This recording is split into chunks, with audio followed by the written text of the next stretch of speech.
Hello?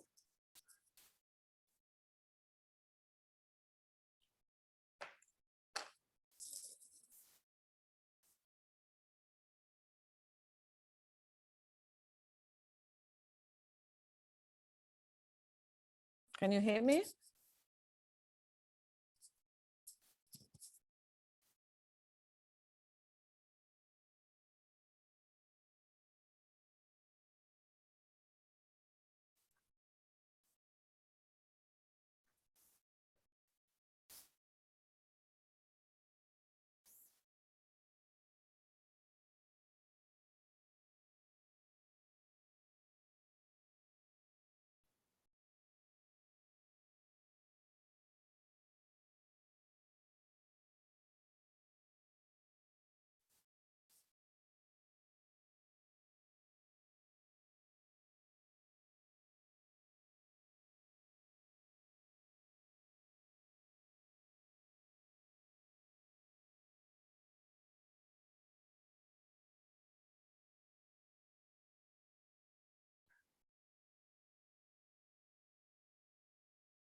Anybody here?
Hello.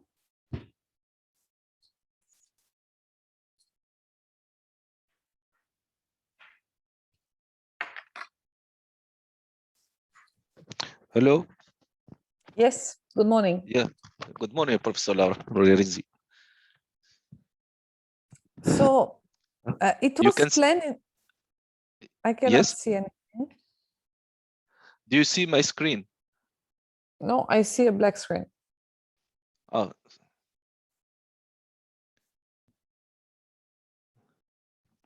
We will remind you this problem in a few minutes, please. Wait. Okay.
Hello, I'm Professor Iman El-Gindi, Chair of Scientific Committee of MSERM. Current year, I'm going to present two lectures. The first one will be about the optimal preparation for the endometrium for transfer of frozen embryos. Well, I will stress on our recent published study, current year on RBM Online, about a novel protocol for preparing the endometrium to receive the good quality Blastocyst. This will be my first presentation. The second one will be about what is the success in ERT from different perspectives. Welcome to the second Congress of MSERM. Hello, it's Dr. Bahar Yüksel Özgür from Turkey. I'm an associate professor in obstetrics and gynecology and specialized in endometriosis disease, also co-founder of Endometriosis Research and Support Society in Turkey. In the Congress, I'm going to be talking about the only diagnostic method that we have in our hands today, which is the symptoms. I'm going to be talking about what to ask to patients and what to expect from our results. So, can't wait to meet you up in the Congress in November. See you. I'm Dr. Ilham Ratbi. I'm a medical geneticist and a professor of genetics at the Faculty of Medicine and Pharmacy of Rabat. I'm glad to wish you a nice welcome to the second edition of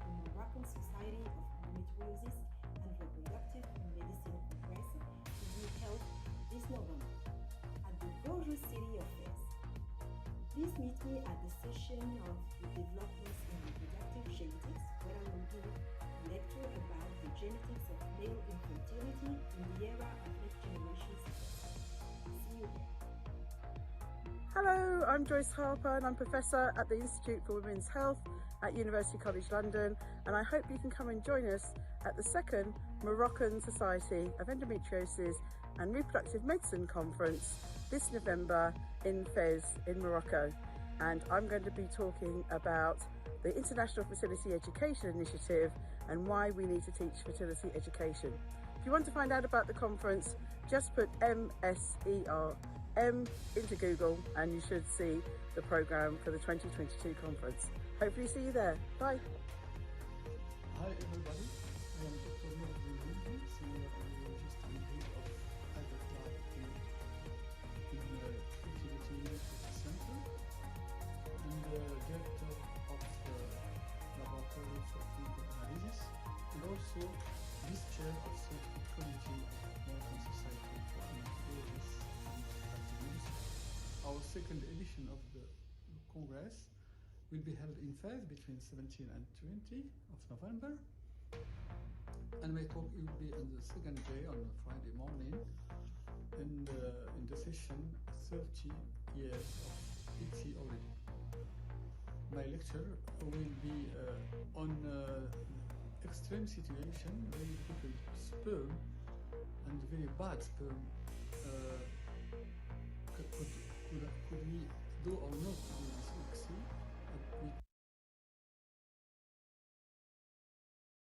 Consequences of this decision.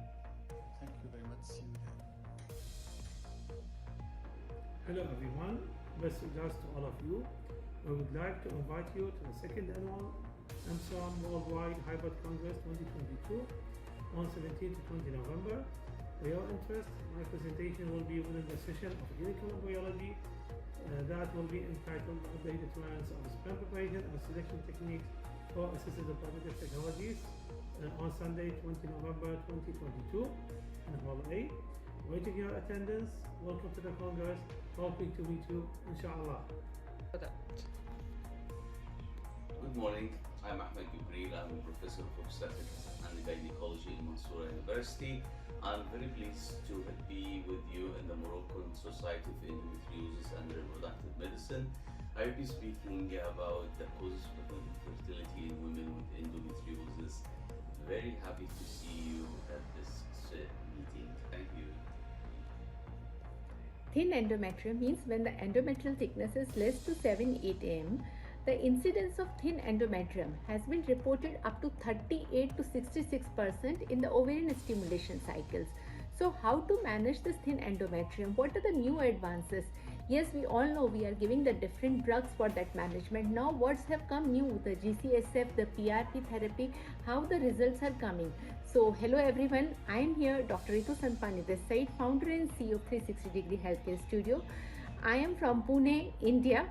So friends, I am going to discuss about this, the management of thin endometrium on the second Worldwide Conference of MSERM on 17 to 20th November at Morocco. So friends, please do join with us for the interactive discussions. I will wait for all of you. See you all there. Till then, bye-bye. Dear colleagues, it's with immense pleasure that the organizing committee cordially invites you to attend the second Moroccan Society for Endometriosis and Reproductive Medicine to be held from 24 to 27 November 2022 at Fez in Morocco. MSERM 2022 has a cutting-edge scientific program designed to foster innovation and collaboration to fill the gap between science and practice in assisted reproduction. The scientific program includes plenary sessions which will give an update on the current knowledge in basic science, identify important gaps, cover the state of the IRT in clinical practice, and address the future trends associated with endometriosis and other uterine disorders. We will explore how these disorders affect women's health and their quality of life, and how we can correct myths and remove stigma around menstruation and pain and the underlying conditions. We hope to build on the already outstanding tradition of the MSERM and develop further opportunities to shrink the gap between science and clinical practice. The conference will be held online from Fez in Kingdom of Morocco. On behalf of the Moroccan Society for Endometriosis and Reproductive Medicine, we invite you warmly to this important meeting to share your research, debate, and discuss, exchange ideas, network, and above all, enjoy. Thank you.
Good morning, dear colleagues.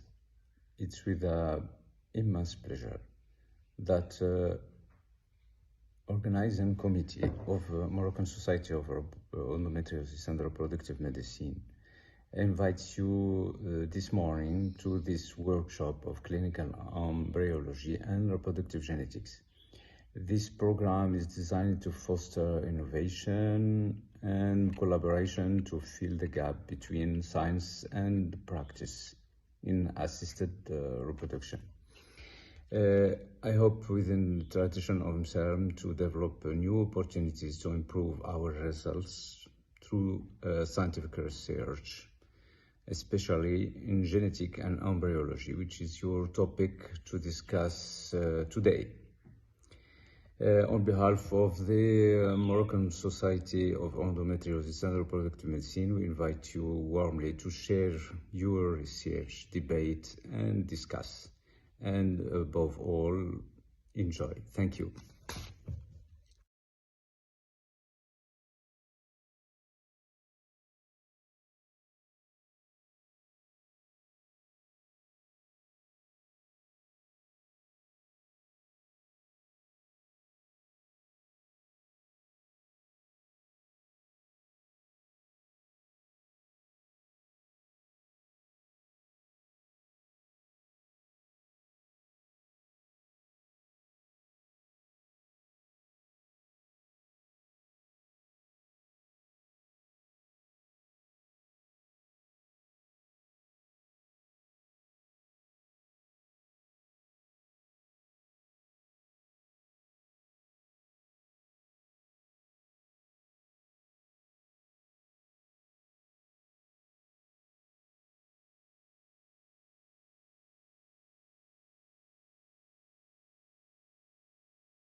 Me okay? You can hear me? Okay.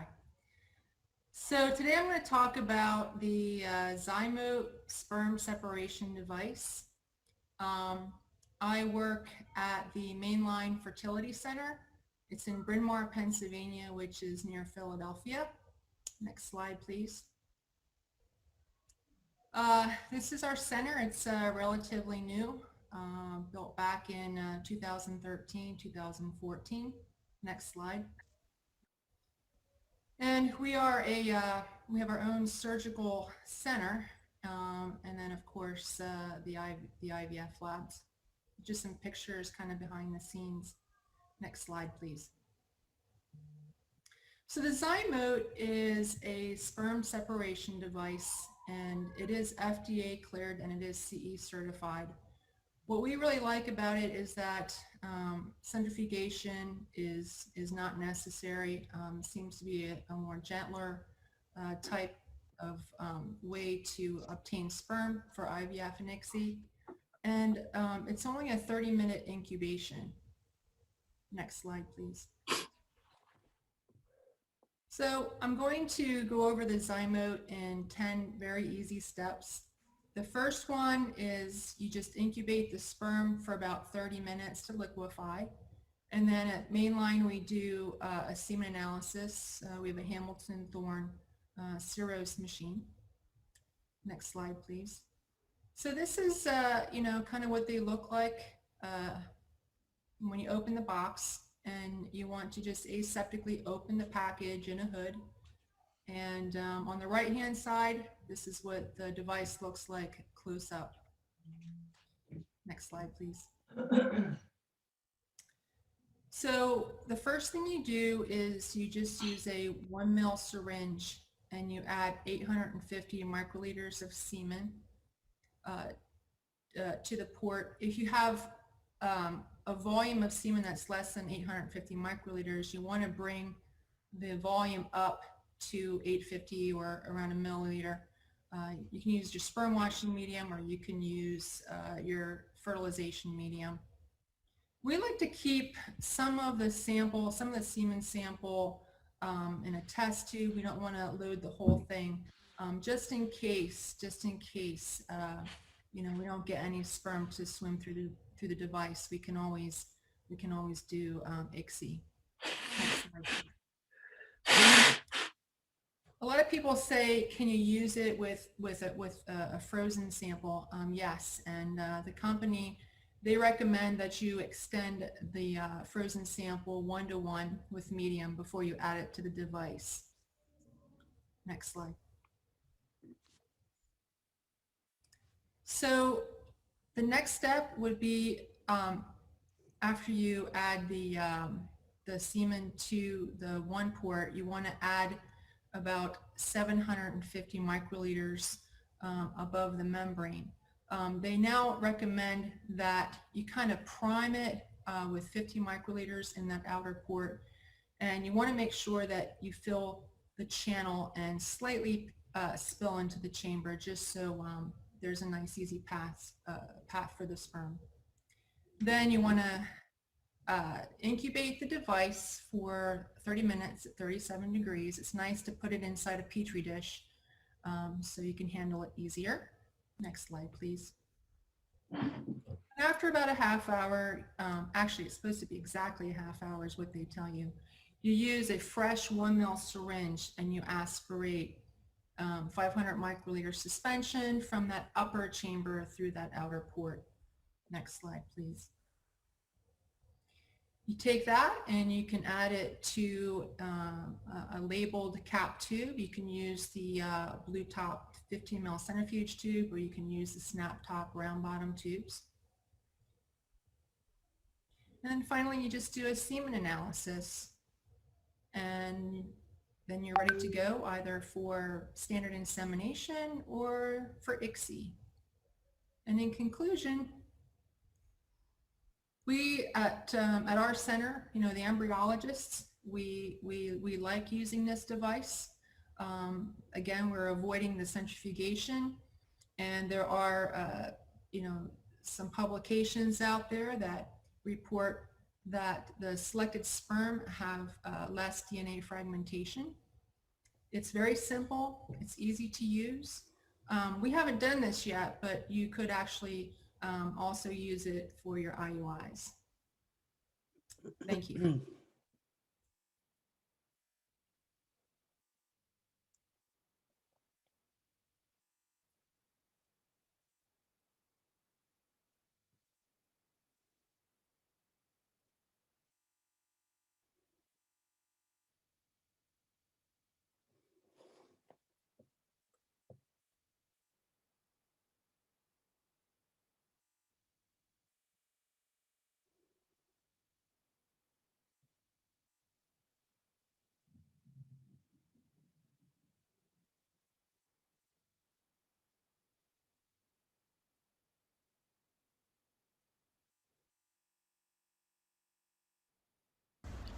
Welcome to the San Diego Fertility Center IVF Lab. Okay, so we use workstations with heated stations, microscopes, and monitors. So we don't have an electronic ID system, so we use each other. We have 3 full micromanipulation setups with lasers. We use benchtop Labotech incubators. And here's the size of our lab with all the workstations, incubators, and some cryo storage tanks. The ones that are under the counter here are working ones, so they're not full. And then these are the latest to be filled. We also have a planar incubator that we use for FETs, our sperm pepper area, some more workstations for tubing, freezing and thawing, and a dish prep area. One last spot. I know I'm just over a minute, but there's more files here.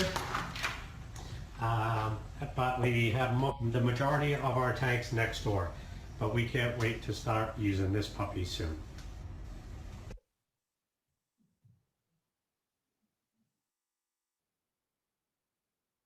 All right, can you hear me okay? Yeah, thanks, Nabil, for inviting me into this with this esteemed panel of people. It's greatly appreciated. I'm humbled by the invitation. So I get to cover IVF by ICSI, and I wasn't sure how to handle this one because you can go to the next slide. There is my disclosure. So it's kind of tough. I'm a little bit biased. So I'm going to show some slides that kind of cover, you know, not really pros and cons of both, but different papers that have come out on either side of the fence. So that's our wonderful puppy in the far left corner. So you can say hi to Barkley. So you got to figure out, again, what's best for your practice, what's best for the embryology team as far as fertilization rates, what's best for your clinic, pregnancy rates, because that's what the docs want and the public wants. So again, the patients want a healthy baby, but are the techniques we use, are they safe? So next slide. Diagnosis, these are the kind of the main ones that would probably kind of determine whether you're going to use IVF or ICSI, and whether you use ICSI for non-male factor patients or not. Those are things that you must consider. Next slide. Here's our experience, and that's why we're 100% ICSI. So ICSI just works better in our lab. So it would be like Ben Franklin, Thomas Edison, you know, Ben with his kite and his key, Thomas Edison with the light bulb. I mean, here are great inventions. So great minds make great inventions, right? Well, great minds make great mistakes also. So thanks to Dr. Palamo for making a mistake and introducing ICSI to the IVF field. Next slide. This is just 2 different papers or tables. The top one shows that there is a difference between IVF insemination versus ICSI as far as blastocyst development, but not necessarily fertilization and live birth rates. The bottom one does show a significant difference in fertilization rates in a unexplained infertility group, but no difference in a subfertility borderline sperm group. Next slide. Again, two different papers. This first one is pre-ICSI, so 16% of total fertilization failure were observed with IVF, and that doubled in moderate to severe defective sperm, right? And then after ICSI, failed fertilization actually went down in regular IVF. That's because more people started using ICSI for male factor patients. However, you can still get no FERT with ICSI, and I've had it before. So it's not fun, but I'd rather use ICSI over IVF because there's less chance of that occurring. Next slide, please.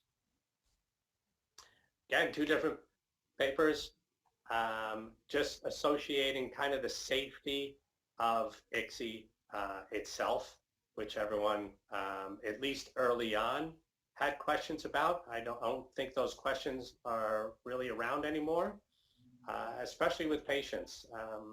All of them accept that we're doing ICSI. It's very rare for us to do IVF. So it just shows that, hey, there is some difference there, but there is no difference between ICSI and IVF. And the bottom one shows where those abnormalities are coming from. So that's what we're probably doing, is we're passing on the subfertile population. So it's not necessarily the technique, it's the genetics behind the individuals that we're working with. Next slide. So my last slide here is kind of two things that you need to consider. It's kind of contradictory of us using 100% ICSI, but Kim Pomeroy and Klaus Weimer had a great discussion on one of the webinars on should we be breaching the zona during COVID. Klaus did a lot of work in the cattle model with different viruses and bacteria penetrating an open zona and getting and affecting embryo development. So, but again, we don't know too much about COVID. Should we, and it's been brought up before, so I don't want to beat a dead horse, but should we be keeping cryopreservation separate and those types of things? But we do not do it for the regular flu or anything along those lines. And that last statement there, that just came out. So the egg does not always agree with the women's choice of partner. The researchers found out that the eggs did not always attract more sperm from their partner compared to sperm from another male. So with ICSI, are we forcing fertilization on eggs that don't want to be fertilized with that sperm? So just something to think about. And hopefully I stayed within my time restraints. And I'm looking forward to questions at the end.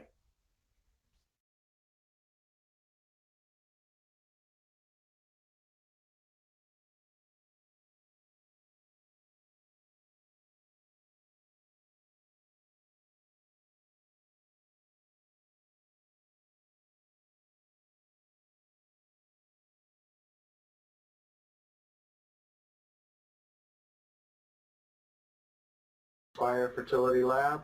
I'm going to give you a little 60-minute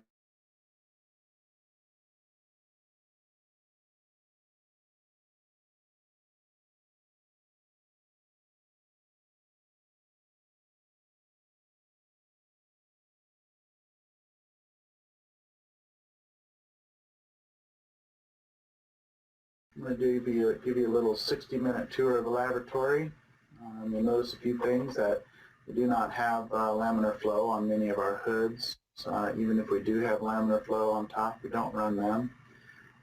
Just a simple stereoscope for our retrieval area. Also, with each microstation, we have a stereoscope. Notice over here on the left, we actually have some benchtop incubators. Wasn't a fan when they first came out, but today I say you get more incubator space per square inch with the benchtop, and they do a great job. Have another microstation here on the left with naturally a stereoscope. This is my training area where I have 2 microstations where we also use it for clinical. Conveniently located 6 feet apart for good proper social distancing. We use it for vitrification, micro, ICSI, biopsy, and thank you for watching.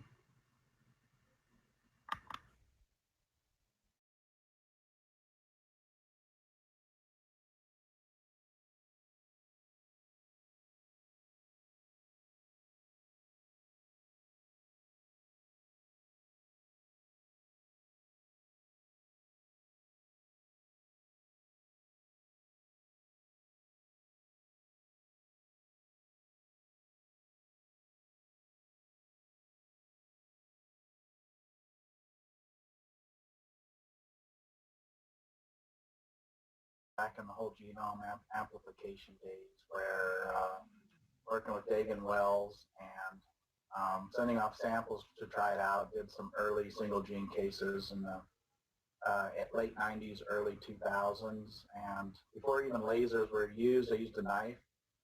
And the lasers actually proved to be very successful, kind of doing the typical W or V shape going through here. I use this video for my training, mostly because it's a great example of how you have to get into some fresh tissue each time and get into here, and it finally comes off. One of my concerns was that we were using the laser too much. I know some laboratories have requirements to only hit it 3 times. There was a great presentation at ABB last year where they took us embryos and hit them like 2 or 3 times, and then 5 times, and 10 times, and 20 times, and reevaluated those embryos using PGT, and every time the results came out the same. I use this to kind of just show what the sizes are. We could go to the next slide, please. So my concern was the day 6 biopsies. We noticed that the day 6s tend to be a little harder to biopsy, having used the laser a little more. There didn't seem to be any differences in the euplity rates between day 5 and day 6. We don't do any day 7 in our program, but one of my questions was, are we increasing the mosaicism? And I've been doing this, I call it snap biopsy or the flick biopsy, for a little over 2 years, and just submitted some data to ASRM for an abstract this year. And, we'll go to the next slide and look at some of that data. So what I did was I looked at using 3 different lasers. We have a Xylos, or 2 different lasers. We have a Xylos and Octax, and doing the snap biopsy. I've since also added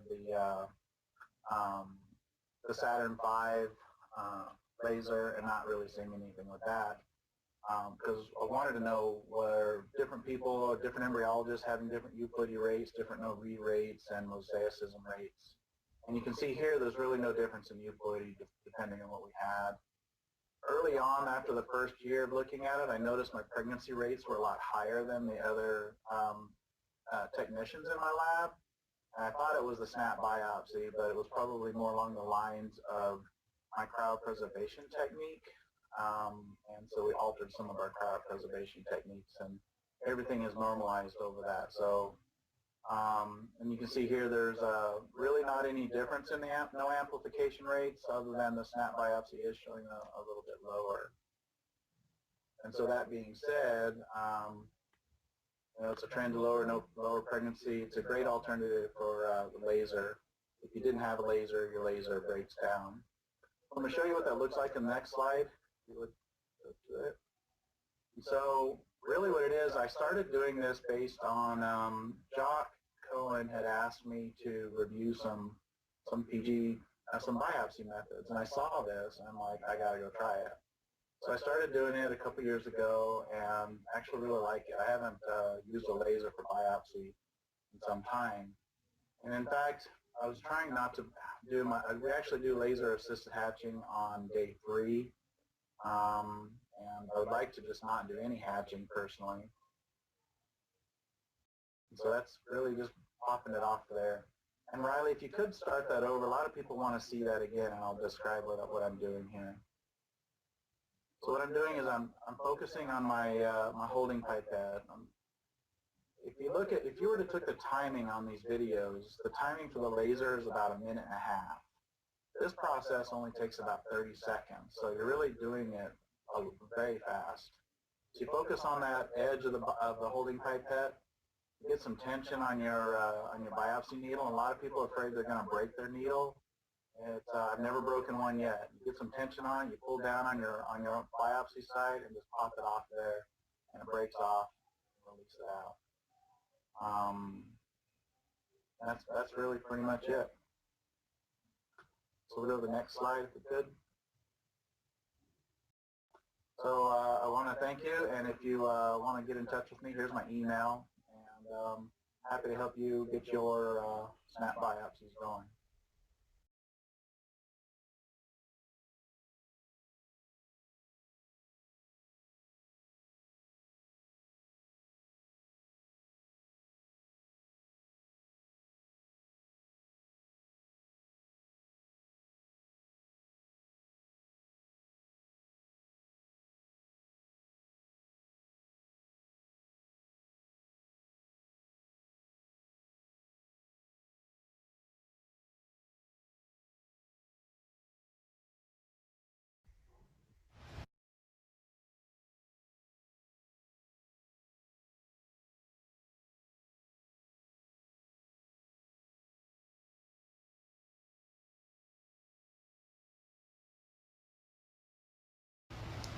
Hello, thanks for joining us today at the lab here at the World Egg Bank.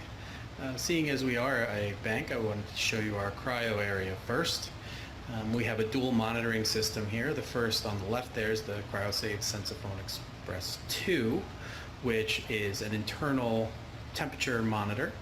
And then to the right there we have the Cryo Sentinel, which is an infrared system, and that monitors exterior temperature of the tanks. And here's some of our tanks. And we'll move into the lab here. So our gases come in through the wall. Got our incubators there. This is our cryo station here.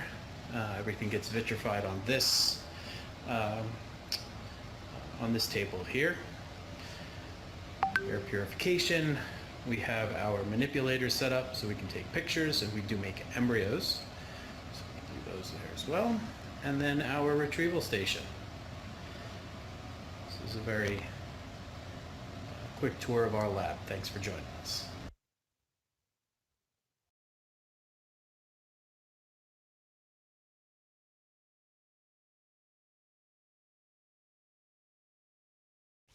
Brian, I think you're muted. Thanks for creating this forum and for inviting me to be a part of it today. I am Brian Lewanto. I'm the lab supervisor here at the World Egg Bank. So I'm going to discuss briefly cryopreservation in-house versus manufactured solutions. Next slide, please. So when thinking about using a manufactured cryopreservation solution versus one prepared in-house, in the interest of brevity, I'm going to examine only what I deem to be the most critical procedural elements. We'll do that so that you can make your own decisions from there based on your individual lab's needs and available resources. So first and foremost is the standardization of constituents. Manufacturers have very precise methods for measurement, ensuring lot-to-lot consistency, and they also must follow stringent regulatory controls governing their manufacturing process. Therefore, controls throughout their process occur with a level of precision that's not so easily reached when preparing media in our labs. It makes manufactured media more predictable with respect to solute concentrations. Solutions made in-house can be subject to increased variability based on factors such as the balancer pipette calibrations, technician competence with the level of precision required, among others. However, with properly trained staff and well-maintained equipment, this can be overcome. So next we have quality assurance testing with each lot. QA testing, as we see on our certificates, it's multifaceted. So first there's bacterial and fungal testing. The agar plate requirements for bacterial testing alone can vary based on the type of bacteria being tested for. You could use selective or differential growth media. Then there are also biochemical tests as well, gram staining, catalase test, substrate utilization tests. Fungi require different substrates to test for their presence altogether. So this type of testing, it's definitely critical for formulating an effective, high-quality medium, and it requires time and resources to accomplish in-house. Endotoxin level testing is another type of QA procedure that's standard for manufactured media and should also be required for any in-house production. The most common method is the LAL, or the Limulus amoebocyte lysate assay. It's highly sensitive for endotoxin levels. Availability to do this test or any other sensitive measure of endotoxin testing may not be readily available in your lab, which would then require sending out a sample of media to a reference lab. Next is the good old-fashioned bioassay. Most of us equate that with the mouse blast development or sperm survival. This is pretty straightforward to perform in-house, and it's also completed by media manufacturers. The last aspect of QA testing is pH and osmolality. These are critical factors that cannot be overlooked. Most of us have a pH meter, but most of us don't have access to an osmometer. Investment in equipment is a factor when deciding whether to formulate your own solutions. Also, all pH meters are not created the same. The meter used for this task should be high quality and reliable. The last, and some might say the most important aspect to consider when deciding to manufacture media in-house or to purchase through a commercial supplier is the staff who you will be using as your alchemists. Increasingly in today's IVF lab, time is a factor for everyone. Properly formulating and testing a critical solution, such as cryopreservation media, requires time, resources, and training. Does your facility have a highly trained individual capable of accomplishing this procedure with what should amount to good manufacturing practice? Do they have the time available in their busy schedule of day-to-day IVF? Do they have adequate resources, such as high-quality chemicals, purified water systems, osmometers, and bioassay materials to produce a high-quality finished product? And then there's other questions that you can come up with to determine if in-house media production would be right for your lab. If the answer to any of these questions is not a response conducive to a quality product, producing your own media may not be the right fit. In the end, the decision to use in-house versus manufactured media is a decision each individual lab should make based partially on the factors that I've just discussed, but also on factors unique to your lab. In our lab, we use commercial media mostly based on staff time. It's become unnecessary for us to formulate a potentially variable media when there are high quality, viable, and more importantly, familiar options not only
Let's take a quick 1-minute tour through the IVF lab at RMC.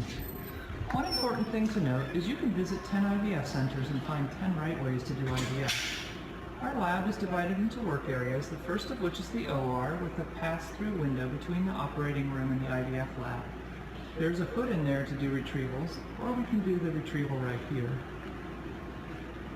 Next stop is the first of 3 micromanipulator stations. We use the micromanipulator for ICSI, assisted hatching, embryo biopsy, and embryo evaluation. We swing around to the Embryology area where sperm samples are prepped for our IVF patients. There are 2 embryo transfer rooms adjacent to the IVF lab with a workstation in between. This is the second micromanipulator station with its adjacent hood. We're going to swing around this bank of incubators and find a third micromanipulator station. And finally, a work area for the cryopreservation and warming of eggs and embryos. And there you have it.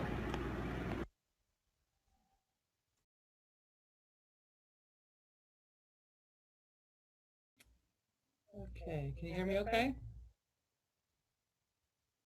Okay, well, thanks Nabil and the Progenesis team for the kind invitation to join this esteemed panel. Today we're not going to talk about the type of AI on the left that many of us learned in a world long ago and far, far away. We're going to focus on the type of AI at the right, artificial intelligence, where we are trying to replicate human intelligence with machines. Now, all of you know we could spend days talking about this, but we have 4.5 minutes. So I'm going to talk briefly about a tool that was introduced by Dr. Alexei Barash, who's there on the left. That's me on the right. My disclosure is that Alex knows way, way, way more about this than I will ever know in my lifetime. So I take no credit for this. I give it completely to him. Next slide, please. So we are all becoming more and more aware of uses for AI in the IVF lab, predicting success, predicting cryosurvival, laboratory performance, semen analysis, and potentially even patient dropout from cycles. Next slide. So Alex designed what we call a PGT calculator, and he used over 350 different fields, about 175 clinical and about 150 morphological and kinetic fields, looking at 3,000 cycles that we performed here at RSC and now compiled over 1 million data points with 150,000 process formulas going on in real time. Next slide. So using this PGT calculator, we are able to tell a patient what your expected ongoing pregnancy rate might be from a given embryo. How many euploid embryos can I expect from my cycle? How many cycles do I need to do to get 1 euploid embryo based on my age?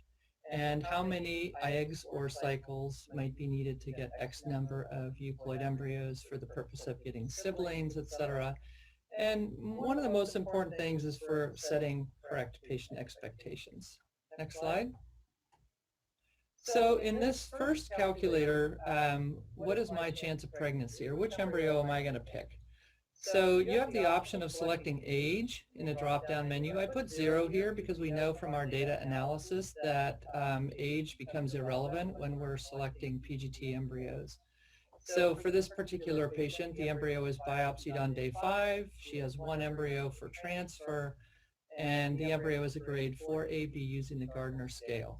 So I know we have 82 FETs in the database, 64 IUPs, and that comes out to an 84% pregnancy rate for that particular embryo. On the next slide. So how many euploid embryos can I expect? Again, I put my age in here, 38 years old. I was at one point a long time ago. I got 12 eggs. And from that, using our data, we can expect 1.64 euploid embryos from that particular cycle. In the next slide. How many cycles do I need to get 1 euploid embryo? This is great when the patient who's 44 comes in saying, I feel like I'm 29. And but she is 44, ovaries are 44, we get 5 eggs, and unfortunately it's going to take her, using this calculator, 8 IVF cycles to get one euploid embryo. Next slide.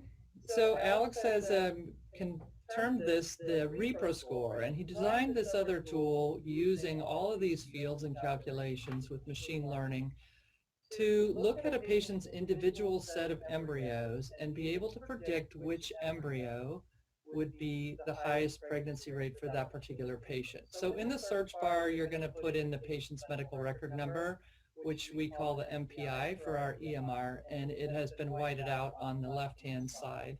So this particular patient has 2 embryos from a retrieval date of October 13th, 2018. She has a day 5 3BB and a day 6 5AA. Both are female.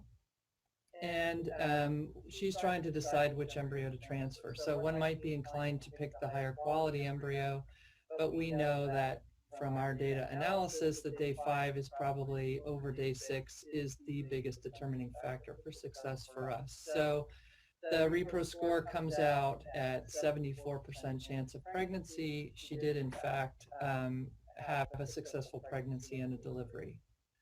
For us, this would be a no-brainer because we would pick the day 5 embryo anyway. But in the next slide, in the second example, this patient has a number of embryos of varying qualities, day of biopsy. Again, we chose the 3AB, embryo number 3, which was a female, at about a 91% chance of pregnancy. She also did, in fact, become pregnant and deliver a baby. One of the most important things that I'm pointing at my screen, which is stupid because you can't see it, but is that even the aneuploid embryos have a high chance of implantation. So we do a lot of PGT in our center, and this does help us to select embryos. Next slide. So the future of artificial intelligence in the lab can be used to predict patient income. It does require, obviously, data security. It needs to be accurate. It needs to be low cost, it needs to be easy to use, and it needs to be trainable or flexible, meaning that it needs to grow with you. And we have found a way in our laboratory to use such a tool that really helps patients. It makes it easy for the clinician to have a discussion with the patient and to set realistic expectations. Next slide. Thank you. Wear your mask.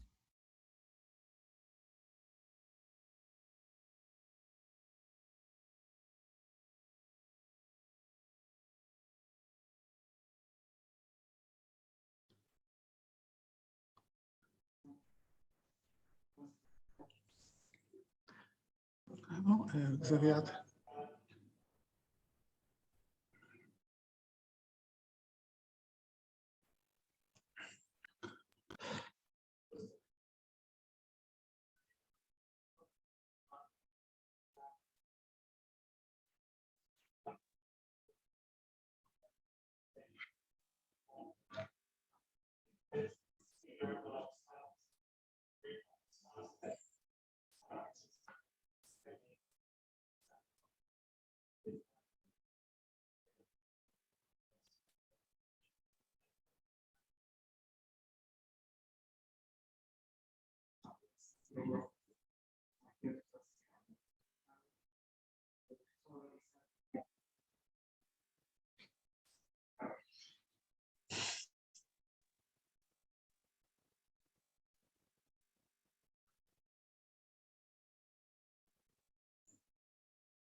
Non,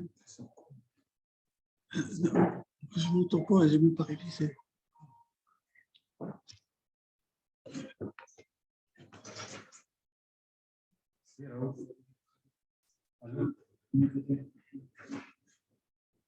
Oui, d'accord, j'arrive. Ça.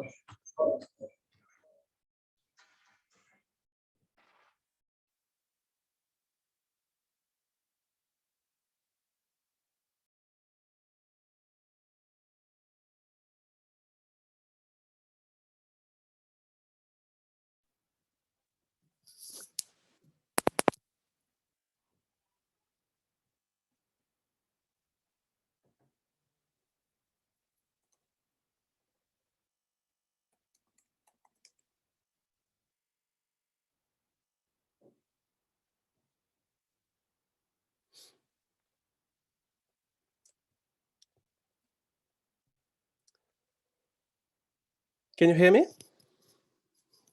So this is my great pleasure to introduce Dr. Alison Campbell. So Dr. Alison Campbell is going to talk about quality control in the lab today. So I let her begin.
Initiative has got.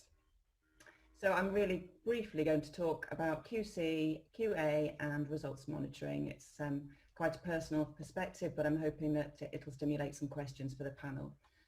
So QC, I'm sure we're all aware, it's required, it's absolutely essential, and it's there really to ensure that each element of our IVF laboratories are functioning correctly. Where I work, Care Fertility, we use a great app, Reflections. So all of our QC data, we manually input into this, our app. So completely paperless. It allows us to set limits and consider the ranges, look at trends, and monitor all the actions, preventative actions. So this is just an example from an incubator oxygen fluctuation and detail chart. So we've set the limits that we require, we enter the value every day, and then we can look and see what's been happening, spot trends. We just move on to QA, quality assurance, equally as important, a comprehensive program to look at the whole process of IVF. It helps us identify any issues with a view to correcting them. This chart here is just an example of internal quality assurance that we undertake with time-lapse annotation. So you can imagine it's very important when you're using algorithms for embryo selection to make sure that all embryologists are annotating similarly. So this is a plot of 7 different embryologists.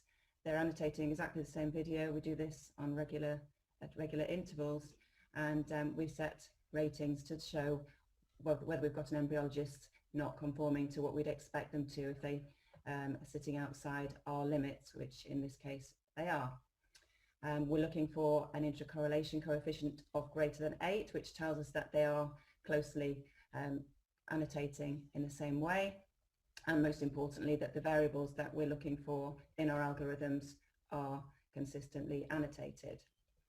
External quality assurance, so the World Health Organization describes this as a system of objectively checking lab results by means of an external agency. Also very important. The main objective of external QA is to establish inter-laboratory comparisons, comparability. In the UK, we have the NEQAS Andrology scheme. It's a good example of external quality assurance. So 4 times a year we'll receive these samples, and this service is available around the world. And we're looking at sperm density, motility and morphology. And again, all of our embryologists get involved in this, and we can compare as well across our clinics, so intra and inter and external to care fertility. Finally, a few words on results monitoring and KPI. And this again is a huge topic, so many considerations, but very important that we make them. Some examples are the frequency of results monitoring, how many procedures should we be looking at? We can't just look at a single one, should it be hundreds? Lots of questions which I hope we can talk about later. Which key performance indicators should we use? We know they must be objective, they must be relevant. We need to set benchmark competency levels, but also I think it's important to set aspirational targets. And the way to do this as well is to collaborate to understand what other people are achieving and how you can continue to raise the bar. And we need to set limits so that we can trigger when an investigation is required. So I've just put a table of some of the values that we use at Care Fertility. We have green, it's an aspirational target. Purple, we set, and this you can compare with your own, but purple we say it's world class, this is where we really want to be, but green is great. Amber, we keep an eye on this, and red, we need to take some action. Unfortunately, we have the Vienna Consensus, which sets some recommendations for minimum performance, so competency, and also for benchmark. And altogether, there are 19 indicators described in that excellent consensus paper, 12 key performance indicators, 5 performance indicators, and 2 reference indicators. So I think that's all from me for now, but I'll come back to you later on. Great, thanks so much.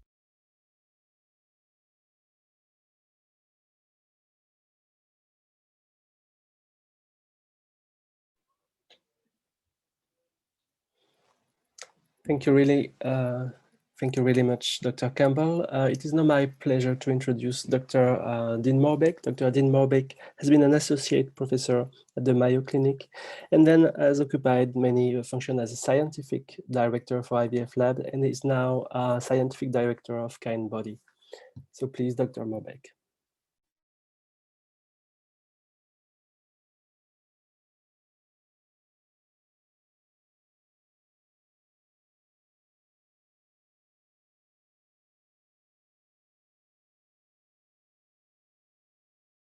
Stevek, Allison Bartolucci, Tony Anderson, Liesl Neil Thamat, Shaista Sadruddin, Kelly Ketterson, Dara Berger, and Charlene Aloof. Without any further ado, it's my pleasure to introduce the panelists of today's roundtable. We're going to start with Dean Morbeck, who's going to speak to us about insemination, IVF and ICSI, and about lab setup. Dean is the Scientific Director at Fertility Associates New Zealand, Sunfort International Fertility Center, and an honorary lecturer at the University of Auckland. He oversees science in IVF clinics throughout New Zealand and Malaysia that annually perform greater than 4,000 fresh cycles. Prior to moving to New Zealand, Dean was an associate professor at the Mayo Clinic. Dean, please take the mic. Great. Thank you, Dawn and Peter, and welcome everyone. It's great to be here again. I will start out by just pointing out I won't be spending much time on the insemination and ICSI. I'd like to refer anyone who did not see our webinar from last week to that. I think very engaging conversation about how much ICSI we use and how to improve our ICSI rates. So really the focus for this roundtable, although those questions are always open for that, the roundtable that I'll present about is, as it shows on my slide, that it's ART laboratory setup. And I'm just going to go through some of the specifics, really different areas of key points that we want to hit on. We don't have a lot of time. We could spend a whole session just on this. So ART laboratory setup. We'd start with what, of course, is the most important, which is air quality. that's what immerses everything that we do. It's the foundation. And you know, I don't have to spend a lot of time on this, although again, we could spend the whole day talking about it because there's so much about this that we still don't have complete agreement on. But this consensus document from 2018, I think, is a great starting point, and everyone should have seen it and read it. And really, we highlight things like, you know, what kind of filtration. Everyone should have HEPA. Obviously, in Europe and in Asia, there's a big focus on this regulatory-wise. But the chemical air filtration to remove VOCs is really critical. That's something that I think is absolutely necessary. The issue of clean rooms and how you define a clean room. You know, we are working in biological clean rooms versus, you know, manufacturing clean rooms where it requires really, really few particles, like for semiconductors. You know, this isn't something that we agree on either. There's some clinics that do go to that length. And then whether you would need an airlock to go into the lab, you know, do we need those levels of control?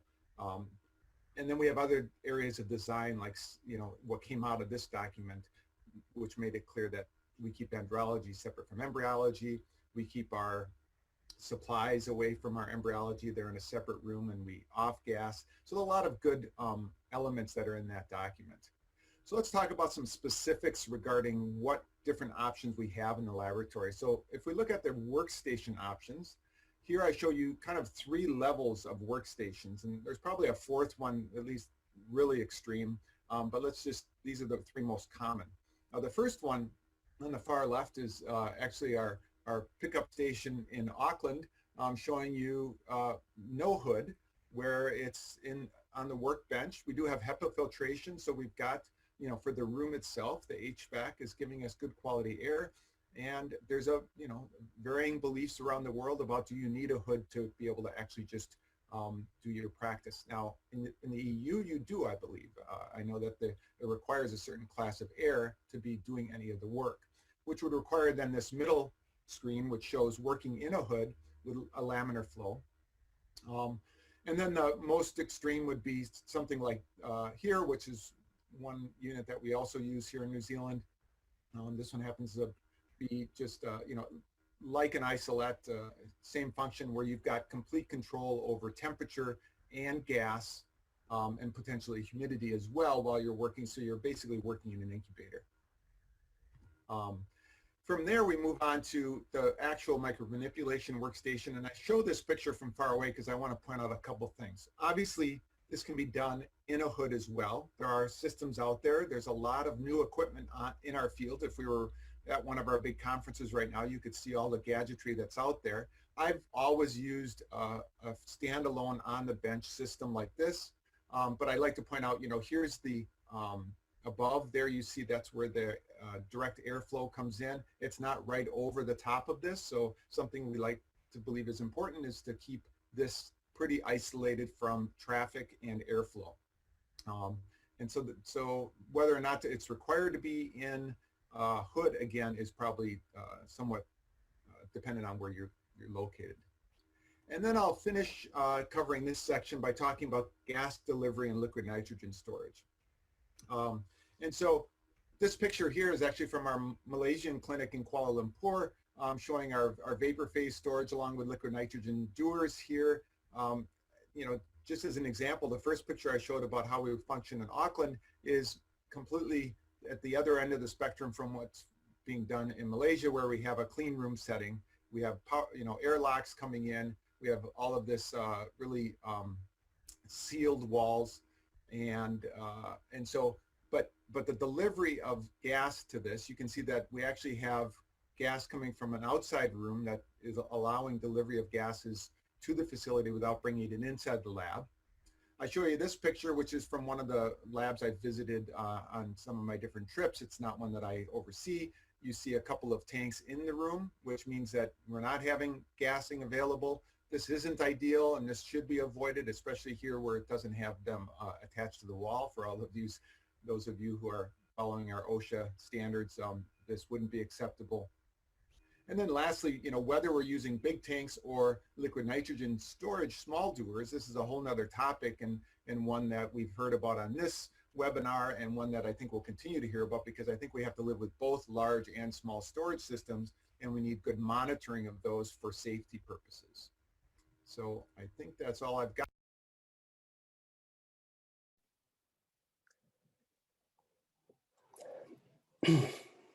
Thank you very much, Dr. Morbeck, for this nice talk about setup of ART labs.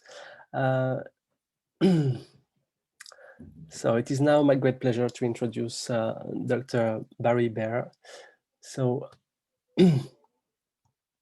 Dr. Bear graduated from University of Nevada, Reno with honors in 1991. He is a board certified HCLD director since 1994 and board certified as embryology laboratory director in 2003. He's a nationally and internationally renowned clinical and scientific leader in research in human reproduction. He has been past president of the Pacific Coast of Reproductive Society, and he has published over 90 peer-reviewed publications and author over 170 abstracts and 14 book chapters. So please, Dr. Bear, the floor is yours.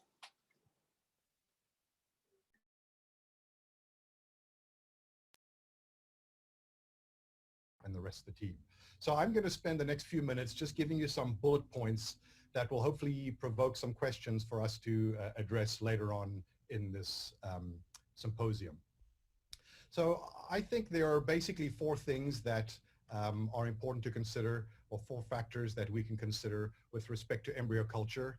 The thing that most people talk about and what you hear when you're at conferences, you know, what media do you use? You know, do you use media A, do you use media B? This is the really the holy grail around what our embryos are exposed to. I'm not going to be talking about media composition specifically.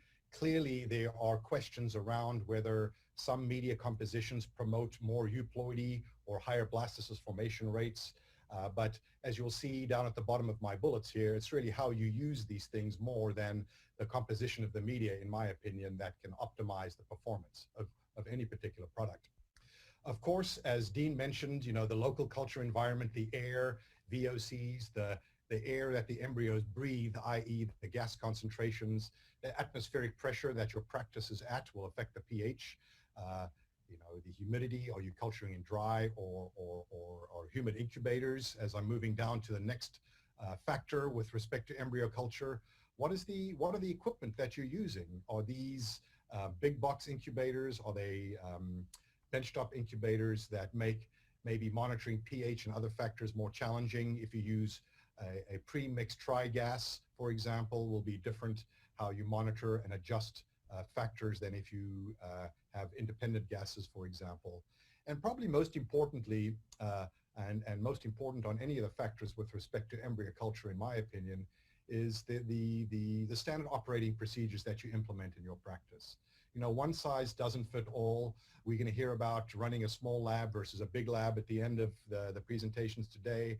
And what works for a 3,000 cycle IVF lab may not work for a 300 IVF cycle lab. But the most important is to adhere to good standard operating procedures. One example I want to mention is with respect to QC monitoring that Alison mentioned. How do you measure the pH in your benchtop incubator? That process alone can change your interpretation of your culture environment. So again, good QC measurements, adherence to good protocols and good policies are really going to optimize any embryo culture environment that you may have. Again, one size does not fit all, and there are many ways to skin a cat. So I'd like us to think about the overall conditions. It's not just what media you use or what's the media to oil ratio, or do you culture in groups or not. It's the overall conditions, and it's the accumulation of these conditions that ultimately are going to affect the environment that you culture in. And the big sort of acronym or term here is pH. I think pH is the best finger on the pulse for your cultures. Standardizing the pH maybe for the different culture intervals, understanding in your lab what does best. But in general, I've witnessed pHs decreasing over the years. We're more comfortable culturing now at pH levels below 7.30 than we used to be When I grew up in IVF, we were culturing around 7.4. That was our target pH. And we've certainly varied from that, especially in the first culture interval. So I'd like to close with a controversial question.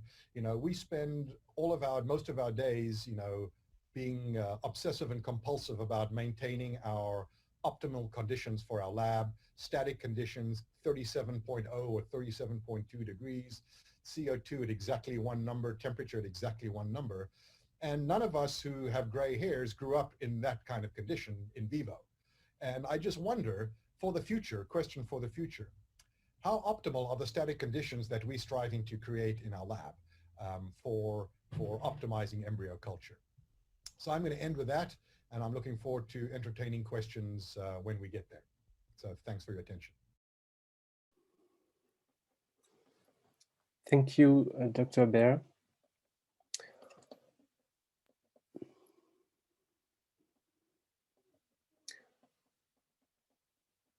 So it is now my great pleasure to introduce Dr. Noureddin Louanjli.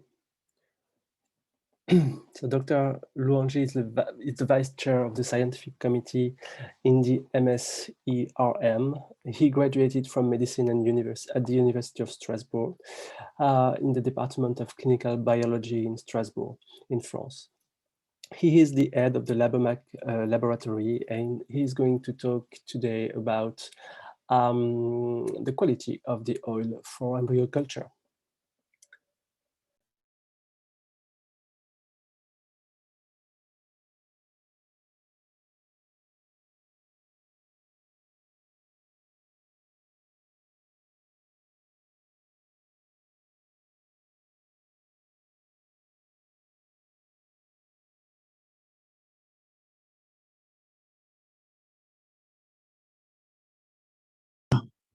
الفيديو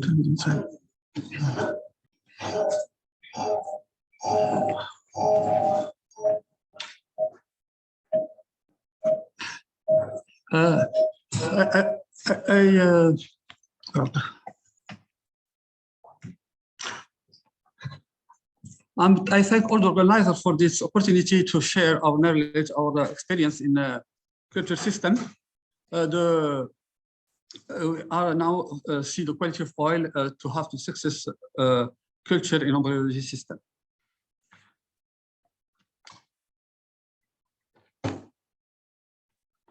The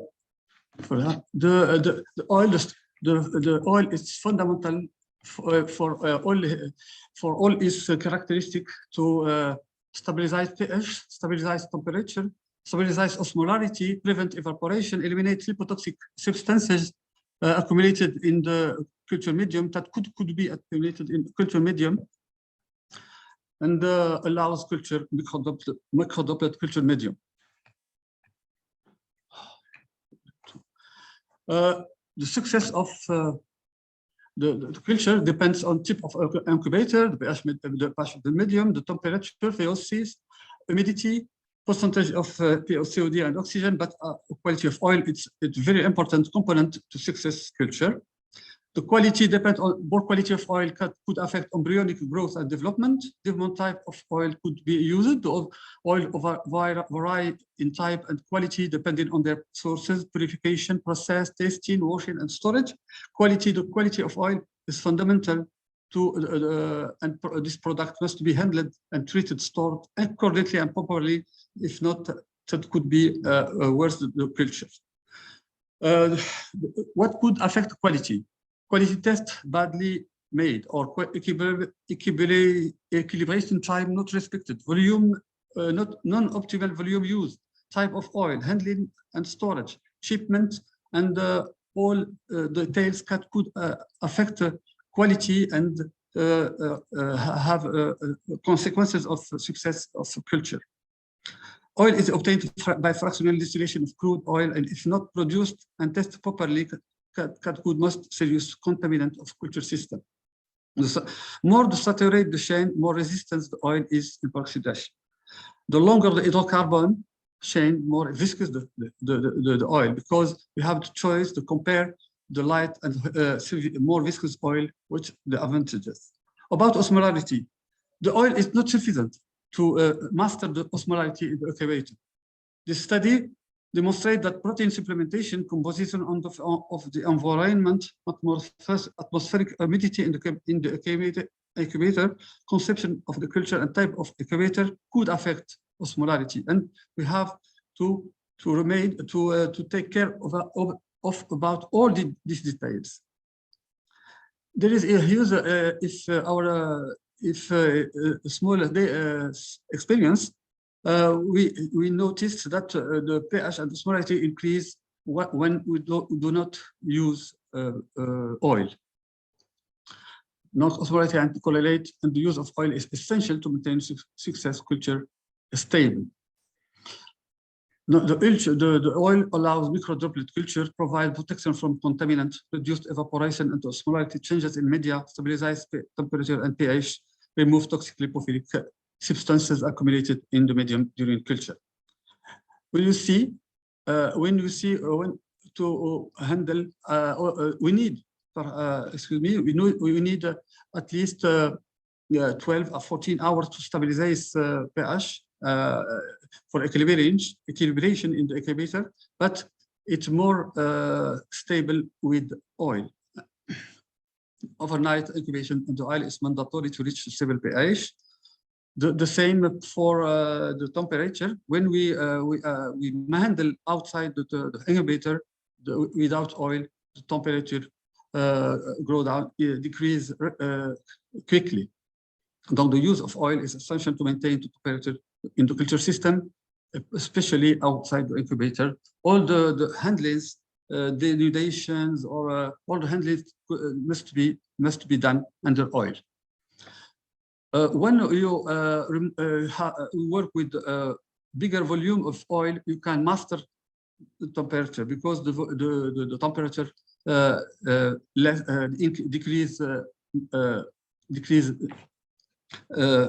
decrease more if we have more oils. The volume of oil contributes to maintain temperature in the culture system, and more oil you use, more it's better. The volume of use, exactly. The volume of oil is key of maintaining osmolarity and culture system. It's a study by MSERM in 2020 and 20.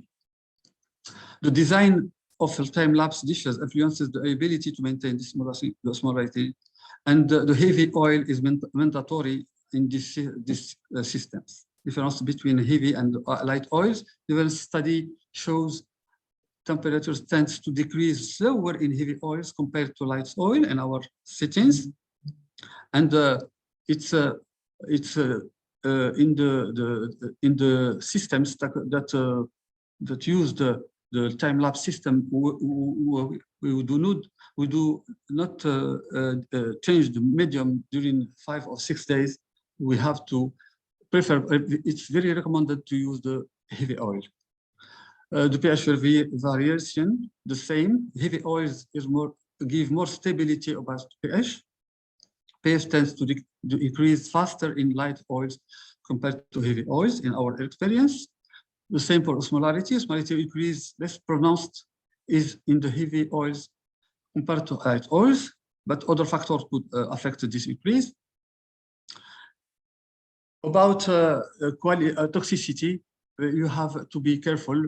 Perhaps we need some time to change batches, because we have the result under suboptimal result in quality control.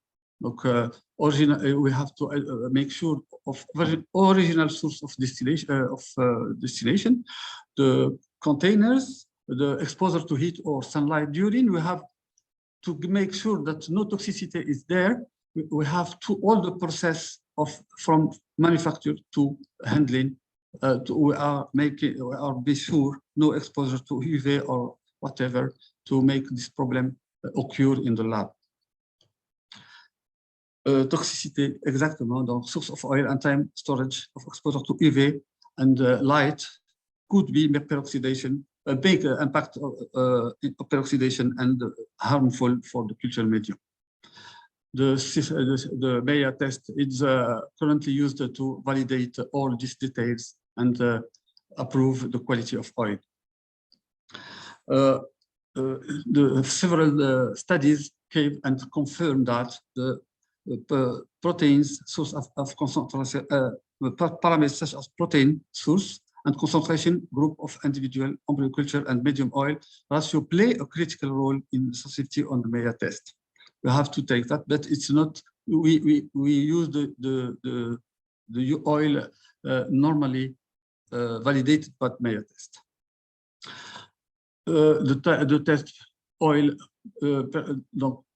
prevent it must be avoid prevent of virus, not contain viruses, not contain peroxide from reliable sources, and check that the container free of toxicity.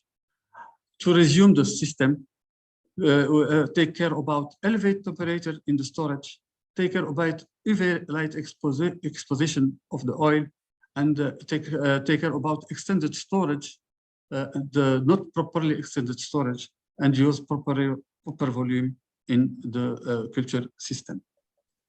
Is to resume the viscosity difference between oils and ensure that the used is the highest quality, the oil used is quality, and the oil used is not stressor for the cryo system, the culture system, and the oil must be used in all procedure.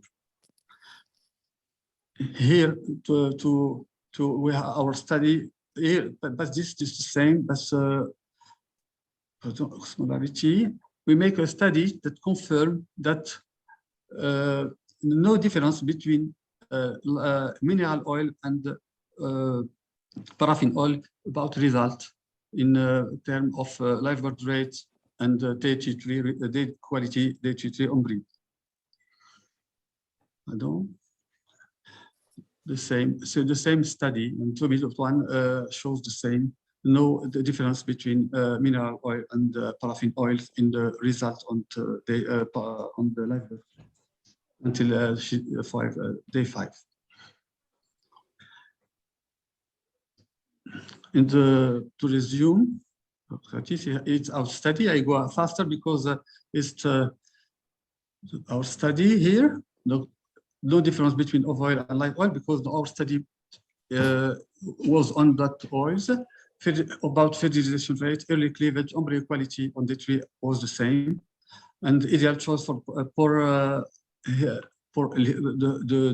our recommendation, the heavy oil must be the ideal choice for process that require the oil layer that allow easy handling with reduced risk of spill and mixed droplet, and it's very recommended in the system of time lapse because it's it prevents evaporation at a more stable medium along the 5 days or 6 days culture. And thank you.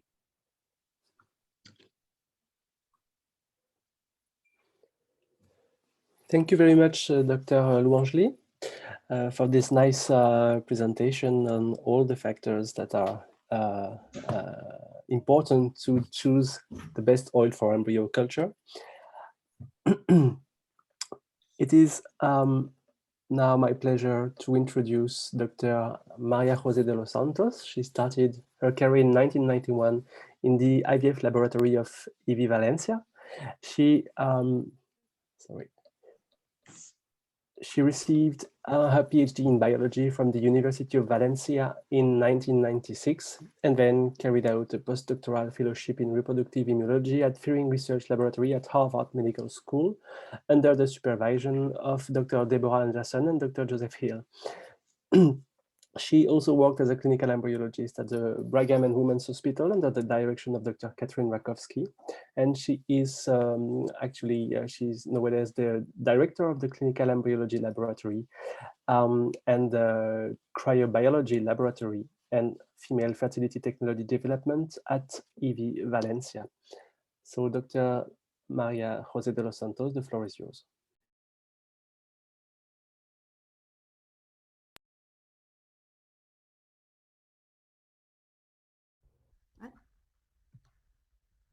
I don't know why it's not working. Okay. Use the arrow on the Yeah, bottom. okay. I think we agree in saying that reproductive cryopreservation has experimented a huge and a significant increase in numbers, in improvements, in results, and probably is because we have implemented vitrification techniques in the majority of the IVF laboratories.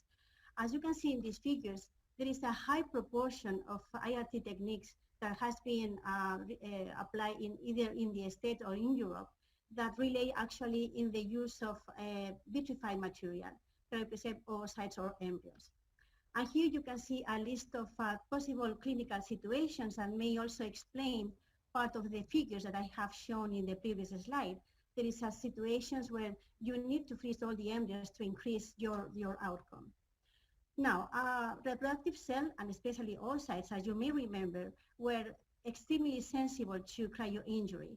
And there were some issues related with this sensibility to cryopreservation. As you may remember, there was an issue related with lower surface volume rate, issues related with membrane permeability or disposition of the cytoskeleton or the spindle cell cycle. So when vitrification came into play, all these barriers that made oocytes and embryo more vulnerable to cryopreservation was actually solved. And we have very good survival rates. And as you can see here, as many of you may have seen these reports, Alpha Consensus and Vienna Consensus reporting the cryopreservation key performance indicator show that we should expect a benchmark values ranging between 80 and 99%. So we should expect values of 80% mostly in oocytes and zygotes, and more than 80% for cleavage stage embryos and blastocysts. But still, even we have very high survival rates using vitrification, there are some embryos, some specimens that do not survive. And we have actually identified what are the factors that may affect these survival rates. So some of the most important one will be maternal age and also poor embryo quality. But also there are other, let's say, external factors that may affect survival rates of our specimens. Low calling and warming rates. Everyone knows that if we don't pay attention to the calling and warming rates, we decrease the survival rates. Inadequate handling and storage conditions is another factor. Also, sometimes we need to repeat cycles of warming and vitrification or do biopsy twice to the embryos because we don't have results at the PGT. So those factors we know for sure that will affect negatively to the survival rates. On the other hand, the factors that you see on the right-hand side of the slide are the factors that may not affect or may have a little effect on the survival rates. So we know that embryos can be vitrified at any stage of development. I put in question mark hatching blastocysts because maybe those ones are more tricky and they have more problems to survive. But we know already that the oocyte dysmorphism doesn't affect oocyte survival rate. The biopsy per se does not affect the possibility of embryos to survive, neither the type of RNA stimulation that we use, time of storage, induction of blastocyst collapse. So there are many factors that we know affect and do not affect the survival rate of our specimens. And last but not least, I will bring your attention to the safety of cryopreservation because we were very happy using vitrified oocytes and embryos in our cycles, but knowing that we still require more, let's say, studies, large-scale population studies to look to the long-term consequences, so far we can say that perhaps oocyte vitrification does not affect the obstetric and perinatal outcomes, but maybe we cannot say the same to when we transfer vitrified blastocysts, because the transfer of vitrified blastocysts has been associated with risk of women having placenta accreta, preeclampsia, hypertension, and also a higher risk of having babies with large 4 gestational age syndrome. So I leave this slide, I leave this this situation, a question mark open for you to think about it, because I think it's something that we should not forget. So I try to be very brief, as I promised, and this is it. Thank you very much for listening. Thank you very much, Dr. de los Santos.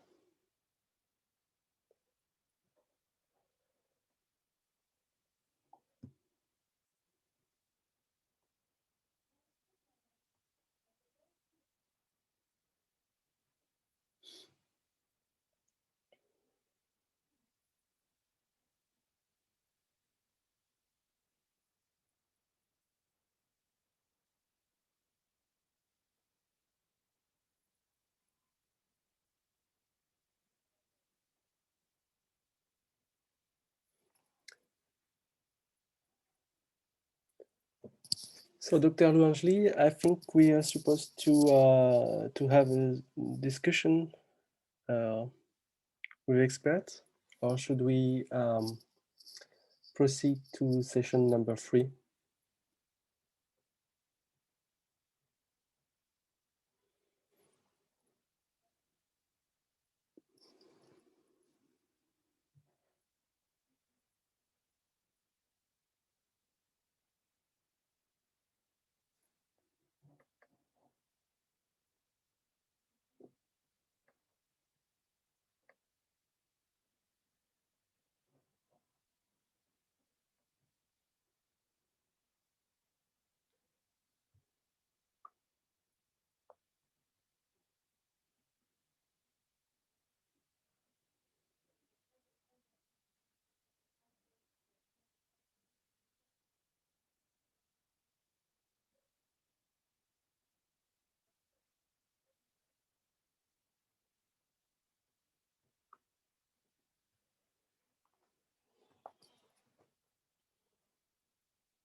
Of this conference. It's a great pleasure to be here and to give you a talk about paternal aging and the origins of spontaneous mutations.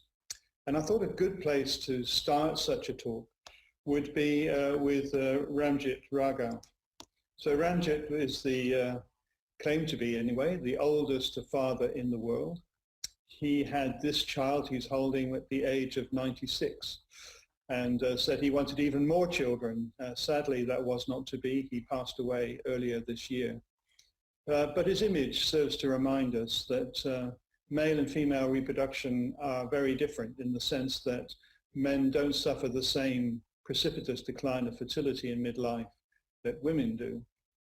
Men can still sire children into their dotage, but what changes with time is the incidence of diseases in their offspring. And we have known about this for some time. The classic conditions are things like Apert syndrome and achondroplasia, which increase exponentially with the age of the father at the moment of conception. These particular conditions, I think, represent very particular cases. They are mutations in fibroblast growth factor receptors 2 and 3, and the etiology involves something called the selfish spermatogonia selection model, which means that when germ cells acquire these particular mutations, they undergo a very rapid clonal expansion. So that if you take a section through a testis of a 78-year-old male, you'll find sudden clusters of these germ cells in his seminiferous tubule. But I think this is a very particular case. That's not how most mutations arise in the male germline.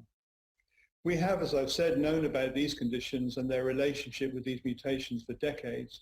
More recently, we've become aware that a whole range of other diseases, and these are largely brain disorders such as bipolar disease, autism, spontaneous schizophrenia, attention deficit to hyperactivity disorder, epilepsy, all of these conditions show a strong correlation with the age of the father at the moment of conception.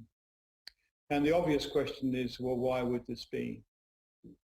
Well, one thing that happens as fathers age is that the mutational load carried by their children increases as a linear function of their age. And this is data actually on the Icelandic population, and it shows this very beautifully, that as fathers age, there's a linear increase in the incidence of mutations in their children. Two things to note about this particular graph. First is, look at the x-axis. These are not old men. These are men who are between the ages of 15 and 45. They're men of normal reproductive age. And the number of de novo mutations increases, and then it gets to a certain point when the dots turn from black into red, as the incidence of autism suddenly starts to increase. So there is something happening in the male germline with age that leads to an increase in mutational load in the children, and that mutational load then correlates with these various disorders in the offspring. So what is that something? What is going on here? Well, the classic explanation is replication error. So if you're a 15-year-old boy, your germ cells have been through 35 rounds of replication. But if you're a 50-year-old man, your germ cells have been through 840 rounds of replication. And with every round of replication, there's a risk that a defect will occur, an error will occur, that will generate a mutation. And that's been an explanation that the field has been, I guess, happy with for a long period of time. But it's certainly not the whole story. And we know that because if you look at the incidence of maternal and paternal-derived mutations in children as a function of parental age, there is a difference between paternal and maternal, even at the age of 15, when this cohort are first having their children. So it can't be replication error at this early age. There must be something else going on which is causing these mutations. And incidentally, if you look at these graphs, what it tells you is that ultimately 75% of de novo mutations will originate in men, not in women. So something happening in the male germline responsible for these mutations.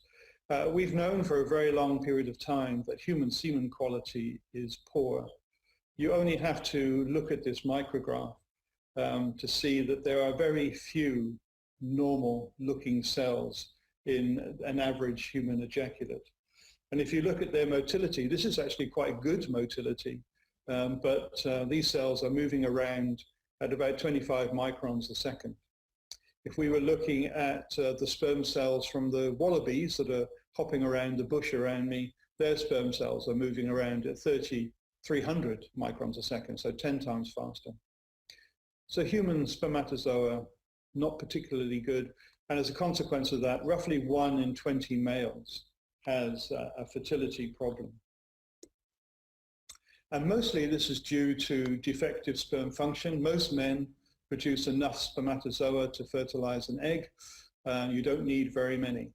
but in cases of male infertility, the sperm have lost their capacity to either find or fertilize the egg in vivo. Many years ago, more years ago than I care to remember, we used bioassays to look at the fertilizing capacity of human sperm. And this is that bioassay. It's the zona-free hamster egg penetration test, as it was known, a much maligned method of detecting the fertilizing capacity of human sperm. It was never meant as a diagnostic technique, but as an experimental technique, it was actually quite valuable.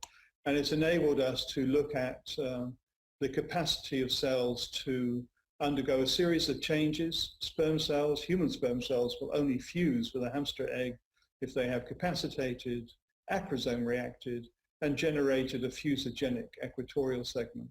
So the biology of this system was reflective of the homologous situation. And although it was never a good diagnostic assay, it was a very good experimental technique and enabled us to generate this correlation, which basically summarizes a decade of work. And that is that if you look at the patient population, you will find that most, certainly not all, but most men who had sperm that performed very poorly in this assay exhibited high levels of reactive oxygen species generation. Whereas you look in the fertile controls, the story is essentially the opposite, where you have high rates of sperm oocyte fusion, low levels of reactive oxygen species generation. This has been a very large field now. If you put reactive oxygen species and sperm into PubMed, you'll come up with thousands of references. And we've learned a lot about how these factors intersect.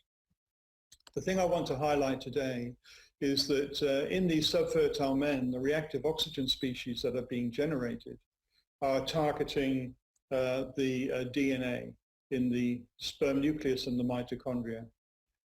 The guanine residues are particularly vulnerable to oxidative attack, and when that happens, you generate this base adduct, 8-hydroxy-2'-deoxyguanosine, or 8-oxo-G for short, and this destabilizes the DNA backbone, leading to A-basic sites and DNA fragmentation. Indeed, if you look at the level of oxidative DNA damage in human sperm, it correlates very well with the levels of DNA fragmentation, leading us to conclude that most, certainly not all, but most DNA fragmentation in human spermatozoa is oxidatively induced. So DNA fragmentation is definitely a characteristic of human spermatozoa. We have known this for a very long period of time.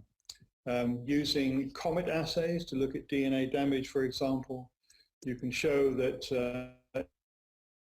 in the patient population, a large number of men have much higher than normal levels of DNA fragmentation in their sperm. And this is highly correlated with the age of the donor. So if you're over the age of 36, then you have 3 times the amount of DNA damage in your sperm compared with somebody under that age. And the relationship is approximately linear. The older the donor, the more DNA damage you will find. These data were generated using a COMET assay.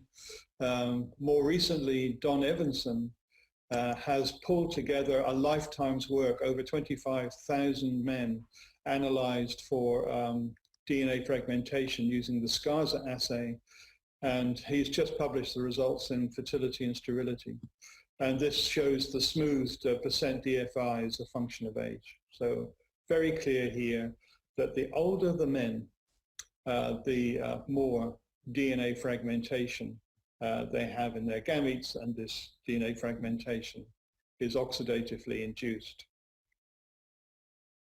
Well, if oxidative DNA damage is so much, so important to the cells, how do they actually protect themselves from this kind of damage? This is a very simplistic presentation of the base excision repair pathway. This is meant to portray a DNA duplex. This little red box is the oxidized base, and it's The enzyme that initiates DNA repair is called OG1. It's a glycosylase, and it serves to remove this oxidized base from the DNA, creating an A basic site. Sperm do have OG1. They have it in their nucleus, they have it in their mitochondria. There are two isoforms, one for the nuclear DNA, one for the mitochondrial DNA. And we can confirm the presence of this enzyme, both biochemically and by proteomics. So tick, these cells definitely have OG1. The next enzymes or proteins involved in base excision repair are the AP endonuclease and a scaffolding protein called XRCC1. Sperm cells do not have either of these proteins. They don't have AP1, they don't have XRCC1. Doesn't matter if you look by immunocytochemistry or Western blot, they're simply not there. And because sperm do not have these proteins, the base excision repair pathway stalls. So all a sperm cell can do is remove the oxidized base and create an A basic site. That's all it can do. But we shouldn't fret, because the egg is actually replete with AP1 and XRCC1. So in a perfect world, I think what's supposed to happen is that if DNA becomes oxidatively damaged in the sperm cell, it will remove the oxidized base to create an A basic site. And then we'll leave it to the egg to complete the DNA repair pathway. So it's a beautiful example of male-female collaboration or collusion, if you like, in order to solve the problem of oxidative DNA damage. There is, however, a problem. And that problem is that the oocyte has very little OG1. By immunocytochemistry, by Western blot, very little of this enzyme. So if a sperm cell should fertilize an egg still carrying these oxidized base residues, there's nothing that the egg can do about it, because it has very little capacity to remove that.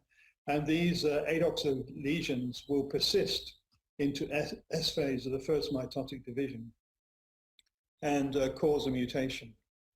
And this is a real risk, because we know that if we look at the average human ejaculate, you can find many cells that are still 8-oxoguanine positive.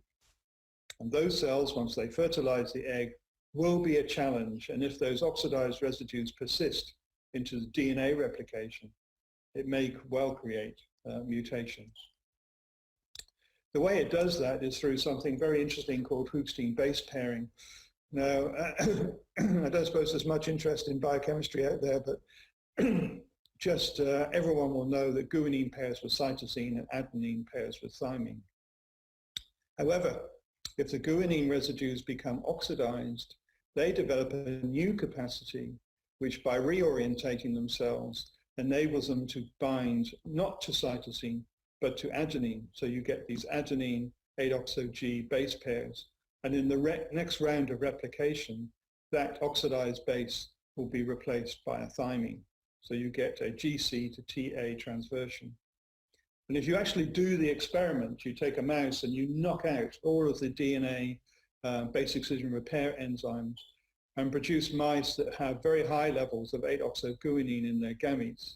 Their offspring have very miserable lives. They live a very short time compared to the heterozygotes.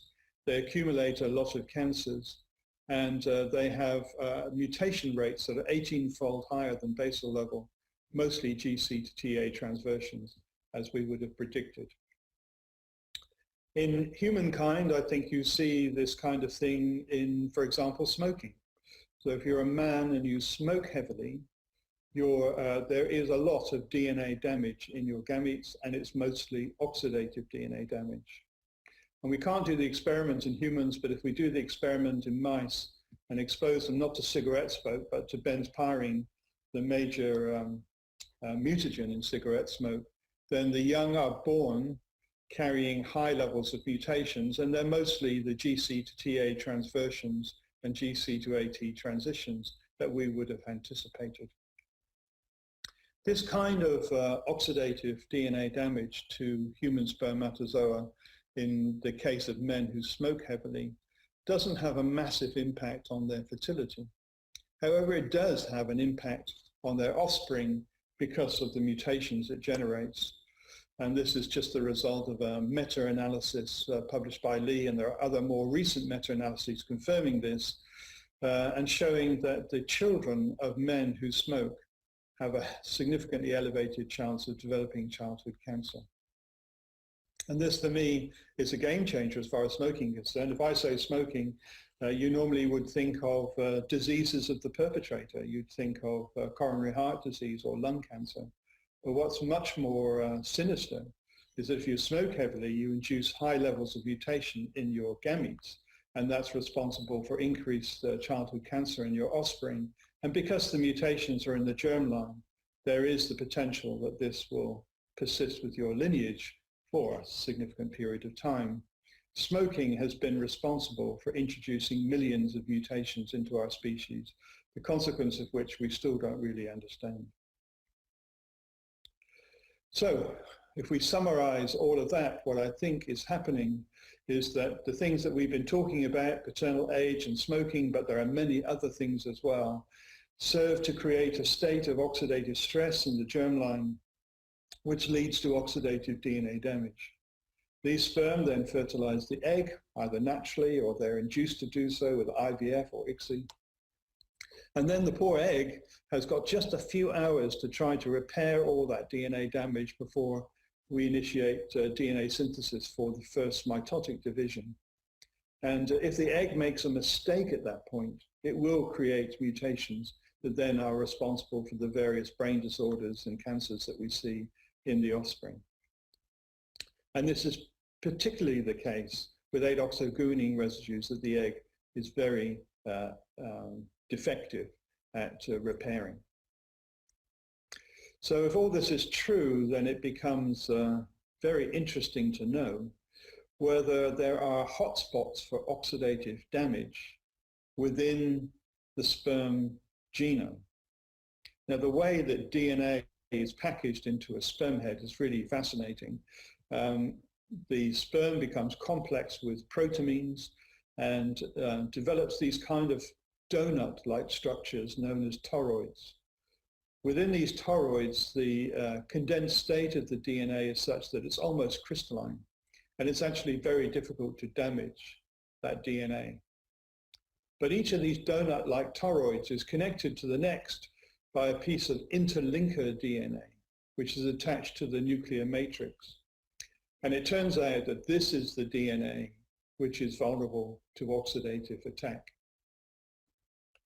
And if we look at sperm cells and consider which areas of the genome become oxidatively attacked, we find, as we might have predicted, that the damage is spread across the genome. And generally speaking, the bigger the chromosome, the more oxidative damage there is within it.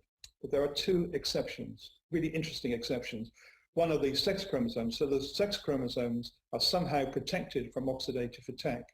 My colleague Joel Dreve has done exactly the same study in mice and finds exactly the same thing.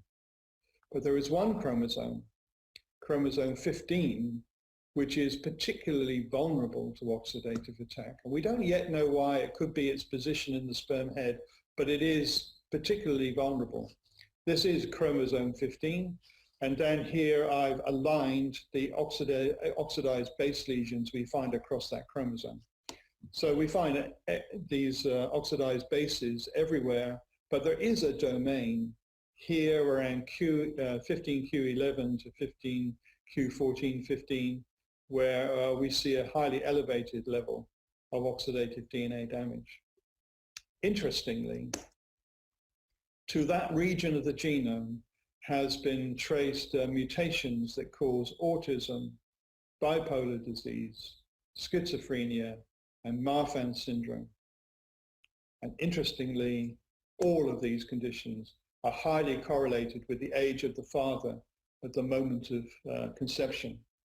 So what we think happens is that as men age, they develop more and more oxidized DNA damage in their spermatozoa.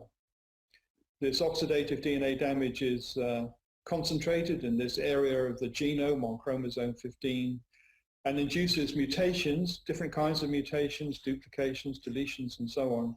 But these mutations are then responsible for the appearance of these conditions in their offspring. And of course, age is just one way that you induce oxidative stress in the germline. There are many others, and we've considered one, which is smoking. And as I've already told you, as men smoke, and it doesn't matter if you smoke before conception or during pregnancy, there is an increase in the risk of childhood cancer in your offspring. This is the mean risk, and these are the confidence limits. But there is an increase in the risk of cancer in your offspring. And then if you look at where the mutations are that cause this disease, you find that they are exactly in that spot where the oxidative damage is occurring on chromosome 15. And of course, infertility is another way in which you induce oxidative stress in the germline. So it would be entirely predictable that conditions like autism would be increased in the children of patients who are coming for assisted reproductive technology. And indeed, this study by Kissen et al. On quite a large number of patients from California, over 30,000, did show an increase in the incidence of autism in children conceived by ICSI, not IVF. And we presume this is because with ICSI, there is less sperm selection than there is with IVF. At least with IVF, you've got the zona pellucida to help you, and motility to some extent, to help you select the best gametes, but you don't have that luxury with ICSI. And so DNA damaged sperm are being inserted into the egg, and one of the consequences you see is this increased risk of autism. It's a small increase in risk. It represents about a 1% increase in risk. And at a patient-for-patient level, that risk may not be considered significant. But when, as in Australia, you've got 5% of your population being produced by IVF, this starts to have consequences at a national level, many more cases of autism because of the widespread practice of ART in our general population. Now, what can we do about it? Well, there are just two things we can do currently. And one is to try to isolate sperm cells that are free of oxidized DNA damage before we use them for ART. There are a number of different techniques which people use routinely in their clinics: density gradient centrifugation, swim-ups, some people do a swim down, glass wheel filtration. Suddenly a lot of microfluidic systems have appeared on the market, and employing principles like chemotaxis, rheotaxis, and thermotaxis to help isolate the cells. And in my own laboratory, we've been trying to develop an electrophoretic technique to isolate sperm cells. And this is just data from that electrophoretic technique, showing that sperm cells from a variety of different sources, when they're isolated using electrophoresis, so the idea here is have much higher than normal levels of negative charge, they have lower levels of DNA damage.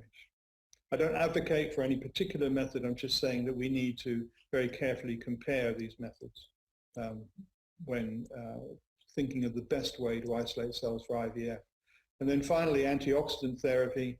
For this purpose, we use the GPX knockout mice produced by Joel Dreve. And this is an ideal mouse because it has a very oxidative stress localized to the epididymis. The testis is absolutely normal, but in the epididymis there is no antioxidant protection, and the result is the sperm accumulate large amounts of oxidized DNA damage. If you give these mice antioxidant therapy, then you both increase sperm number and decrease the amounts of DNA damage. So, in summary, oxidative stress is a major contributor to male and female infertility. It's a major factor in the etiology of DNA damage. It's exacerbated by factors like age, smoking, and other things I haven't mentioned, like obesity and chemical exposures. It increases the mutational load in the offspring, particularly on chromosome 15, and that may be correlated with conditions such as autism and childhood cancer. And to resolve this problem, we need to use improved methods of sperm selection and think about clinical trials for antioxidant therapy.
This is a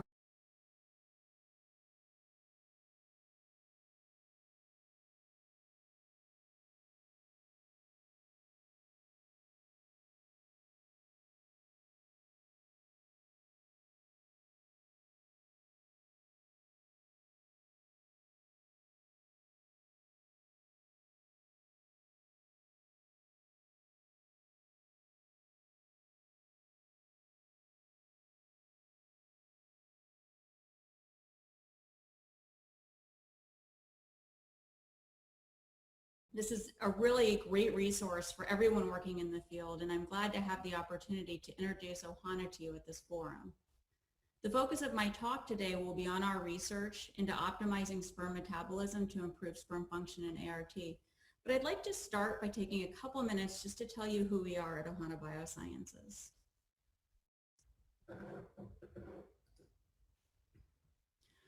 Ohana was founded in 2016 by a venture firm called Flagship Pioneering, and the goal of the company was to develop new approaches to health and medicine leveraging sperm biology.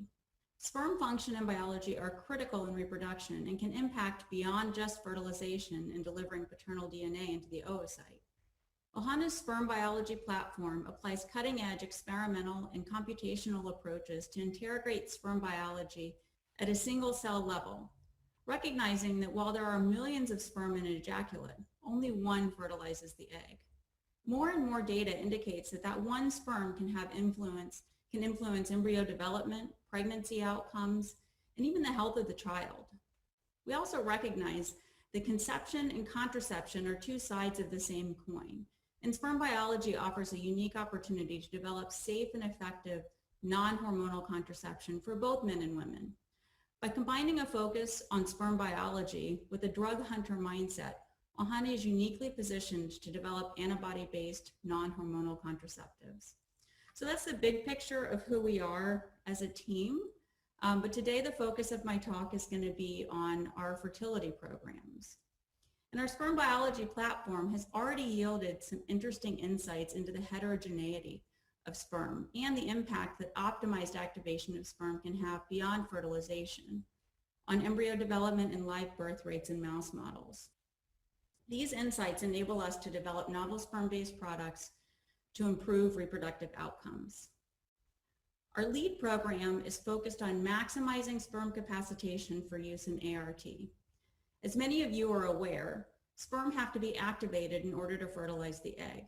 Sperm preparation for ART today involves isolating motile sperm from seminal fluid and resuspending it in media based on human tubal fluid. Yet we know that during natural conception, sperm capacitation occurs in stages as the sperm travel through the female reproductive tract, culminating in a fully capacitated sperm as it gets close to the cumulus oocyte complex. One feature of this activation is a hyperactive motility pattern, which enables the sperm to penetrate the layer of cumulus cells surrounding the egg and bind to and penetrate the zona pellucida for fertilization. One key aspect of capacitation is sperm metabolism. Sperm rely on both glycolysis and oxidative phosphorylation as they travel through the female reproductive tract and undergo capacitation, and can shift between these metabolic pathways based on the availability of energy sources. Activation of specific pathways may be necessary for different stages of capacitation. With our sperm treatment, we sequentially activate these metabolic pathways, increasing the percentage of sperm that fully capacitate, as measured by hyperactivation. So leveraging that understanding of sperm biology and how metabolic pathways influence activation, we developed an ex-vivo sperm treatment for use in IVF and IUI, recognizing the ideal activation state of the sperm is different for each procedure.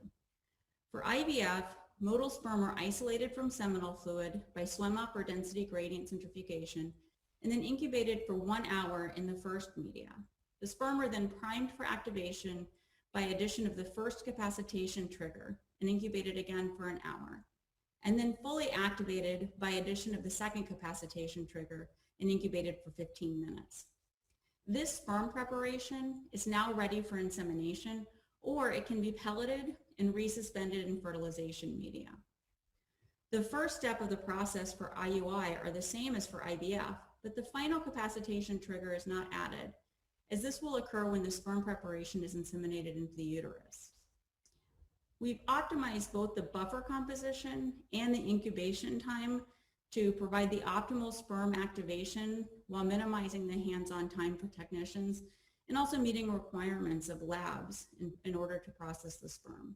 I just want to note too that this is currently a clinical stage product and it's being evaluated in an IVF clinical trial that I'll describe toward the end of the talk. So we've done a fair amount of preclinical research to evaluate the impact of optimizing sperm metabolism on outcomes in mouse IVF and IUI. And that's somewhat recognizing that the metabolic pathways involved in sperm activation are conserved between mouse and human. In these experiments, on this data slide and on the subsequent data slide, the sperm are isolated from the mouse epididymis and split into two groups. Half were activated using control conditions, and the other half were activated using our sperm treatment. When we do this and we do computer-aided sperm analysis, we observe a threefold increase in the percentage of the sperm that are classified as hyperactive on average. This corresponds to an increase in fertilization. So treated sperm fertilized 91% of oocytes as measured by 2-cell embryo formation compared to 53% with control activated sperm. Interestingly, we observed impacts beyond fertilization as 86% of 2-cell embryos generated with treated sperm developed into blastocyst compared to 59% of 2-cell embryos from control activated sperm, indicating that beyond just the motility phenotype of the sperm and the ability to fertilize the egg, this sperm treatment improves development of 2-cell embryos to blastocyst in this mouse system. And then when we looked at embryo transfer, so we transferred the same number of embryos generated with control activated sperm versus our treatment activated sperm, we observed a better live birth rate per embryo transfer in the treated sperm. Of the 170 embryos transferred per arm, 3-fold more embryos resulted in births compared to control. Another observation from this data set was that 100% of the female mice that had an embryo transferred from treated sperm had at least one pup compared to 56% of control. In a mouse IUI system where sperm were primed and then inseminated, we observed 6-fold more pups born with treated sperm compared to control conditions. And 70% of females inseminated with treated sperm had pups compared to 40% of control. As a whole, this mouse data set indicates that optimizing sperm metabolism improves sperm function and fertilization and sets the embryo on a trajectory towards successful embryo development and live birth. We further developed the same concept of optimizing sperm metabolism for use on human sperm. This data is video captured from computer-aided sperm analysis on sperm from a single ejaculate. Half was processed using a commercially available sperm prep reagent and half using our sperm treatment. You can see that under standard conditions, most of the sperm are classified as weak, with no cells classified as progressive, intermediate, or hyperactive. While in the treated conditions, the fraction of sperm classified as weak is reduced, and the fraction of sperm that are classified as progressive, intermediate, and hyperactive is increased. And obviously, this is from one sperm sample in one data set, but it's illustrative of what we've seen over multiple experiments. This slide shows the compilation of results from the sperm samples from 48 men who were in couples seeking treatment for infertility. Again, showing that when sperm from the same ejaculate are treated, there's a reduction in sperm classified as slow and an increase in sperm classified as progressive, intermediate, and hyperactivated compared to control conditions. Another way to visualize this data is by looking at the individual parameters that are measured by the CASA system rather than the composite of the hyperactivated classification. Curvilinear velocity is an important feature of hyperactivated motility.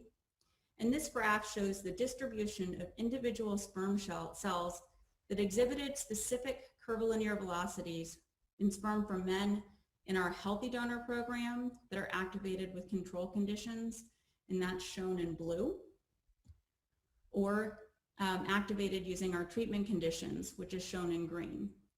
And then we also have sperm samples from men who are in couples seeking treatment for infertility, activated using control conditions, shown in orange, or activating using our treatment in red.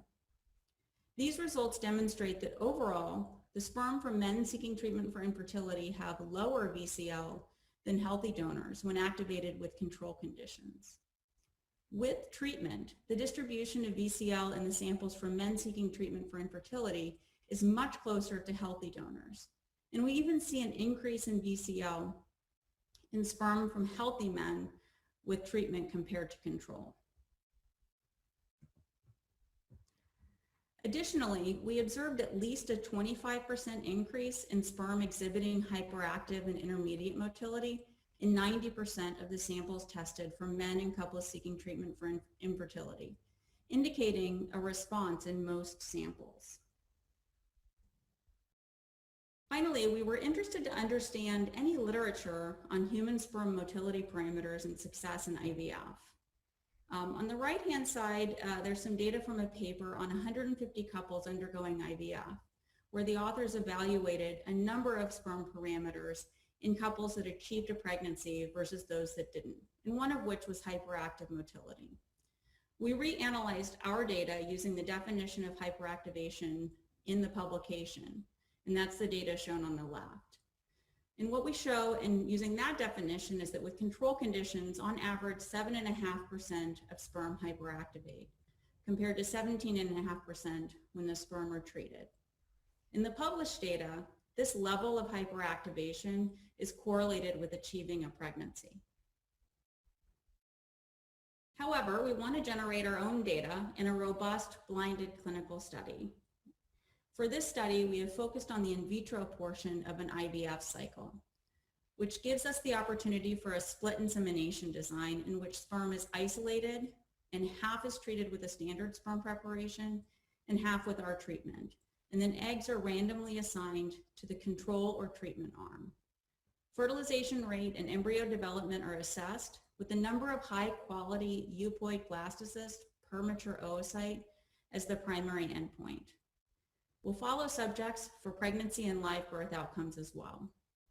With 83 couples, the study has over 80% power to detect a mean difference between groups of one high-quality euploid blastocyst per 10 oocytes retrieved using a paired analysis.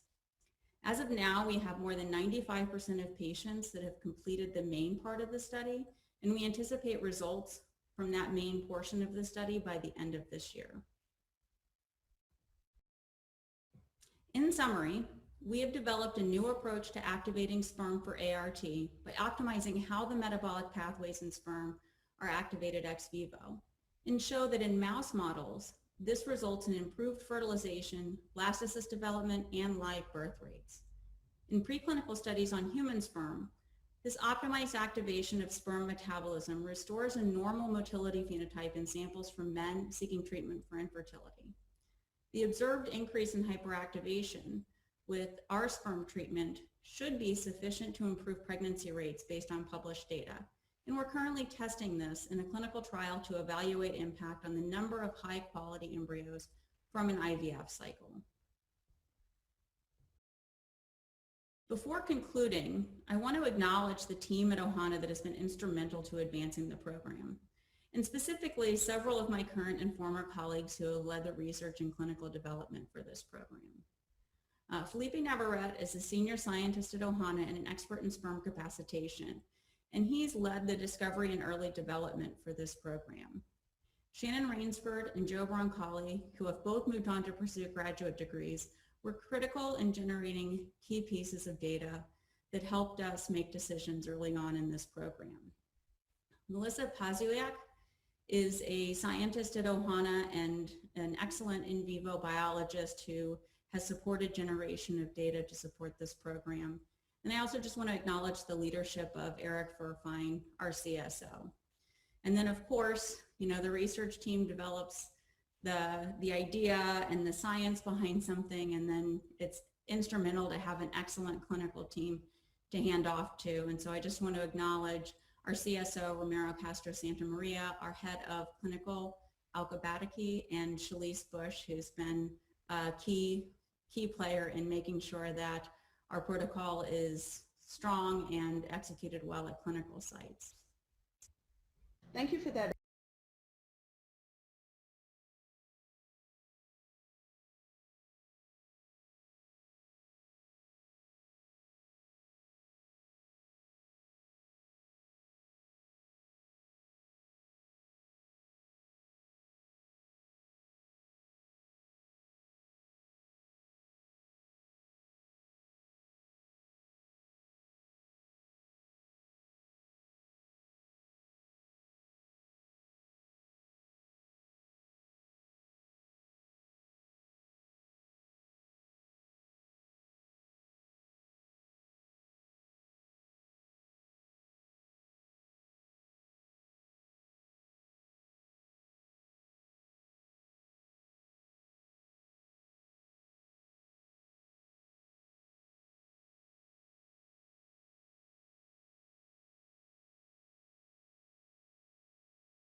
So just as a little brief summary, as you know, when a patient goes through an IVF journey, the process consists in a number of steps. So first of all, patients will go through an ovarian stimulation in which they will have to take medication for several days. This process will culminate in an egg retrieval where the eggs will be collected. And finally, these eggs will be fertilized with the sperm cells. The resulting embryos will be left in observation for up to 5 days. It can also be less, depending on the situation of the patient. And the embryos which have nice quality will be transferred or cryopreserved. So this would be a little summary of the whole process. So we're going to start speaking about some techniques that are used in the embryology laboratory. Well, it's called a complete guide, but this would be impossible in an hour. So we're just going to make a little summary. At the first step, we could say that the first techniques that are used in the laboratory occur the day of the egg retrieval.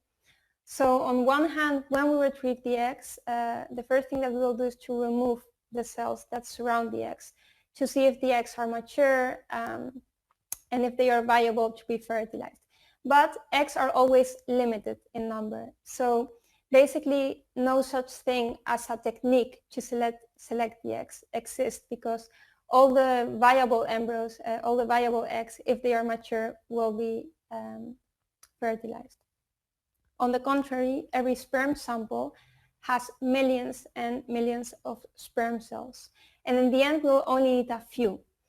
So for this reason, several sperm selection techniques have been developed in the late years to try to find the best way to select the best sperm cells in the sample and to use these best sperm cells to fertilize the eggs. So usual techniques which we use in the laboratory every day, which are used in every laboratory and which are almost mandatory when you're processing a sperm sample, are density gradients and swim-up technique. What we do when we perform density gradients basically is taking the sperm sample, putting it on top of 2 or 3 layers of a media with different densities. Then this tube we place in the centrifuge. And what will happen during this centrifugation is that the sperm cells will separate from the other components of the sperm sample. So once we have isolated the sperm cells in the bottom of the tube, after we have washed this, what we will do is we will place some media on top of it. And the fastest and strongest and most alive sperm cells will be able to climb up this media, so they will be able to swim up. This is why the technique is called swim up, until the upper layer of the media. So after some time, we will remove an aliquot of the upper layer of the media. And this aliquot is the one that we will use to fertilize. If we're going to use ICSI, we will put it under a microscope. We'll look at this selection of sperm cells and we will choose the ones which look best. And if we're going to inseminate the eggs through IVF, we will just use this aliquot, maybe just dilute it a little bit. There are some patients who have some more specific problems that need to be addressed. And for these cases, there are techniques that are a little bit more specific. So, for example, there are some patients who have a high rate of apoptotic cells among the sample. One technique that can be used to overcome this problem is MAX. MAX stands for magnetic activated cell sorting. And basically what happens is that apoptotic cells are cells which have started the process of dying. So they move, they are alive, but they will be dead in some time, and you do not want to fertilize the eggs with these sperm cells. So with MAX, you could remove these sperm cells from the sample, because a very early sign of apoptosis is, well, the extrusion in the membrane of phosphatidylserine, which is a lipid. And this lipid will bind to a molecule called annexin 5. So basically in this way you will be able to separate the bad sperm cells from the good sperm cells. In any case, another technique that we can use to overcome some molecular problems, so to extra select the sperm cells looking at some molecular characteristics, is PIXI or sperm slow, which is basically the same principle, these two techniques. They are based on the fact that mature sperm cells will be able to bind to hyaluronic acid. So the technique consists in having an ICSI dish which is coated with hyaluronic acid.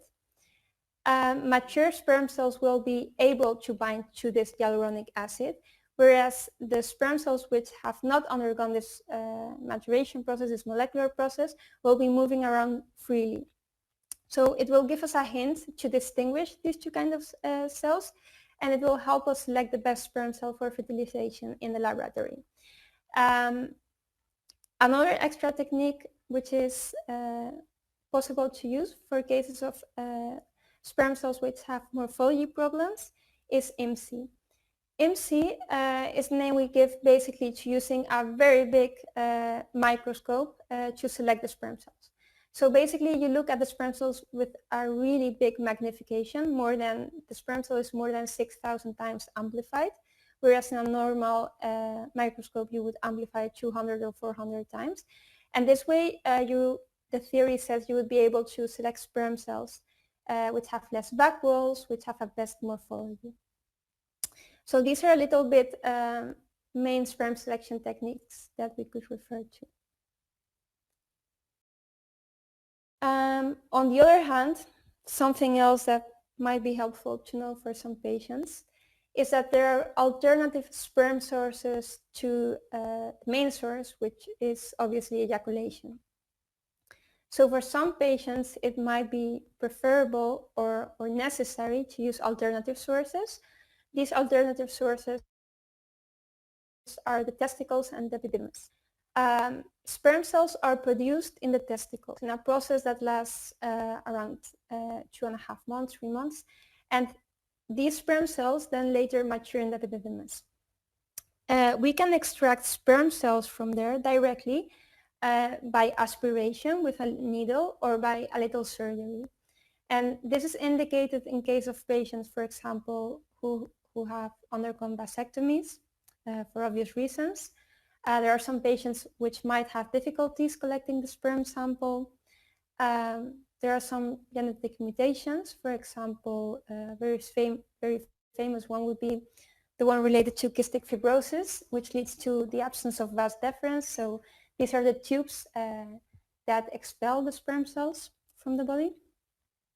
And there are also some cases in which the quality of the sperm in the testicles seems to be better than the quality of the sperm cells in the ejaculation.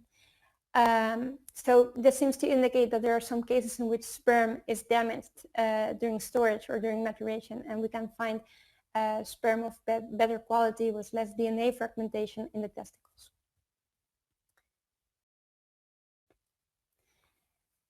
In any case, once that we have the mature eggs and once that we have selected the sperm cells, the next step is fertilization. So fertilization can happen by either one of two main techniques. It can happen through ICSI. ICSI stands for intracytoplasmatic sperm injection. And through this technique, what we will do is we'll directly microinject the sperm cell into the egg under a microscope with two micropipettes. One is holding the egg and the other one injects the sperm into the egg. The other technique is conventional insemination. In this technique, you have some droplets of media, and this media basically is your aliquot with sperm cells. You place the egg in these droplets, and the sperm cells will compete to naturally fertilize the eggs. So pros and cons of these two techniques. We all like IVF because it's more natural. So intuitively, it seems less invasive, let's say. Problem is, IVF has more risks because you're not really making sure the sperm cell reaches the place that it should reach. So it can happen that the next day you find there's a failure of fertilization. So basically, none of the eggs fertilized. And usually there's also a higher rate of abnormal fertilization. So for example, there's a higher rate of embryos which have 3 pronuclei instead of 2 pronuclei. So you might miss out on some viable eggs. So the embryologist will decide which of the two techniques to use, depending on the egg quality, depending on the sperm quality, and depending on the previous history of the patient.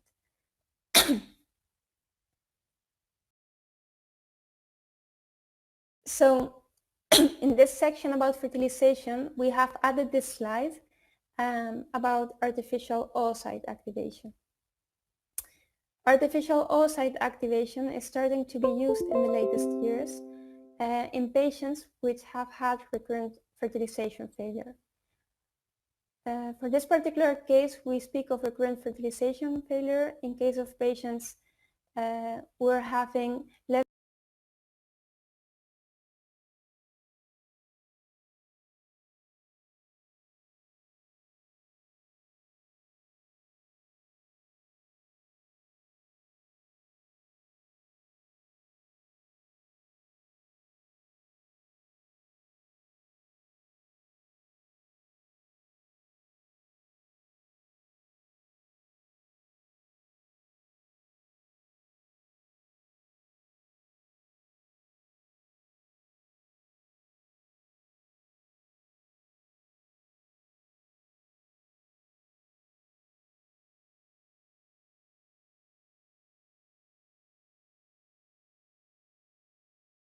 of the patient.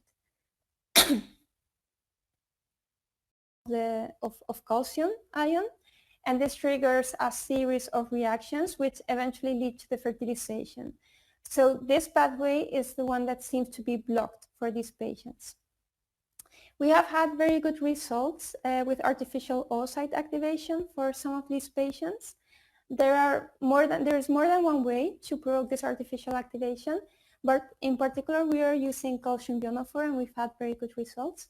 It's a very simple protocol. You basically just have to culture embryos in droplets of calcium ionophore rich media for 15 or 10 minutes after ICSI. Of course, you don't want to randomly use this technique if it's not necessary. What we sometimes do is we apply this media in all of the eggs if the patient has had cases of complete fertilization failure. And if it's just a low fertilization rate, we consider applying it only in half of the eggs to see if this is really helping the case. So we have spoken about fertilization. Now we're going to start speaking about embryo development. The day after fertilization, the embryos, if they have fertilized properly, they should look like the first picture on this slide. You can see that the egg has to bubbles. These bubbles are called pronuclei. It means that the egg is correctly fertilized. What will happen after this is that the embryo will start dividing. So on day 2 it will have around 4 cells, on day 3 it will have around 8 cells. Then the embryo will keep on dividing to 16 cells, 32 cells, 64 cells. But before it reaches that point, what will happen is that the borders of the cells will stop being visible. So the embryo will turn into sort of a ball, which is the morula stage, and we find embryos in this stage usually at day 4 of development.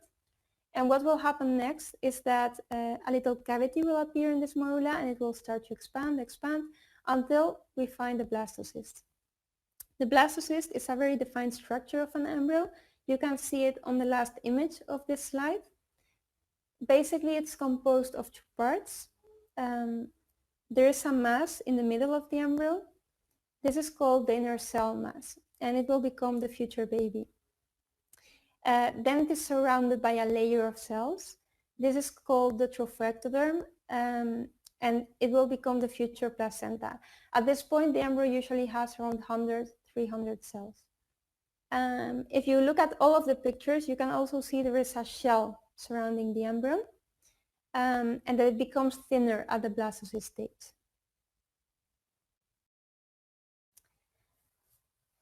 So more and more, we are tending to leave embryos in culture until day 5 of development.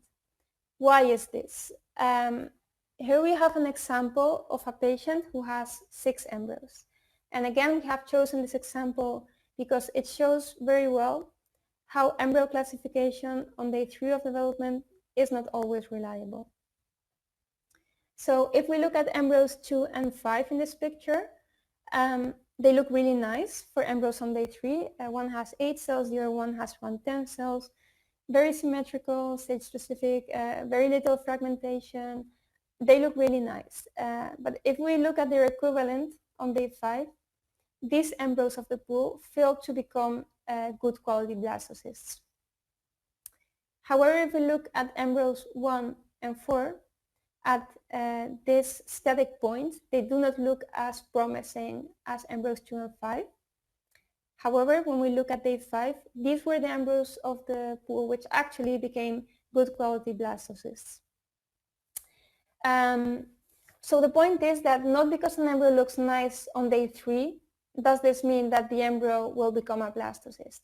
It's normal that embryos do not become blastocysts. Not all eggs are programmed to do so, and it's like a natural selection process. So this is a little bit why we tend to leave embryos to day 5, because if you always transfer embryos on day 3 and you're not becoming pregnant, you might be wasting your time because maybe they are not even able to reach the blastocyst stage. And this brings a little bit to the next point, and it's the fact that quantity is not the same as quality. So I will repeat this. Some patients have many eggs, however, very few of them turn into blastocysts, and these blastocysts may not be of the best quality, whereas other patients may have less eggs, and however, most of their eggs will turn into good quality blastocysts. So it's not because you have more and more eggs necessarily that you have a better outcome. The quantity is way more important than the quality.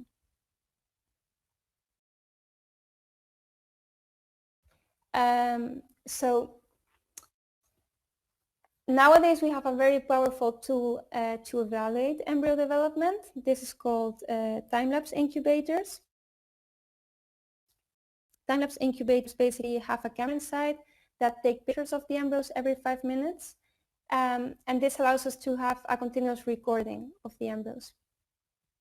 In these incubators, every patient has an individual chamber, and since we can look at the embryos in a computer, we do not need to open the lid, take the embryo out, place it under the microscope, and we do not need to disturb its stable culture conditions, because embryos, of course, have a special temperature, a special oxygen concentration, a special CO2 concentration, so we do not need to disturb them to do this.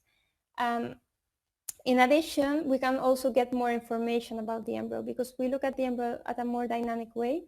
we can make a morphokinetic analysis of the embryo, and we can study if the embryo has direct cleavages, irregular divisions, if the cell cycles are synchronical, how much the cell cycles last, and this information we can use to predict the implantation potential of the embryo and to select the best embryo for transfer. So we get a lot more information.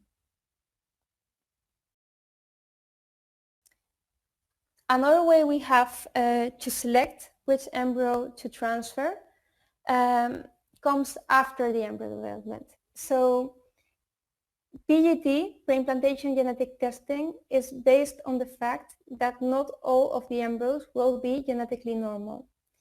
So some embryos have genetic errors. What we do in the laboratory when the embryo reaches the blastocyst stage, what we can do is to remove a few cells from the trophectoderm.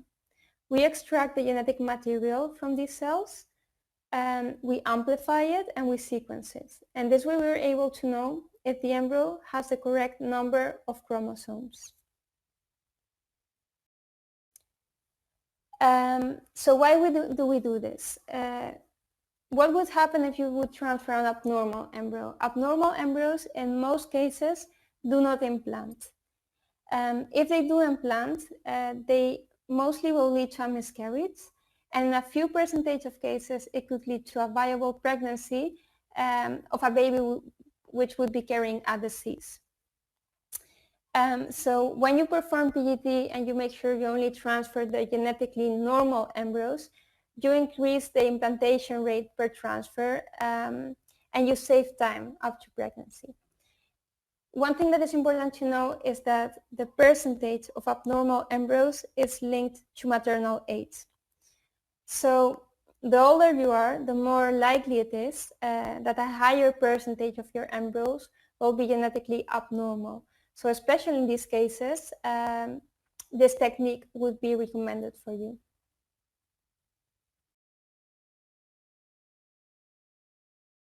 So next, when we already have decided which embryo we want to transfer, there are also some techniques that have been studied that are starting to be applied to try to increase the implantation rate of these particular embryos.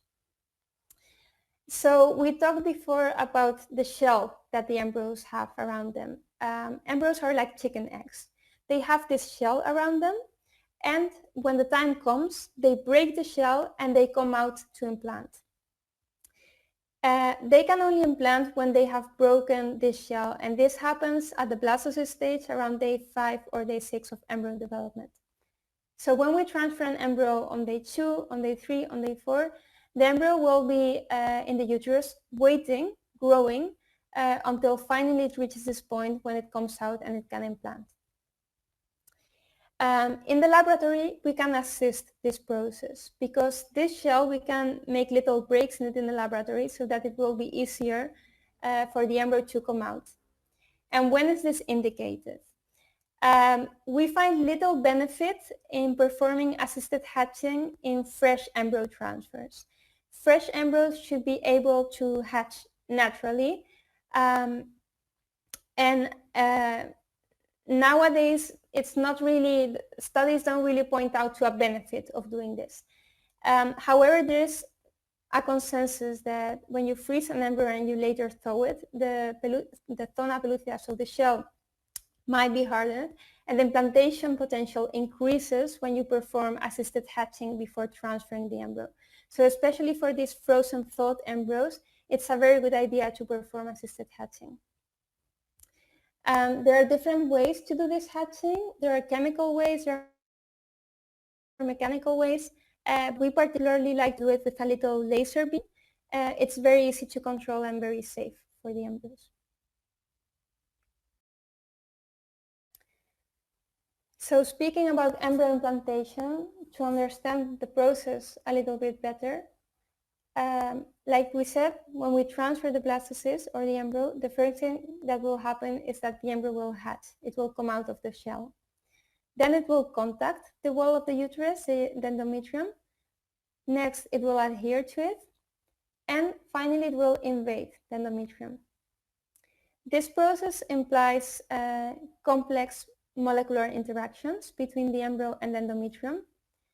And there is a particular stage of the endometrium in which it is capable to performing these interactions. This stage is called the implantation window.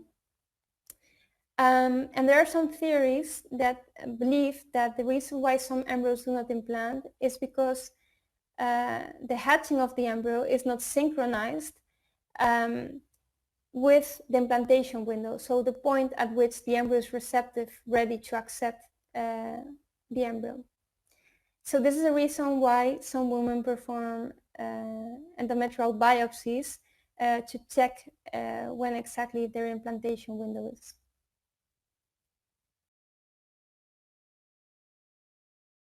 So finally, I'm just going to speak about one more technique, which is related to embryo transfer.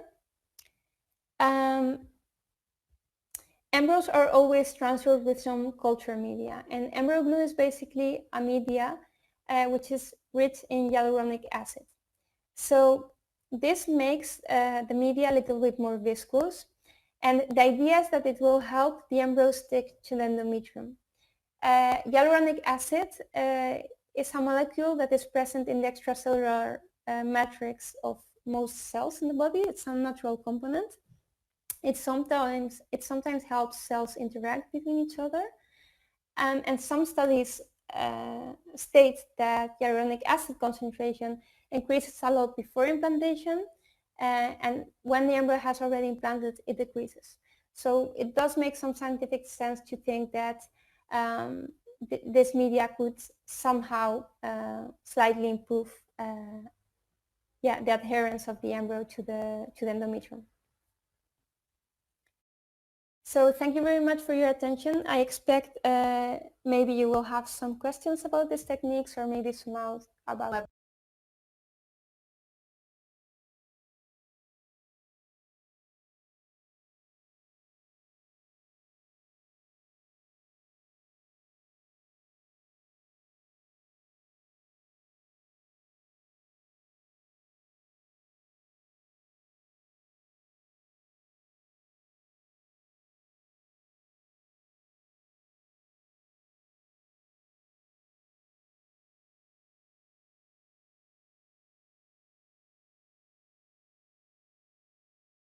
A brief summary.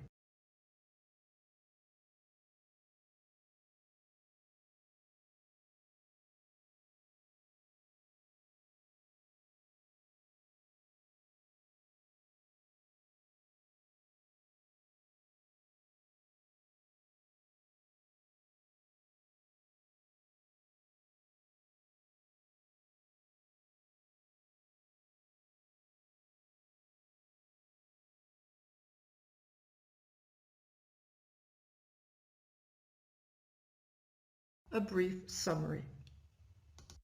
So let's begin. As we all know, the efficiency of in vitro fertilization is limited by the functional and kinetic properties of the spermatozoa. In the 90s, different manipulation techniques were to increase the chance of a spermatozoon to reach the oolemma and fertilize it naturally. In a first approach called zona drilling or zona parcel dissection, embryologists used an acid, an enzyme, or a needle to partially thin or open the zona pellucida. A second approach was to aspirate multiple spermatozoa from a sperm drop with a large pipette and inject them in the perivitelline space. The latter technique was named subzonal injection. Both techniques resulted in an increased fertilization rate, but also in a very high polyspermia rate. It was during one of those SUSI procedures that by accident a sperm cell was injected into the oocyte. And this oocyte showed to be normally fertilized the next day, as published by the group of Palermo and colleagues from Brussels. And as defined by this group, ICSI is a procedure that entails the deposition of a single spermatozoon directly into the cytoplasm of the oocyte, thus bypassing the zona pellucida and the oolemma. It is obvious that ICSI is a high precision procedure, through which an oocyte can be fertilized independently of the morphology and/or motility of the single spermatozoon injected. Let's now focus on the indications and outcomes for ICSI. ICSI was an immense breakthrough for treatment of patients suffering from male factor infertility. Patients suffering from severe oligozoospermia and later even azoospermia by retrieving sperm cells from the epididymis or testes were offered a chance to father a child. Since then, ICSI usage for non-male factor, however, is increasing globally. ICSI is being used for unexplained infertility, poor quality oocyte, low oocyte yield, advanced maternal age, prior fertilization failure with conventional IVF, pre-implantation genetic testing, fertilization after IVM, and fertilization of cryopreserved oocytes and oocyte donation cycles. Some clinics also opt for ICSI for all cases. The data from Europe, as presented by the ESHRE AMI Consortium in 2020, show again the ongoing trend towards more ICSI usage, accounting for more than 70% of the cycles performed. So are we doing a good job? The ICMAR data on the year 2016, as presented at the ESHRE meeting 2020, are global data for non-donor cycles and do not include the data from China. They clearly show a delivery rate of 19.2% per aspiration, both for ICSI and IVF. Next question then to be asked is if ICSI is safe. Multiple studies have been published on the health of the children born. Unfortunately, there are many pitfalls and inconsistencies in the study designs. But globally, the data provide reassuring evidence regarding the health of ICSI children for male indications. The data show that there is a higher risk of preterm birth and small for gestational age, as well as an increased risk for congenital malformations, chromosome aberrations, less favorable cardiometabolic outcomes. These risks are at least partially related to parental infertility and can also result in transgenerational inheritance of the infertility, so sons inheriting the poor sperm qualities from their fathers. Studies on the long-term follow-up of ICSI children, so on adults, are so far scarce. So who benefits from ICSI in the non-male factor group? The MSERM committee analyzed data on usage of ICSI in the non-male factor group and found that ICSI may be of benefit for select patients with pre-implantation genetic testing for monogenic disease or previously cryopreserved oocytes. For all other indications such as unexplained infertility, poor quality oocyte, low oocyte yield, advanced maternal age, fertilization after IVM, ICSI seem not to result in better outcomes. ICSI for patients with previous failed or no fertilization cycles, there however it can improve the fertilization rate. So how can an oocyte be fertilized by ICSI? Let's remind ourselves of just what a specialized and fascinating mechanism fertilization process is. Freshly ejaculated sperm are unable or poorly able to fertilize. Rather, they must first undergo a series of changes known collectively as capacitation. Capacitation is associated with removal of adherent seminal plasma proteins, reorganization of plasma membrane lipids and proteins. The sperm head carries the acrosome, a lysosome that is packed with zona-digesting enzymes. After the acrosome reaction, the enzymes are released and the zona pellucida is dissolved. The acrosome will react with the PVS and sperm and egg membrane will fuse. Upon binding of the sperm, the egg will then rapidly undergo a number of metabolic and physical changes that we collectively call egg activation. Prominent effects include rise in intracellular concentration of calcium, completion of second meiotic division, and cortical reaction. The latter is a massive exocytosis of cortical granules seen shortly after sperm-oocyte fusion. These proteases alter the structure of the zona pellucida and it will be impenetrable for other sperm cells.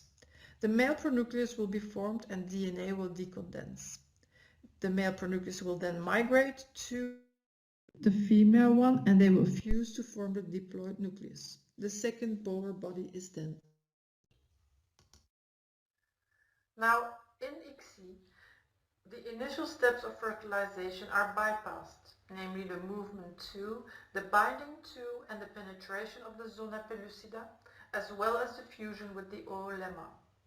But the following biological processes still take place, and these are the rise in calcium in the ooplasm, the oocyte activation, the formation of the male pronucleus and DNA decondensation, migration of the male pronucleus and the pronuclei fusion, and formation of the diploid nucleus, and of course the extrusion of the second polar body. Two steps in the ICSI process are crucial, and these are the aspiration of the cytoplasm into the ICSI pipette to break the oolemma and to induce oocyte activation. The second one is the immobilization of the sperm, so that the sperm can release oocyte activating factors into the ooplasm, and this will also induce a rise in calcium. Let's now look at the practical aspects of ICSI in the laboratory, more particularly the sperm prep for ICSI. Sperm preparation technique should remove all seminal fluid, remove all non-sperm cells, isolate morphologically normal and motile sperm, will support capacitation and result in the reduction of DNA fragmentation. Sperm preparation technique should isolate and select viable spermatozoa with intact functional and genetic properties, normal morphology with minimal DNA damage, intact cell membranes with functional binding properties. There is a range of sperm preparation techniques available, and I do not have the time to address all in detail, so I focus on the three simplest and most widely used: wash and concentration, swim up, and density gradient. Diluting semen with culture media and centrifuging is by far the simplest method, but because it compacts the healthy sperm into a pellet with non-sperm cells and poor quality and dead sperms, there is a real risk of reactive oxygen species damaging the healthy sperm. This, together with the fact that there is no selective process to refine the population of sperm, it will mean then that the wash and concentration should be a last resort and not generally recommended. The swim up and other sperm migration techniques rely on motility, so are best for samples of generally high quality, and this is not always the case in ICSI samples. As for the wash and concentration, it is generally not recommended that sperm samples be washed and then a swim up is performed, but rather medium is layered over whole semen and the collected sperm is washed. Density gradient separates cells by their density and will result in an optimal yield, a clean fraction of highly motile spermatozoa. The formation of reactive oxygen species is significantly reduced. The choice of sperm preparation methods depends on the characteristic of the semen sample. Concentration and motility are within the normal ranges, then direct swim-up technique can be used. For significantly OAT samples, which is mostly the case in ICSI, density gradient centrifugation or a modified density gradient layer step is preferred, since density gradient centrifugation leads to a higher recovery rate of motile sperm cells, and this compared to the swim-up technique. The DCG can be modified to address the issues of each individual specimen, and it is the method of choice for sperm prep in the majority of ART and andrology labs. In case of testicular biopsies, the spermatozoa need to be isolated from the testicular tubuli. This can be done in a mechanical way by milking with needles, mixing through a tissue grinder, or slitting with sterile glass slides. The tubular material can also be digested with enzymes like DNase 1 and collagenase type 4. This method will also result in the lysis of excessive red blood cells. It is very useful in case of non-obstructive azoospermia, and this in addition to mechanical methods. If a good number of spermatozoa are present, we can centrifuge the cell suspension with culture media or we can even apply a mini density gradient centrifugation. The supernatant is removed and the pellets are resuspended in fresh culture media. Let's now focus on the denudation of the oocyte. The removal of the cumulus complex and corona radiata surrounding the oocyte is necessary to easily fix the oocyte on the holding pipette, to also have a good view during the injection of the zona pellucida, the oolemma and the ooplasm, and of course to check the quality and maturity of the oocyte. We generally use the enzyme hyaluronidase, and this is found in high concentration in the acrosome of most mammalian spermatozoa. This can be recombinant or bovine or ovine of origin. I will describe a typical denudation by using cumulase as an example. We have to prepare first of all our denudation pipettes. Then we will preheat, pre-equilibrate the medium containing the enzyme for 2 hours at 37 degrees. This is of course according to the IFU of the supplier. When the 2 hours have passed, we will take 0.3 to 0.5 ml and transfer it into a multi-well dish. One of several oocyte cumulus complexes are placed in the first well with a large pipette. After 60 seconds, the cumulus oophorus complexes are gently aspirated up and down in a denudation pipette and transferred to a second well with buffered medium. The remaining cumulus cells are removed by gently aspirating the oocytes up and down the pipette with a smaller diameter. Once the cells are removed, we wash the oocyte thoroughly by transferring them between several wells of culture medium to remove all traces of the enzyme. The oocytes are then transferred to the culture dish and placed in individual microdrops covered with pre-equilibrated liquid oil and cultured until ICSI is performed. Care needs to be taken that temperature, osmolality, pH are stable throughout this first manipulation step, and gentle pipetting is performed to avoid mechanical stress on the oocytes. Washing of oocytes after denudation to remove all traces of enzyme is key. And of course, witnessing of the ID should be ensured during all denudation steps and culture steps. The choice of a denudation enzyme can be based on the following. On the one hand, animal-derived products have limited purity and accidental transmission of pathogens cannot be fully excluded. On the other hand, studies show that the use of recombinant enzyme cumulase for denudation resulted in lower oocyte degeneration rates and better embryo qualities. After denudation, we can score maturity and quality of the oocytes. ICSI is generally performed on metaphase 2 oocytes. ICSI on in vitro matured M1 to M2 oocytes can be done but will result in a reduced fertilization rate, high aneuploidy rate and low pregnancy rates, and very low ongoing pregnancy rates. As for the quality of the oocyte, the Istanbul Consensus and the work of Rubini and colleagues list the following abnormalities as to have a negative influence on the outcomes and therefore should not be inseminated. The giant oocyte, as you can see in the picture the top left, is a possible source of digenic triploidy. The abnormal first large polar body but not fragmented is pictured top right. There is a risk of aneuploidy in this oocyte. Oocytes with large perivitellin spaces, increased cytoplasmic granularity and large vacuoles persisting past syngamy. These are also not to be inseminated, are linked, or they will result in poor outcomes.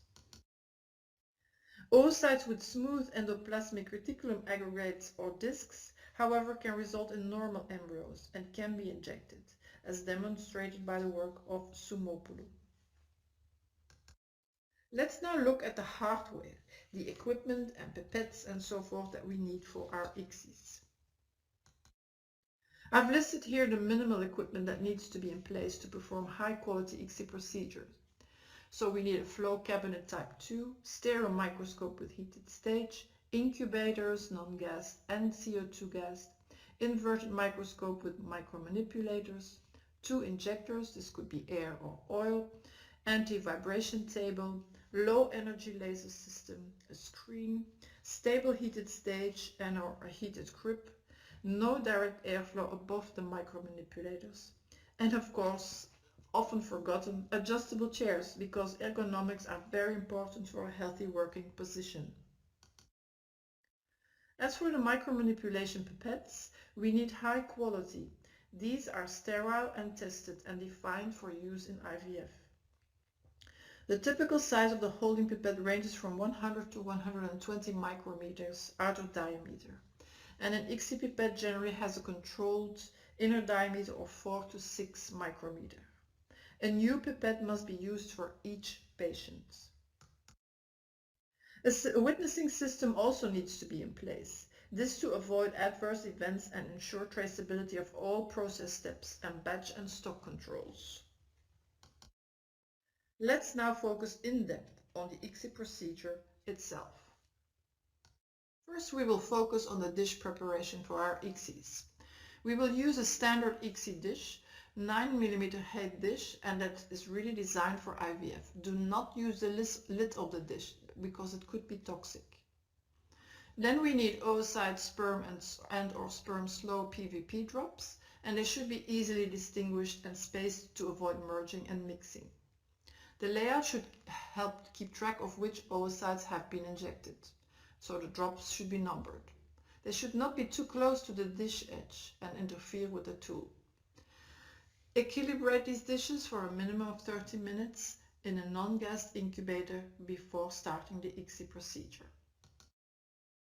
Let's have a look at the traditional ICSI dish preparation. I'm showing you here 2 examples of a dish layout, but there are many variations to this.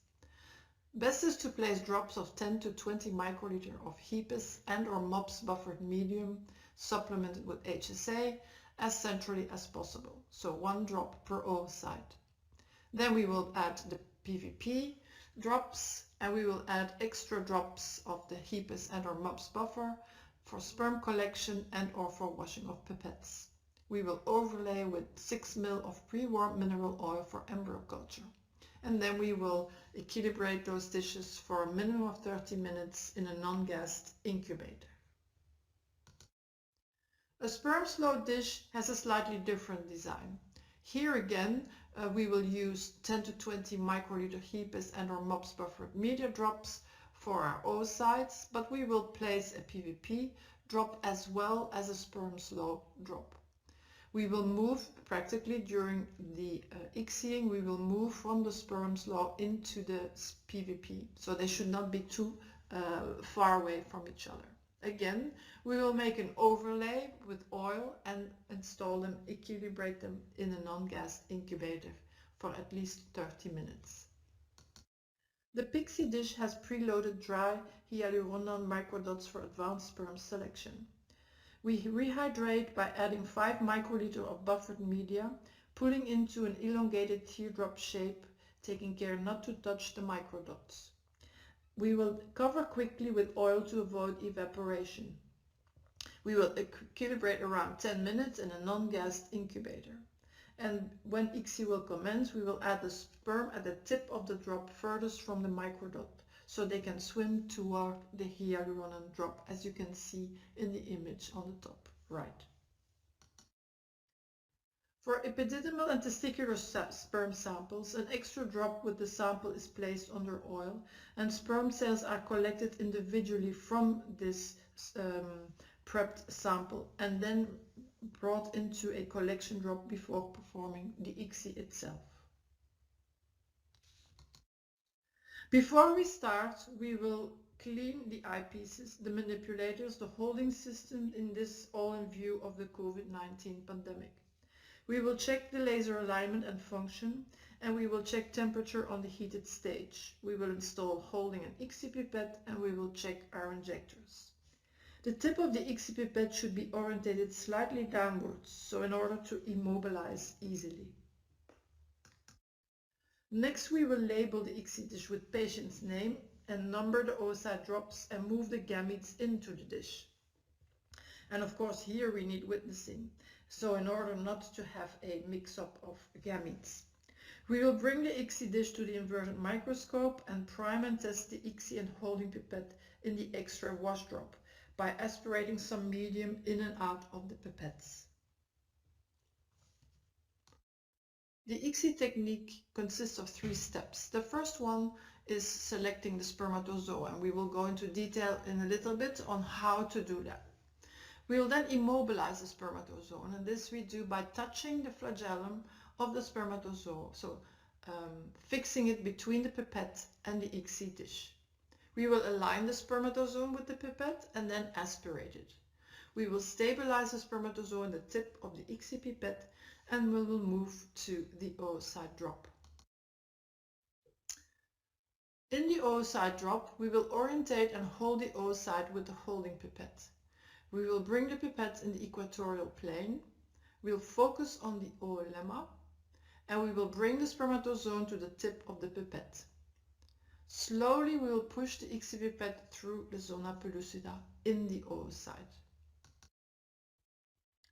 The third step consists in aspirating the cytoplasm and in re-injecting the cytoplasm plus the spermatozoa. We will then slowly retract the pipette from the oocyte, staying in a nice horizontal plane. We will stop aspirating the oocyte with the holding pipette, and we will remove it from the holding pipette.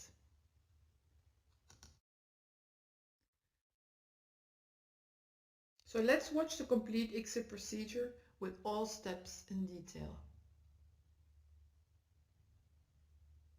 Aspiration of the cytoplasm, re-injection of the cytoplasm plus the sperm, retraction of the pipette, slowly, gentle, and then removing of the oocyte from the holding pipette.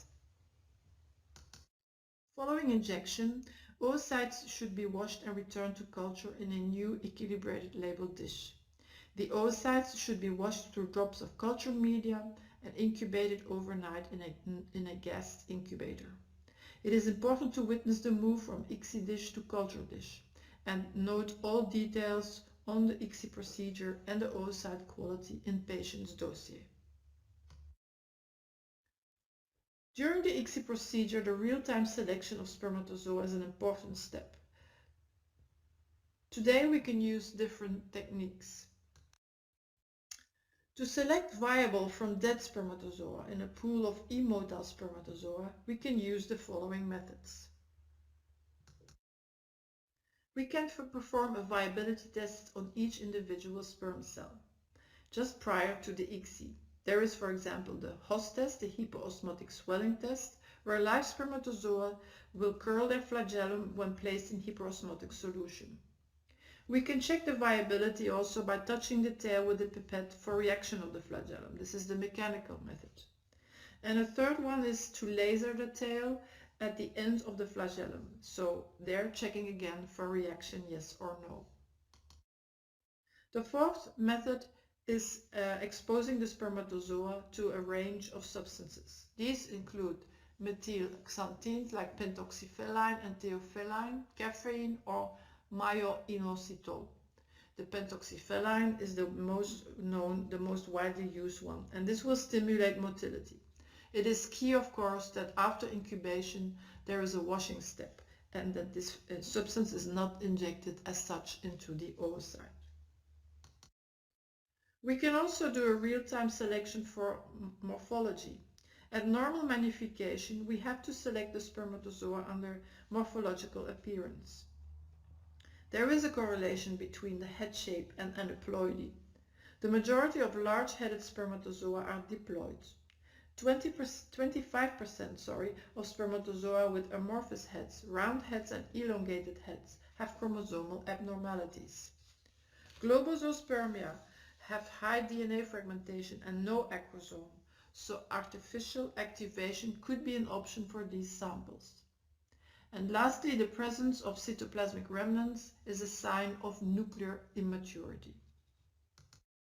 Another approach is the IMSI, the intracytoplasmic morphologically selected sperm injection technique at high magnification, 6,300 times magnification.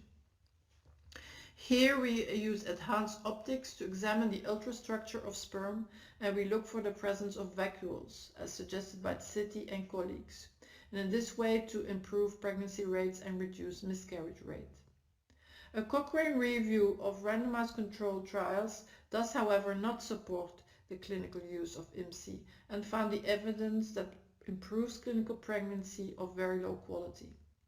A later review suggested that IMSI may be effective in overcoming later paternal effects like blastocyst formation and implantation.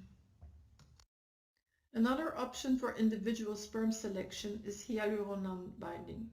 If sperm cells bind to hyaluronan, it will reflect cellular maturity, reduce risk for DNA fragmentation or aneuploidy, and increase chromatin integrity. A large study in the UK showed a significant reduction in miscarriages when using pixie dish for sperm selection, particularly in older women.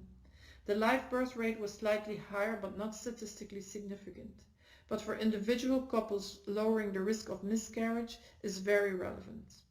It should be noted that the study was performed on a broad population and sperm selection may not be relevant for all couples.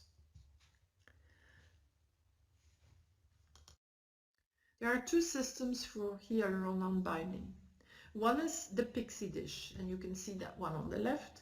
As discussed before, once the plaque of the pixie dish is rehydrated, sperm can be added and allowed to swim across the plaque. Those expressing receptors to hyaluronan may bind to the surface of the dish in the circular plaque and then be aspirated into a ICSI pipette. In sperm flow, shown on the right, sperm are introduced into a drop of the hyaluronan-rich medium, and if expressing receptors, they will get trapped in the gel matrix and lose progressive motility and shudder on the spot. And this way we then can pick those spermatozoa, go to the PVP, immobilize, and use them for injection. Now the next day after our ICSIs, we will check fertilization by the presence of 2 PNs and 2 portal bodies in the manipulated oocytes. Roughly 1% of the oocytes will show 1 PN oocytes. These 1 PNs should preferably not be transferred, since they can be haploid because of parthenogenesis, or they show asynchronous PN formation, or they had PN fusion, so they are diploid. But we do know from studies that if they are diploid, they have a higher aneuploidy rate than normal 2 PNs. Failed fertilization can also occur, and in less than 1% there is a total failure to fertilize. It is really difficult to pinpoint the exact cause because it could be oocyte and or sperm related. I will now quickly touch on some factors that influence the quality of your ICSI and its outcomes. Multiple factors will influence each step of the fertilization and culture process in our labs. It is our professional task to ensure that the stress on the gametes and the embryos is minimalized during these different steps. The temperature is a key one, and it needs to be stable between the limits of 36.7 and 37 degrees, and this to avoid instability of the meiotic spindle in the oocyte. So a uniformly heated stage, like for example the thermosafe, is mandatory. Equipment and culture systems need to be validated, maintained and monitored rigorously to avoid any sudden stress on gametes and embryos.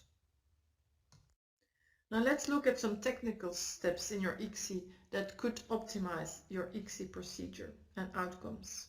For example, is it important to have the portal body at 6 or 12 o'clock? It is your choice.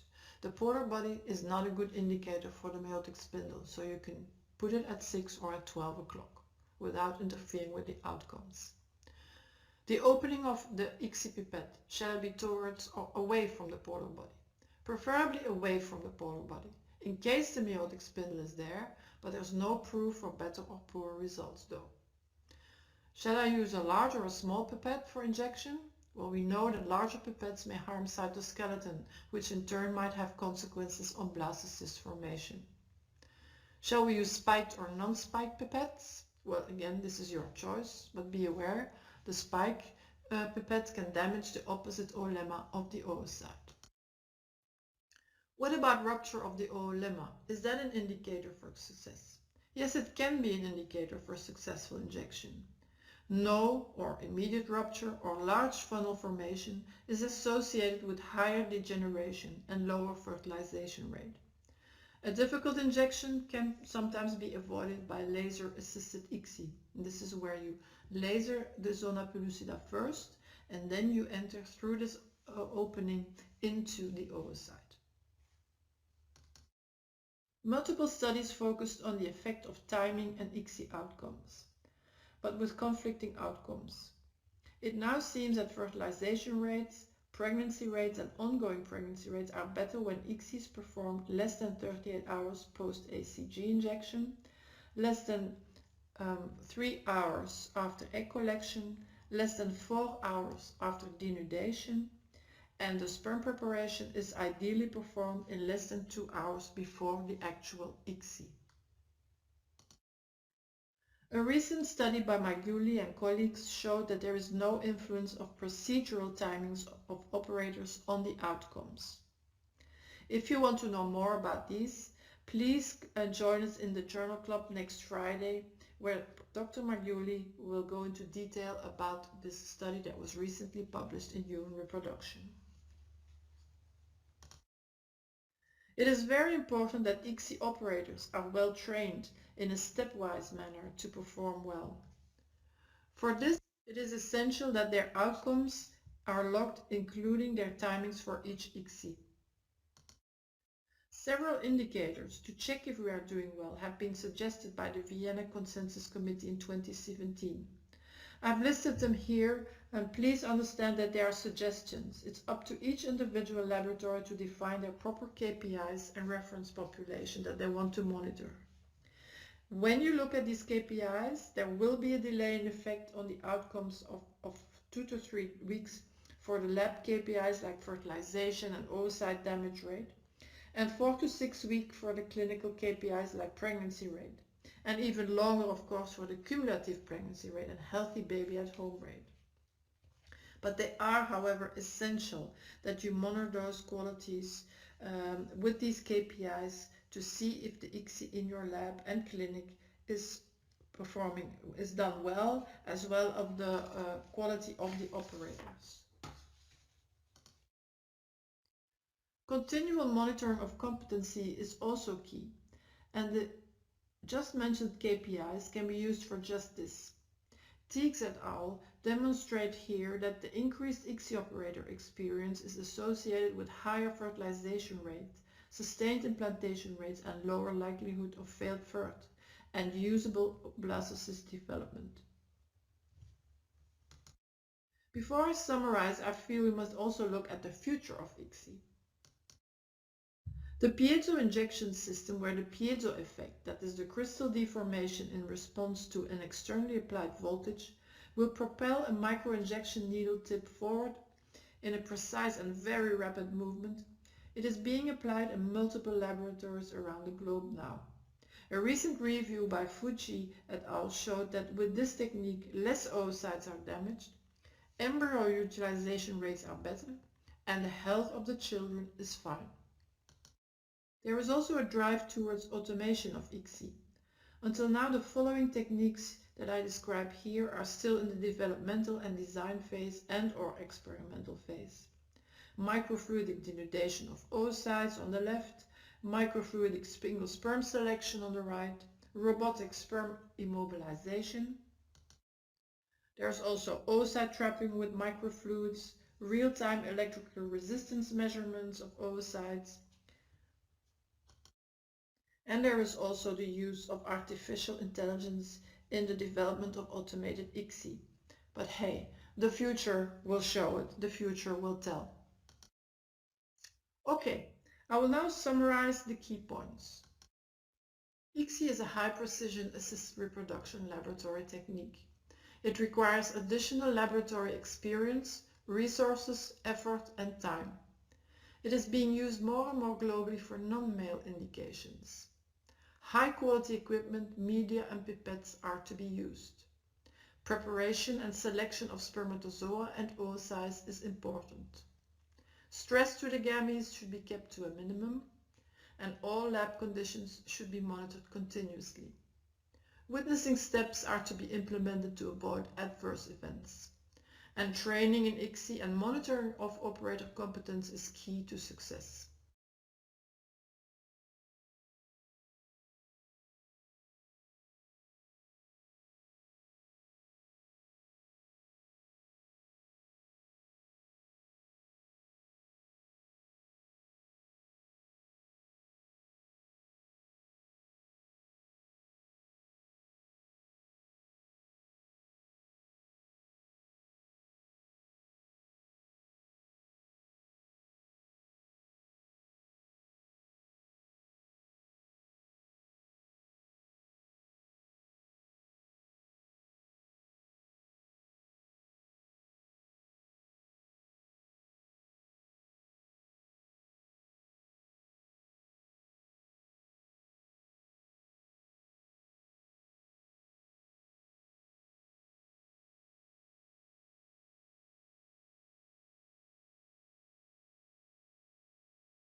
Despite LH and ACG seem to have similar activities, they are different molecules with different rules in vivo.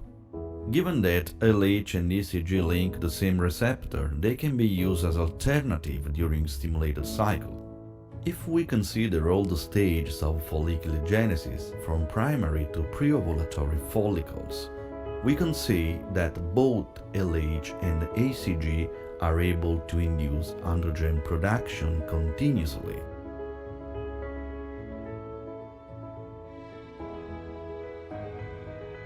Once produced, androgens reach the granulosa cells to be converted in estradiol. Now we have to remind that LH-ACG receptors are also present in granulosa cells, but only in codominant antral follicles reaching 8 mm. In granulosa cells, LH and ACG play different game. So let's analyze the role of LH, reminding that this hormone is present in natural cycle at this stage. When LH binds its receptor, typical G-protein mechanism is activated. G-protein links adenylate cyclase, which in turn induces cyclic MP production. This cascade is crucial for promoting steroidogenesis. On the other hand, another cascade is activated by LH via EGF receptors. In this case, two different pathways are involved, ERK and AKT. These pathways of signal transduction promote survival and inhibit apoptosis of granulosa cells. Now, let's analyze the role of ACG in granulosa cells.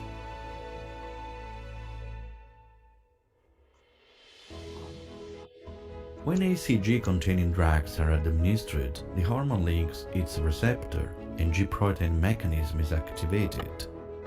G-protein binds adenylate cyclase, which in turn promotes the production of cyclic AMP. Cyclic AMP interacts with PKA pathway. This pathway is crucial in the mitochondria. Here, cholesterol is converted to pregnenolone. Following accumulation, this substrate moves to another compartment of the cell, which is called smooth endoplasmic reticulum, where it is converted in progesterone. So ACG is more active than LH in promoting steroidogenesis and progesterone production. At the same time, ACG is able to induce CRAB and procaspase 3. These activities promote apoptosis of granulosa cells, in contrast with anti-apoptotic action of LH.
Monsef?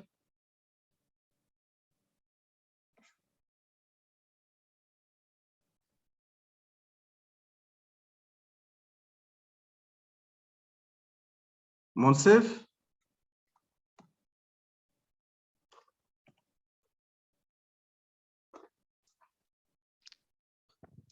Pardon, professeur.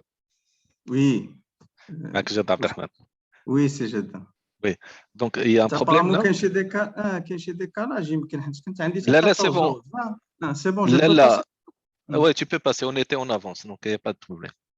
D'accord. Yeah, la dia تتبان لكم كلشي تيبان مزيان. Oui, c'est clair, vas-y. C'est clair. Donc mon chef il est là pour me présenter, je ne sais pas ce qu'il va faire, donc parce que c'est lui le modérateur. La merde. Je vais les contacter, نشوف. Yalla, essaye de.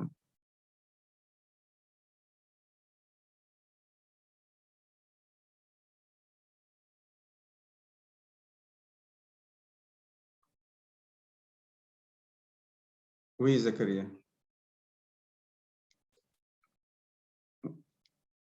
D'accord. كنت نهضر مع جدة فهمتيني.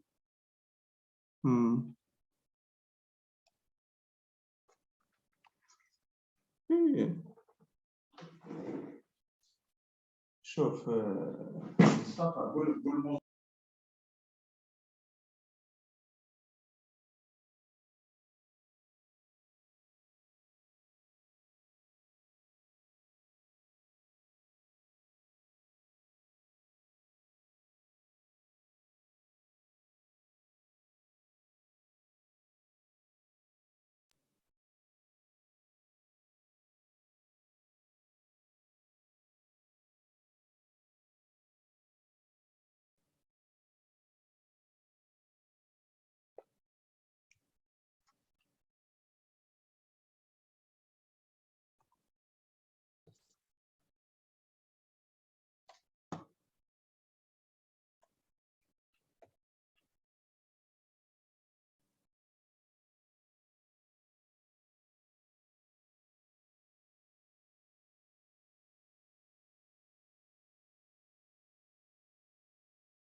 Hello, everybody. Good morning. Good evening, everybody. I hope to thank MSERM Association for this opportunity to share our knowledge and our experience, and to thanks also Merck.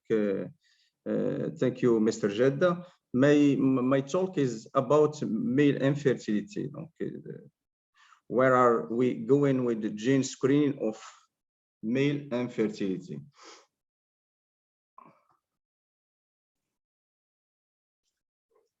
Infertility affects more than 70 million couples on the world.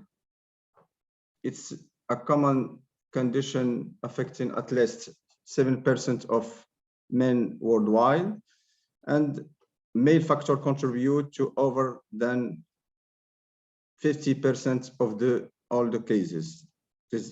heterogeneity of genetic cause of male infertility, chromosomal abnormality, Y chromosome microdeletion, monogenic disease, more than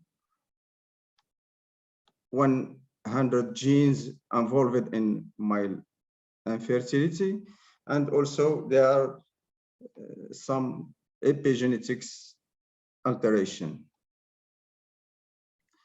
Testing recommended by practice guideline.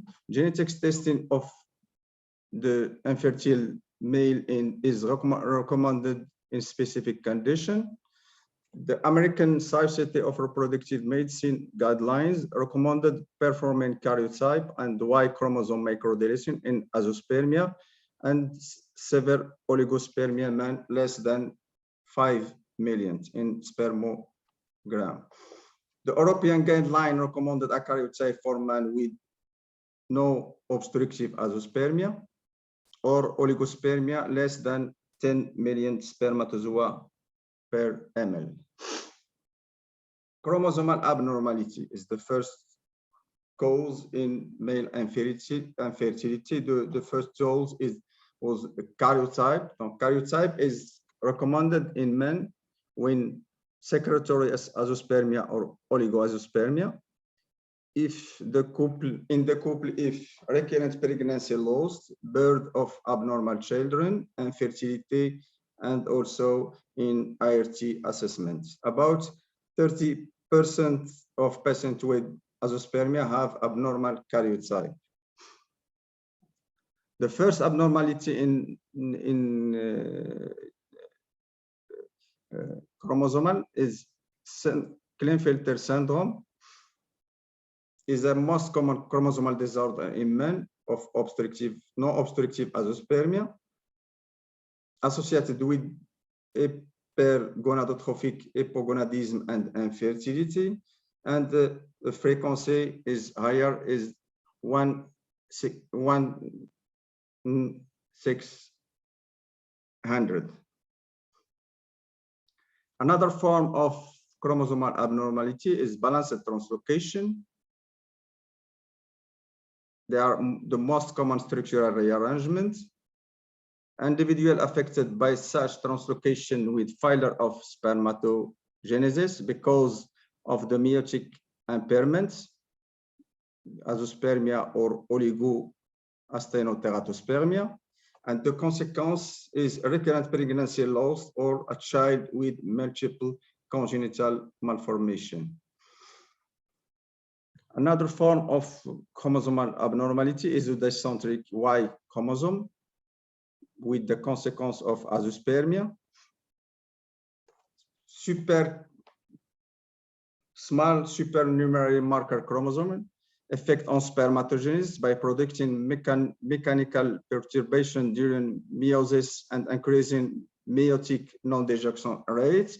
And the prevalence of the marker chromosomal is 3 times higher in patients with infertility. Microdeletion of the Y chromosome recommended in men if secretory azoospermia or severe oligospermia after normal karyotype, and there are region AZF, azoospermia factor, 3 region E, B, and C, and the pronosis factor is XC and microTZ. Region E, B are unfavorable, and AZF-C deletion is favorable. The novo microdeletion, 30% of non-obstructive azoospermia and 6% of severe oligospermia. Umit Aber reported a paper with 1,300 male infertility. They explore the region AZF-C, and they report after undergoing XC treatment, pregnancy and live birth outcome rates were found to be 37% and 25% respectively. And the genetic counseling here is very important in these cases. because of the transmission of microdeletion of male offspring. CFTR gene pathology, 1 at 2% male infertility, 6% obstructive azoospermia. There are more than 1,300 mutations in CFTR genes. The most common mutation in CFTR is delta F508. And the American College of Obstetricians and Gynecologists recommended to do the screening of cytosis fibrosis must to be offered to all patients regardless of ethnicity by a minimum of 23 common recurrent mutation in CFTR genes. Now we'll talk about genes associated with characteristic phenotype found in spermatocytogram. The first example is ORCA mutation associated with macrocephalic and multiflagellate spermatozoa. All the patients who had a typical phenotype with higher rates of large-headed spermatozoa were homozygote for this mutation, and this mutation was to be found in homozygote states with 86%. The effect of consanguinity in Morocco is about 15%, and they increase the incidence of autosomal recessive disorder, and the frequency of heterozygote here is 150, and the prevalence of homozygote in 1/3000. A novel mutation identified by our moderator Monsef Ben Khalifa, donc identify a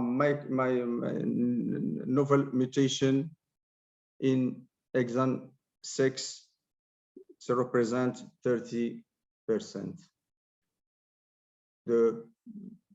It's impossible to take home baby in male with this kind of mutation because of polyploid spermatozoa. ICSI is not recommended. Another form of characterized morphological spermatozoid, rounded-headed spermatozoa or globosospermia, affected 0.1% of infertile men, characterized by the presence of ungulata of rounded-headed spermatozoa. 4 genes are involved in this pathology. The DPY19L2 represents 60 to 83%.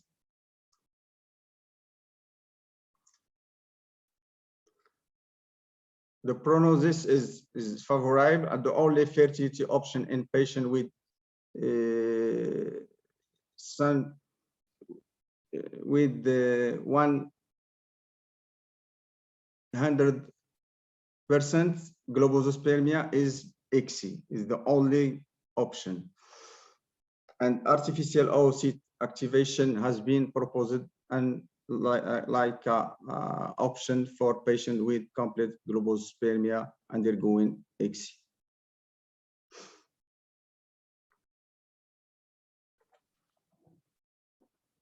Acephalic spermatozoa, also known as pinhead spermatozoa, linked to SEN5 variant mutation of genes SEN5. Mutation caused acephalic spermatozoa in 50% in individual affected. Mutation in 3 novel candidate genes have been reported in a single patient.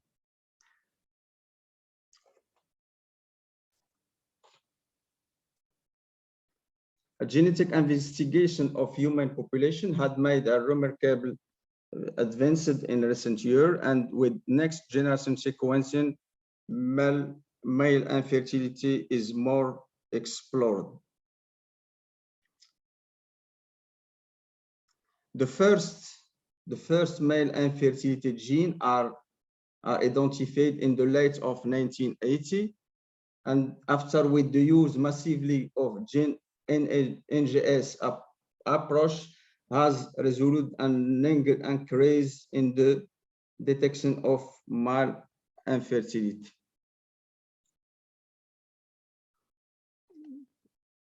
Sanger sequencing was the predominant tools with 82% in 2010. Reduced usage at 26 in 2019, and NGS technology gained around to become currently the most common tools with 61%. Here, a family study of twin with severe astenospermia identified homogeneous SPAG17 mutation by whole genome sequencing. This is a new pathogenic gene causing astenospermia.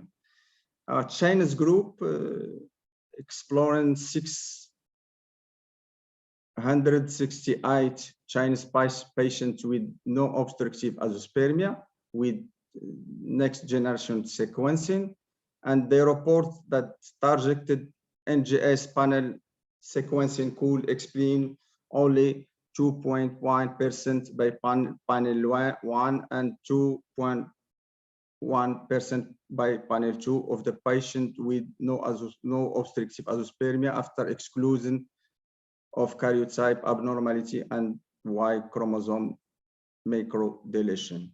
The author suggests that only a few genes that are directly linked to meiosis can indicate poor microdeletion prognosis, such TEX11, TEX14, and SYCE1. Another genomic approach to male infertility reported by Naif in 2020. They investigate a group of male infertility, a group of patients of male infertility using exome sequencing in parallel with a standard practice of chromosome analysis, and they find that in 285 patients, 10% have evidence of chromosome aberration, and while nearly a quarter had just a potential monogenetic form of male infertility. And in systematic review of the validated of monogenic cause of human male infertility, 2020 update, Brandon report that identification of a total of 120 genes that were moderately, strongly, and definitively linked to 104 infertility phenotype, and of the 120 genes listed, only about 25% are directly associated with male infertility, and they listed the gene between moderate, strong, and definitive. Back to question, where are we going with gene screening for male infertility? Although NGS methods are frequently used in research laboratory to study the genetic of male infertility, they have not yet been extensively employed in clinical genetic diagnosis. While karyotype abnormality and Y chromosome deletion and self-tear mutation have been strongly linked to non-obstructive azoospermia, severe oligospermia, and obstructive azoospermia, respectively. Currently, the NGS technology is not for diagnosis, but only for research at date. Finally, spermatocytogram play an important role in the management of male infertility.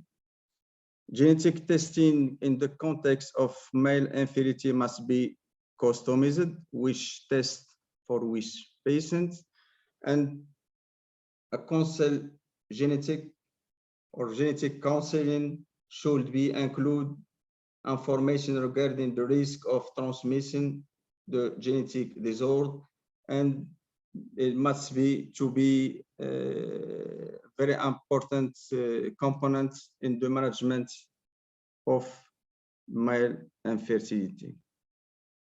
And thank you for listening. Thank you very much.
For all, I think we have a break for half an hour. So we'll meet you at 2 o'clock. Thank you.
also co-founder of Endometriosis Research and Support Society in Turkey.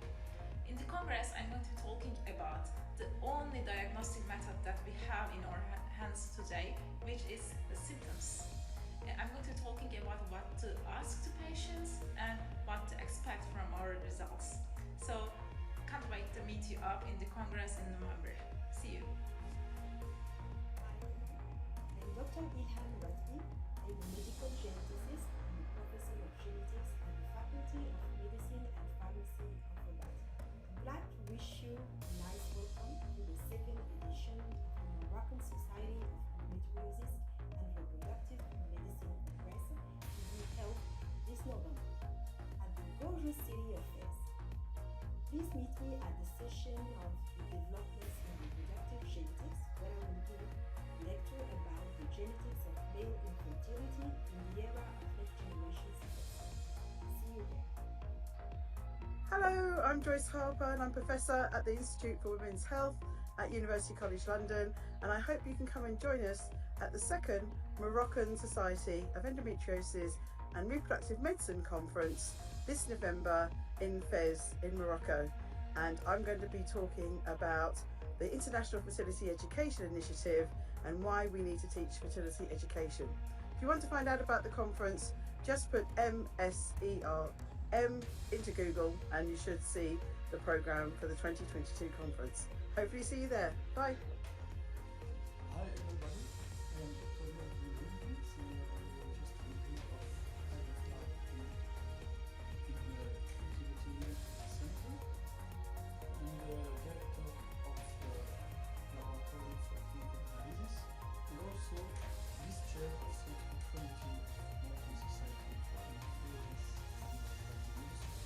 Our second edition of the Congress will be held in Fez between 17 and 20 of November, and we hope it will be on the second day on a Friday morning, and in the session 30 years of PT already. My lecture will be on extreme situation when people sperm and very bad sperm could we do or not with this which consequences of this decision. Thank you very much. See you there. Hello everyone, best regards to all of you. We would like to invite you to the second annual MSERM Worldwide Hybrid Congress 2022 on 17 to 20 November. For your interest, my presentation will be within the session of clinical embryology that will be entitled Updated Lines of Sperm Preparation and Selection Techniques for Assisted Reproductive Technologies on Sunday 20 November 2022 in Hall A. Waiting your attendance. Welcome to the Congress. Hoping to meet you, inshallah. Good morning. I'm Ahmed Gibril. I'm a professor of obstetrics and gynecology in Mansoura University. I'm very pleased to be with you in the Moroccan Society of Endometriosis and Reproductive Medicine. I will be speaking about the causes of infertility in women with endometriosis. Very happy to see you at this meeting. Thank you. Thin endometrium means when the endometrial thickness is less to 7-8 mm. The incidence of thin endometrium has been reported up to 38 to 66% in the ovarian stimulation cycles. So how to manage this thin endometrium? What are the new advances? Yes, we all know we are giving the different drugs for that management. Now what's have come new? The GCSF, the PRP therapy, how the results are coming. So hello everyone, I am here Dr. Ritu Sanpani, the site founder and CEO of 360 Degree Healthcare Studio. I am from Pune, India. So friends, I am going to discuss about this, the management of thin endometrium on the second Worldwide Conference of MSERM on 17th to 20th November at Morocco. So friends, please do join with us for the interactive discussions. I will wait for all of you. See you all there. Till then, bye-bye. Dear colleagues, it's with immense pleasure that the organizing committee cordially invites you to attend the second Moroccan Society for Endometriosis and Reproductive Medicine to be held from 24 to 27 November 2022 at Fez in Morocco.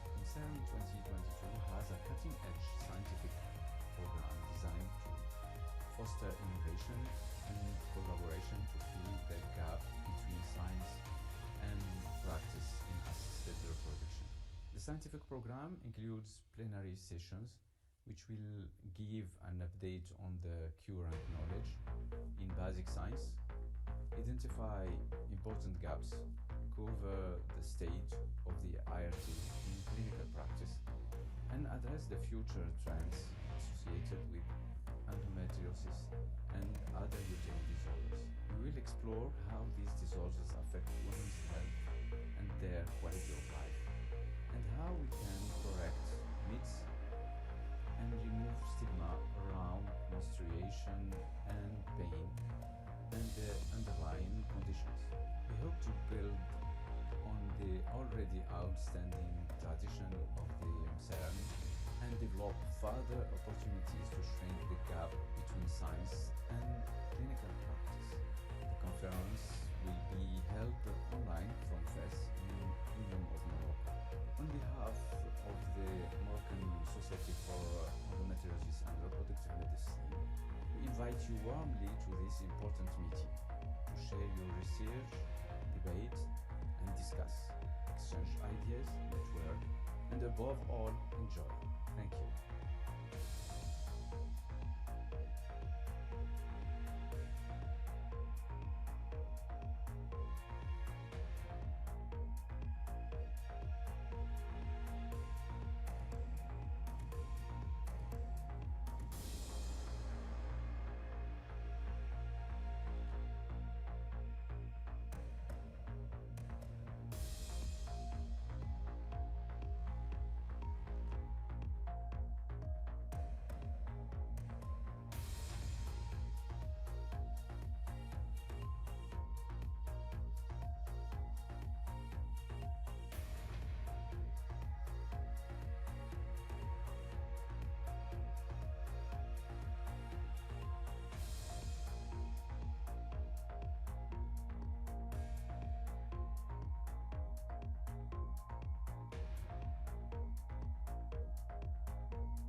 Despite LH and ACG seem to have similar activities, they are different molecules with different rules in vivo. Given that LH and ACG link the same receptor, they can be used as alternative during stimulated cycle. If we consider all the stages of folliculogenesis, from primary to pre-ovulatory follicles, we can see that both LH and ACG are able to induce androgen production continuously.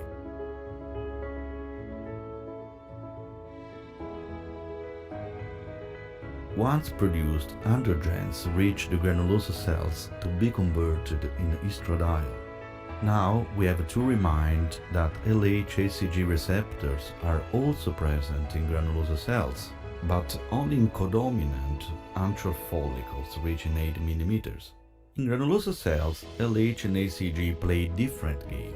So let's analyze the role of LH, reminding that this hormone is present in natural cycle at this stage.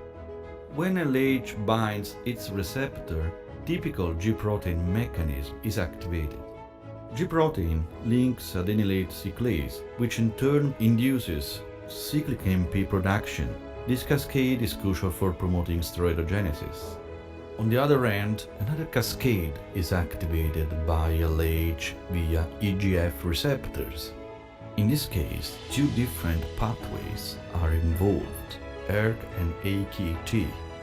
These pathways of signal transduction promote survival and inhibit apoptosis of granulosa cells. Now, let's analyze the role of ACG in granulosa cells.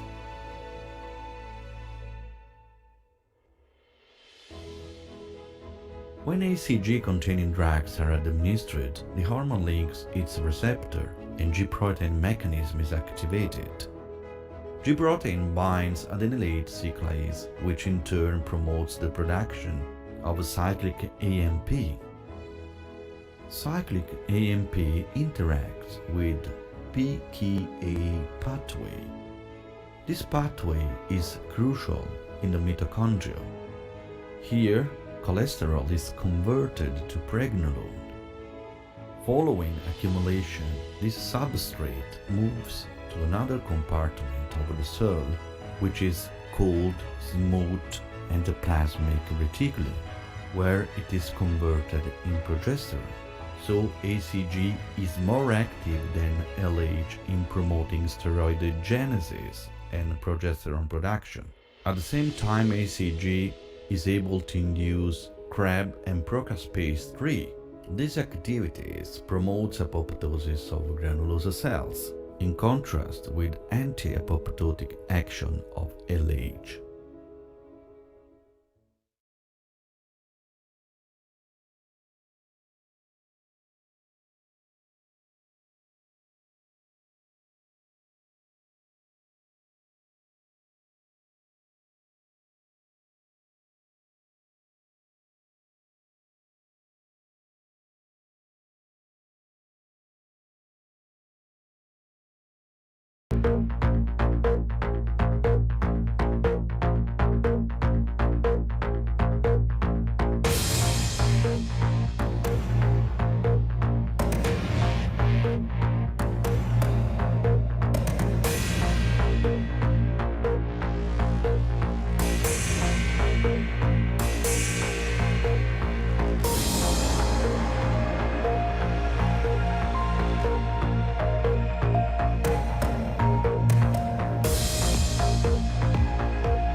I'm an associate professor in obstetrics and gynecology and a specialized in endometriosis disease, also co-founder of Endometriosis Research and Support Society in Turkey. In the Congress, I'm going to be talking about the only diagnostic method that we have in our hands today, which is the symptoms. I'm going to be talking about what to ask to patients and what to expect from our results. So, can't wait to meet you up in the Congress in November. See you. I'm Dr. Ilhan Ratbi. I'm a medical geneticist and a professor of genetics at the Faculty of Medicine and Pharmacy of Rabat. I'd like to wish you a nice welcome to the second edition of the Moroccan Society of Endometriosis and Reproductive Medicine Congress to be held this November at the gorgeous city of Fez. Please meet me at the session of the developments in reproductive genetics, where I will give a lecture about the genetics of male infertility in the era of next-generation sequencing. See you there. Hello, I'm Joyce Harper and I'm Professor at the Institute for Women's Health at University College London, and I hope you can come and join us at the second Moroccan Society of Endometriosis and Reproductive Medicine Conference this November in Fez in Morocco. And I'm going to be talking about the International Fertility Education Initiative and why we need to teach fertility education. If you want to find out about the conference, just put MSERM into Google and you should see the programme for the 2022 conference. Hopefully see you there. Bye.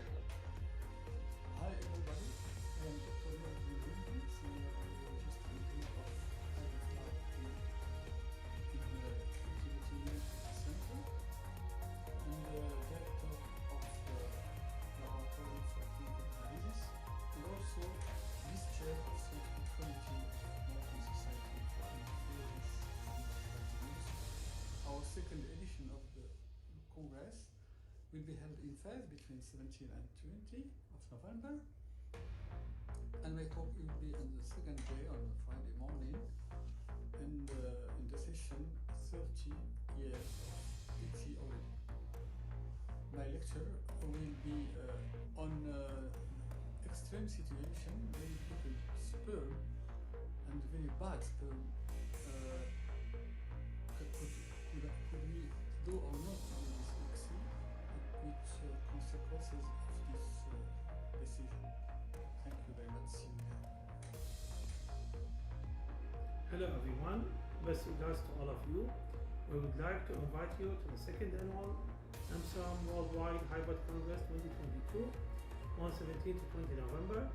For your interest, my presentation will be within the session of clinical embryology that will be entitled Updated Trends of Sperm Preparation and Selection Techniques for Assisted Reproductive Technologies on Sunday 20 November 2022 in Hall A. Waiting your attendance. Welcome to the Congress. Hoping to meet you, inshallah.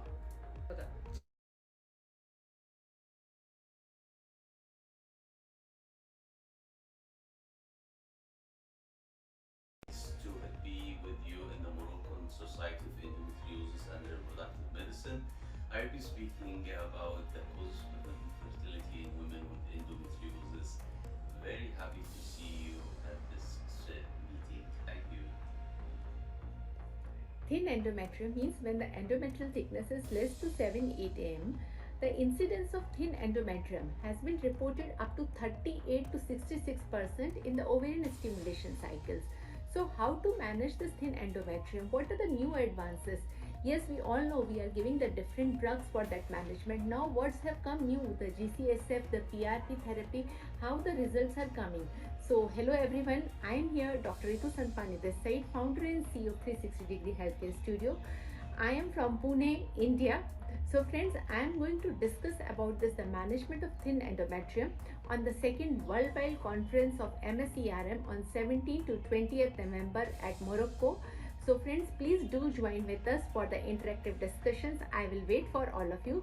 See you all there. Till then, bye-bye. Dear colleagues, it's with immense pleasure that the organizing committee cordially invites you to attend the second Moroccan Society for Endometriosis and Reproductive Medicine to be held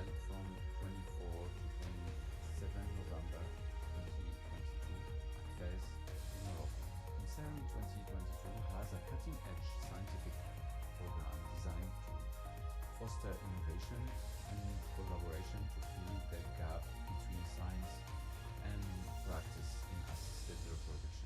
The scientific program includes plenary sessions which will give an update on the current knowledge in basic science, identify important gaps, cover the state of the IRT in clinical practice, and address the future trends associated with endometriosis and other uterine disorders.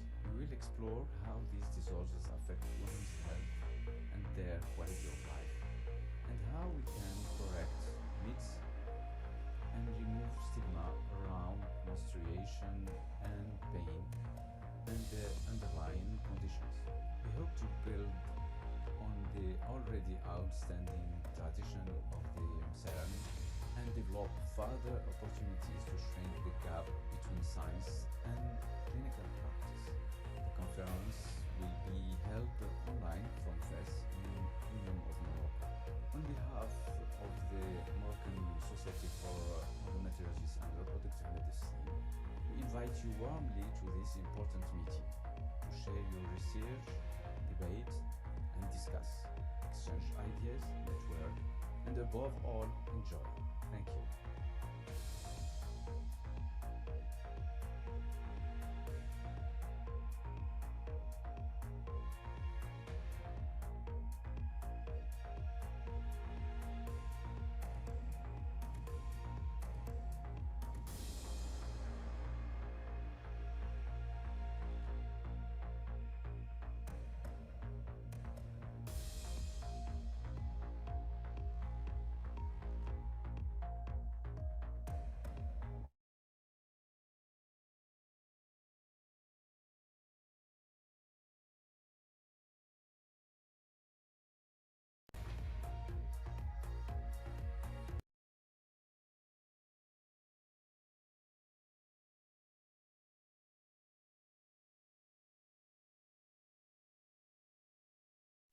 تبقى تسمعني؟ Donc أنا انقطع.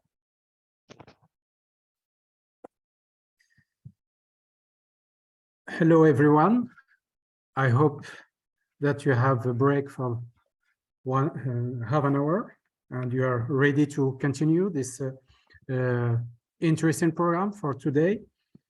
After this one interesting morning, we're going to continue with the fourth session, who is going to treat the PGTA in the lab. So what say the giants about PGTA in the lab and how improving outcomes and techniques? First of all, we're going to demystify the PGTA by Dr. Tony Gordon, who is from UK.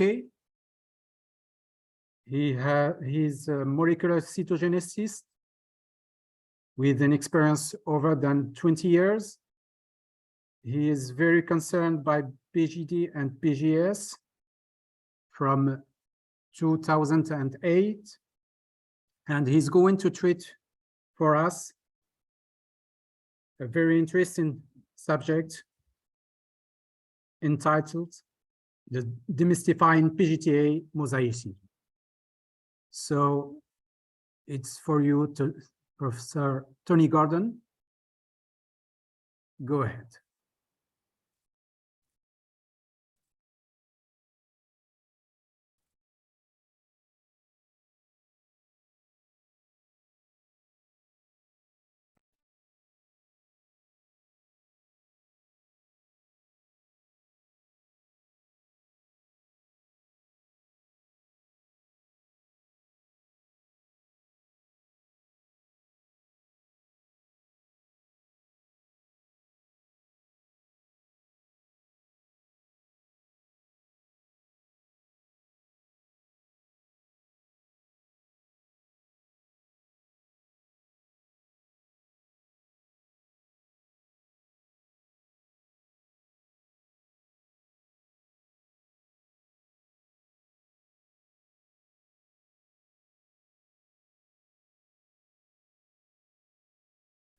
We're waiting for the video. 2 minutes, please. Okay.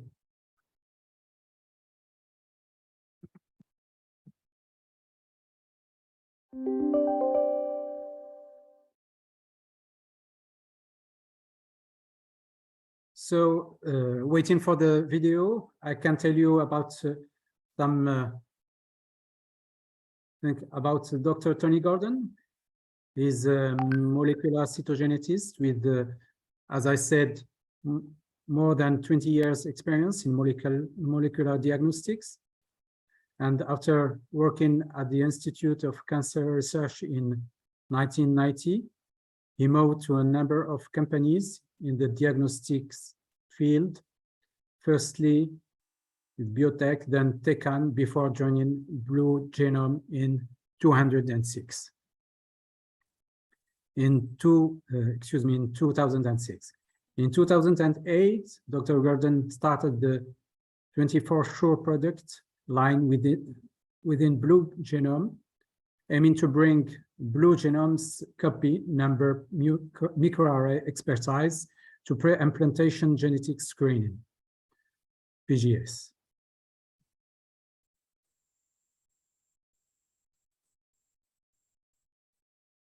And in April 2016, the Genesis Genetics Laboratory, with whom Dr. Gordon is working, were sold to the Cooper Surgical companies in USA. So with his experience, he's going to introduce to us the PGTA and demystifying this procedure.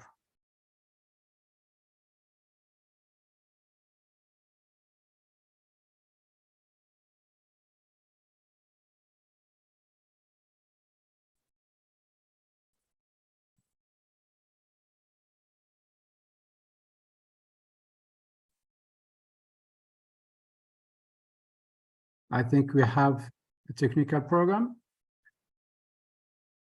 Technical problem, and waiting for the video sharing.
and is a HCLD.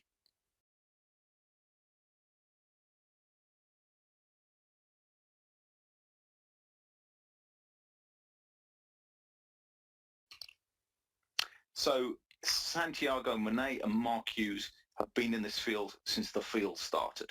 So Mark Hughes really was instrumental in the molecular biology of the first PGTM case.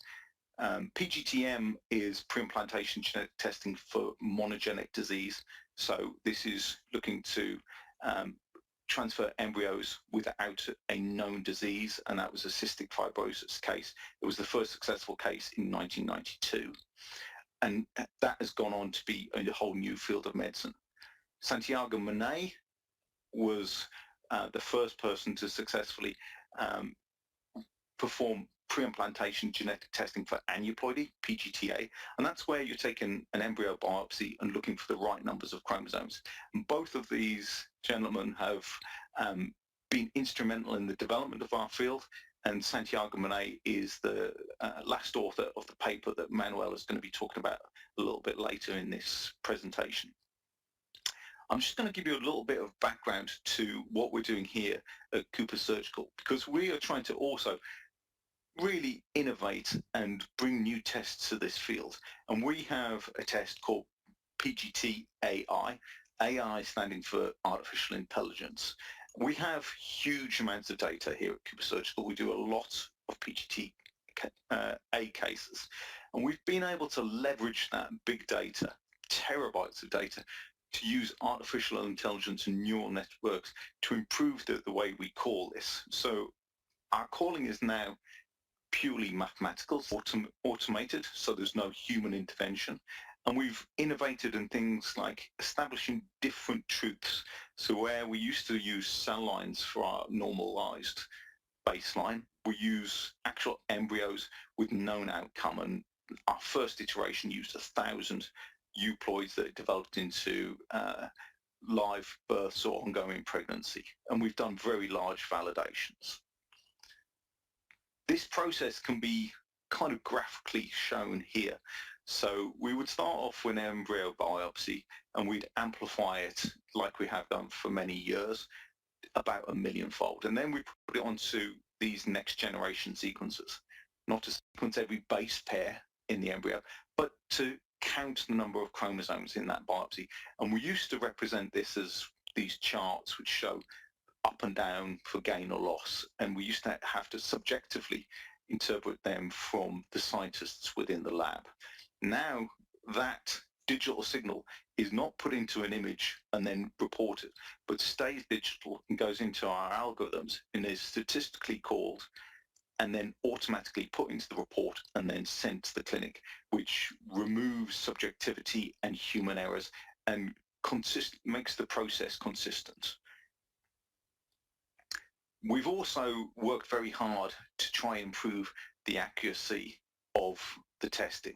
And one of the things that we've done, and one of the major challenges of using next generation sequencing, is mosaicism. And mosaicism is something that Manuel is going to talk a little bit about in his presentation. But essentially, instead of the embryo having all cells normal, euploid, or all cells, or some cells, aneuploid, you have a mixture of euploid and aneuploid, a mosaic, a mixture of these. And one of the first things we did when we developed this new algorithm, PGT-AI, was to look at artificial mixtures of euploid and aneuploid cells. And this was a 270 sample experiment where we increased in purple the amount of aneuploidy in different mixtures. And you can see we can titrate down. The green line in the middle shows 20% gain or loss of chromosomes. So we can show the green line, which is euploid, from mixtures of aneuploid going up to the point where you would actually have all cells aneuploid. So this is really important because actually calling mosaics is much more difficult than calling full aneuploidies. And we need to be accurate. And we've been able to set our clinical resolution at 20%. And this is something that Manuel is going to talk about in his presentation. So just a brief summary of PGT AI. It uses automated AI calling out activity and reduce errors. Another innovation that I haven't really had the chance to talk about, but is that we use two processes to call any change.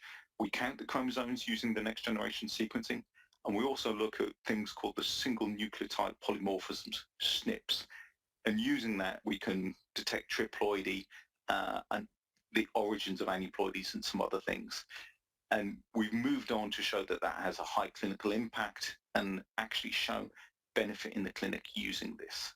And we're looking to continue to innovate and bring new features to this testing in the future. So without further ado,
So for all attendees, we have a technical problem. We're working to resolve it. And we'll continue our discussion. And the video sharing from Dr. Gordon. And we will continue by a second presentation after this. Second presentation by Professor Laura Renzi from Italy. So waiting for the sharing video.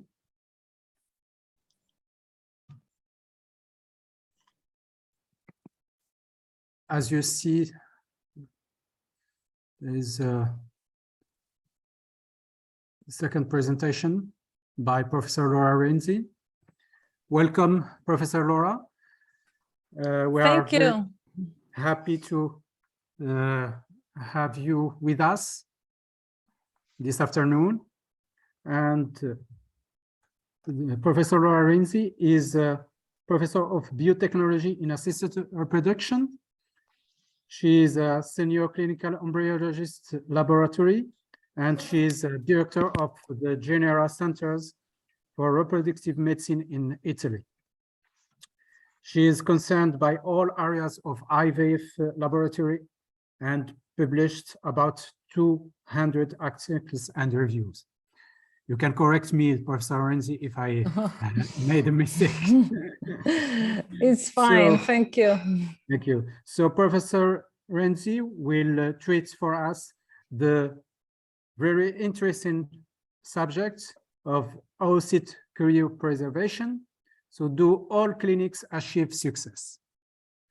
So go ahead. So thank you for the nice introduction. I'm very happy to be in Morocco, although virtually. Bonsoir tout le monde, ça me fait très plaisir d'être avec vous. I'm going to speak English because this is the rule of the Congress, but you know what, I speak French if you have any question. So this is my conflict of interest disclaimer, nothing specifically related to this presentation. And I'm going to try to make an overview of oocyte vitrification. It has been like about 10 years that this technique has been applied, I would say, worldwide. And this is because the technique has changed and vitrification has been introduced. And it has been like a revolution or a game changer in our field, because as you can see, as you will see, vitrification has offered a lot of new opportunities, not only for the lab, for the clinician, but also for all patients that can now access to the treatment. So why I'm saying that vitrification is really a game changer, not only for oocyte, enable fertility preservation, enable egg banking for oocyte donation, but also to enhance the IVF possibility to get a pregnancy. If we can cryopreserve successfully oocyte and embryos during an IVF cycles, of course, the patient will have more chance to have a baby cumulatively, but also have a chance to access to single embryo transfer. We are not losing the second one and the third one, and we can make a safer treatment for our patients. And also we can do a lot of new application like PGT, and this is possible because we can cryopreserve successfully biopsied embryos. So a lot of opportunities, all the new technology are possible today in IVF because cryopreservation is performed in a very efficient way through vitrification. So vitrification is really a game changer, no doubt about this. Do we have clear evidence that vitrification is better than slow freezing? We have tried to make this exercise for the WHO some years ago.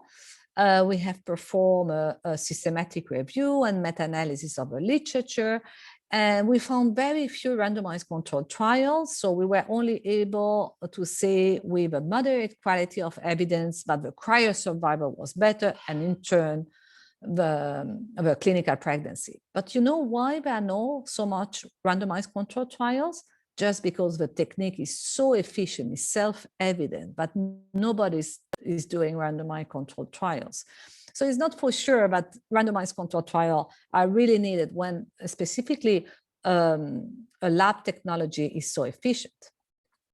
For oocyte, it has been more difficult because the oocyte is much more sensitive. It's a bigger cell with a different membrane permeability, with a meiotic spindle. It's, of course, very sensitive to aging. So the oocyte has been difficult. It has been difficult with slow freezing and has been difficult with vitrification. Imagine that we have only one randomized controlled trial comparing the clinical efficiency between slow freezing and vitrification, and this is in favor of vitrification. But we have some studies, some randomized from RCT with sibling oocyte, which is a very nice model when you look for outcomes that are related to the lab. So same cohort of oocyte splitted between slow freezing and vitrification, and all the studies demonstrated an advantage of vitrification as compared to slow freezing. But of course, to have a survived cell is not enough. We want to have a healthy embryo. So now we have some studies looking to sibling donated oocyte. What is the laboratory outcome? Let's say the blastulation rate, but also the aneuploidy rate. So we can say that vitrification is not improving the quality of the egg. Of course, any extra manipulation is somehow affecting our cells. So the blastulation rate is slightly lower with vitrified oocyte, but the aneuploidy rate is really not different. So this is one step certifying the safety of the technology. So again, slightly less blastocyst when you use vitrified oocyte compared to fresh oocyte, but no difference in implantation, clinical pregnancy, and euploidy rate. So this is very important. So although we didn't have so many randomized control trial, MSERM and ASCO has recommended vitrification for slow freezing early in 2011 already. And it's very important that ASCO has looked to our technology to advise oncologists to propose oocyte vitrification prior to a chemotherapy or gonatotoxic therapy. So you see how it is important to improve our technology because we can offer this treatment to a larger patient population, in this case, young women that has to do an oncological treatment. Now we have to be efficient because vitrification is efficient in RCTs or in specific labs. Are we able all to perform the same as Anna Cobo in EB that have shown that fresh and banked oocyte in egg donation have the same results? Yes, there's a lot of different centers that has confirmed this observation. We can really use cryopreserved oocyte for egg donation without affecting the clinical results. And it's what we are doing in Italy today. We don't have donors because the law has changed recently, but we can import oocyte from other countries and provide egg donation today. Also, the practice committee of MSERM has said that there is no differences when you use a slow freeze, fresh donated oocyte or vitrified oocyte, and it's recommended for donation. What about fertility preservation? Everybody's asking, how many eggs do we need to have a pregnancy when you do fertility preservation? We don't know. We don't know how many eggs are needed to obtain a pregnancy in fresh cycle, and it's a little bit the same. It depends on the quality of the oocyte. And probably the quality of the oocyte depends mostly from the age of the women. So Anna has made these Kaplan-Meier figures to calculate which was the live birth expectation according to the numbers of oocyte that has metaphase 2 oocyte that has been vitrified. And you see that with about 15 oocyte, you have about 70% live birth rate. And with 24, you can even reach more than 90% live birth rate. And this is true for infertile population or with oncological population. Endometriosis is also an indication for fertility preservation, and it's efficient also in this case. Another question that many clinics is asking is how long this oocyte can be stored. There is conflicting results in the literature. But I would say that we are quite confident that few years doesn't change anything. And here you have a very nice study from Ludovico Parmigiani showing that 1 to 3 months, 4 to 6 months, 7 to 48 months doesn't change the outcome in terms of any KPI that you are looking for. Pay attention. Sometimes you will find some studies saying that embryos that has been cryopreserved for longer may have lower results, but this also depends on the quality of the embryos. Because of course, if it is a second or third choice embryo, so it's not the duration of cryopreservation that will affect the results, but the fact that it was the second or the third choice. So when we do this kind of analysis, we always have to correct per quality of the embryo that are cryopreserved. Now, what is the expected survival rate that we should have when we deal with oocyte vitrification? This has been defined by international societies like ALPHA, showing that according to the type of protocol that you use or according to the type of oocyte, donor, or infertile population, your expectation in survival rate should be between 85 and 95%. How do you control that? It's not easy because if you have small numbers, you can have high variation in survival rate. So you have to use a control chart. A control chart is a monthly or weekly, in our case, because we are a big group, chart where you report the survival rates that you have in your lab. And of course, you can see that there are variation, but this variation should be in between 2 standard deviations between your KPI value. If it goes down, maybe you have a problem and you can intercept the problem and find a solution. But sometimes you even you are higher than 2 standard deviation, or even higher than 3 standard deviation, you have also to redefine protocols when things are going well, not only when things are going bad. So my suggestion is really to track your survival rate and try to see when something is wrong, but also when something is good, because this can bring a lot of improvement.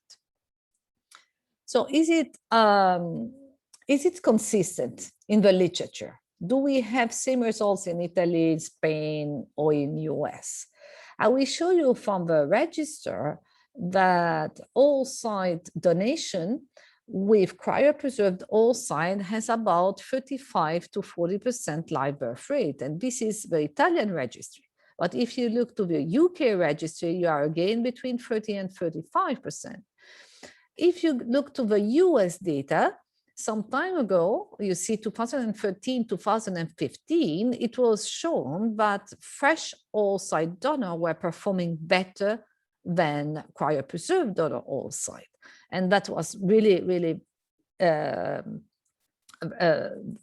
was a lot of discussion in the literature between these results. Was it because it was a training period? It was the beginning of a technology? How do you explain?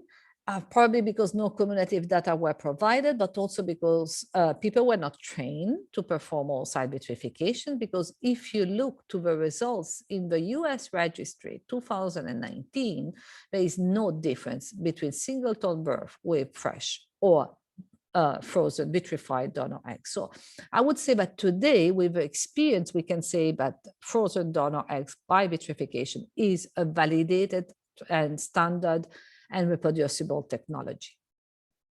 So we have different clinics. So this is very easy because we can really test new technology, and we can also test new protocols or procedure. So when the law has changed in Italy and we were able to do oocyte vitrification in our country, but without any donor, we decided to import oocyte, but we didn't know if the right number of oocyte, vitrified oocyte to import was 6, 7, 8, or 9. So we did a beautiful study that is published on Reproduction 2020. This is the way to start a new protocol, to do it really in a scientific, with a scientific approach, and publish it, because this helps, you know, the community, the Italian community, to choose the right number of oocyte, the right day for transfer, and to see, and also for the patient to explain which is the real expectation that they should have with this technology.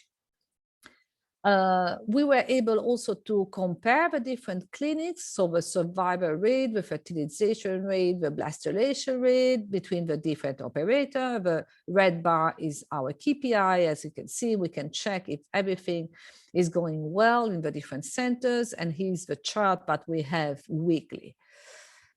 In this way, we were able to standardize our protocol with a bank belonging to the network. So we had a perfect control of the whole procedure, from the donor selection to the donor eggs cryopreservation, through the shipment, and then the utilization in Italy in different centers. It's an incredible opportunity. We were able to offer to thousands of patients this technology in a complete control way, from Spain to different centers in Italy, as you can see in this map. What were the results? Very consistent between different centers in different areas of Italy. And as you can see, all performing better than the KPI that were set. So of course, we are readjusting now the KPIs. And here you can see the chart for the different clinics every month. So standardization, new protocol, scientific approach, this is super important when you deal with a new technology. And probably automation will even help to accelerate with this process. Because as you all know, vitrification is a manual procedure. And when it's a manual procedure, you may have a lot of differences in timing, in volume. You see the operator has to take the drop, has to move the oocytes from one drop to the other. The timing is not really precise. The volume around the cell cannot be completely standardized, especially when you put the oocyte up on your carrier.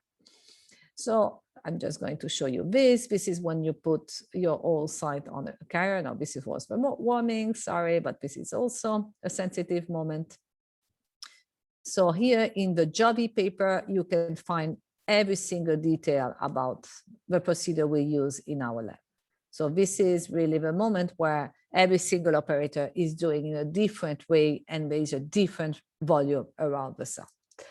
So what about the standardized technology? Of course, we have to use machine, and machines are now available on the market. They are not fully automated, but I think we have to keep an eye on this. And my philosophy is that more patients will access to the standardized and optimized technology better the IVF treatment will be globally. So we have really, as embryologists, to think about something that will help us to perform the same everywhere.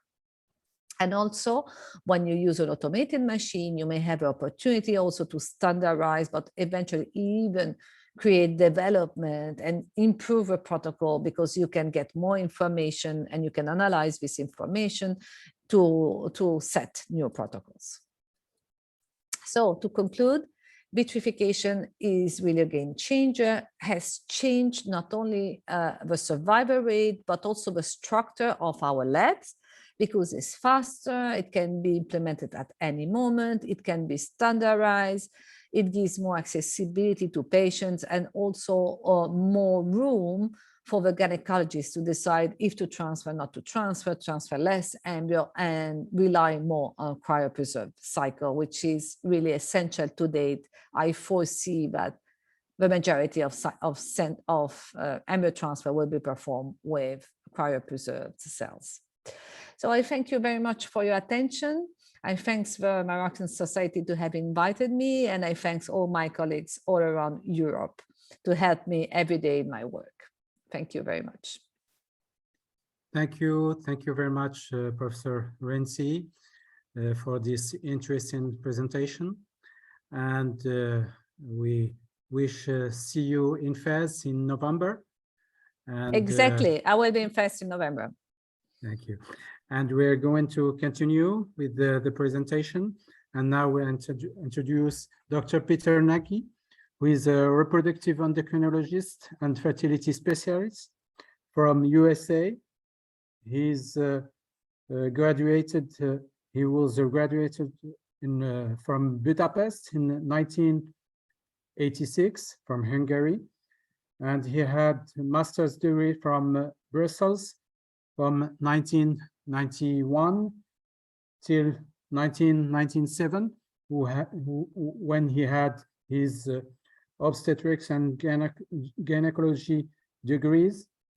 And he was in 2003 graduated from USA by the American Board of Bioanalysis. Dr. Peter Nagy will treat for us the PGTA for embryo selection and concordance after rebiopsy. Thank you, and we'll listen to you. That has been really a team effort, and you know, it was my colleague Dr. Zheng Cheng who has been leading you know, all the development on vitrification. So it is just a wonderful team, and you know, you are part of that great team. So thank you so much. You know, I also appreciate for I3 giving me the opportunity to talk about PGTA and also what is the effect, as well as the concordance after rebiopsy. So we all know that the goal of IVF is to provide infertile patients with a healthy baby. And obviously there are other points to consider, like how much time does it take, you know, to get the baby, how much does it cost, what is the convenience, whether, you know, the patient has to try one time the IVF or 2, 3, 4 times to get through an IVF stimulation cycle. It's also important, you know, if the couple is desiring to have just one child, or if they would like to have 2, 3 or more children. So depending on all this, what patient wants, approaches may differ. And you know, we all know that embryo assessment, what we practice in the IVF since the beginning of IVF, is helping to improve efficiency of the IVF process. Now, the way that we do the embryo assessing is to try to identify those that are viable and contribute to a health singleton pregnancy after a fresh or frozen embryo transfer. We do that, traditional method with the microscopy examination of the embryos. However, this approach, as we all know, it's not very efficient, not very reliable, and that is the reason that our community is looking for additional tools for quite some time. And one of the best known and applied tool already for decades also, what we call the PGTA, or how is it called earlier, PGS. This tool is looking at the chromosome composition of a biopsy sample and able to identify viable or non-viable embryos based on that test. So let's just give an example here. A patient who has 4 high-quality embryos, morphologically they all look very similar, and let's assume that if this patient has a 50% implantation rate with these 4 embryos, this means that if you transfer all 4 embryos, then at the end the patient will have 2 babies out of these 4 embryos. Let's also assume that the aneuploidy rate for this specific patient is 50%, which is quite usual to see a 50% average aneuploidy rate.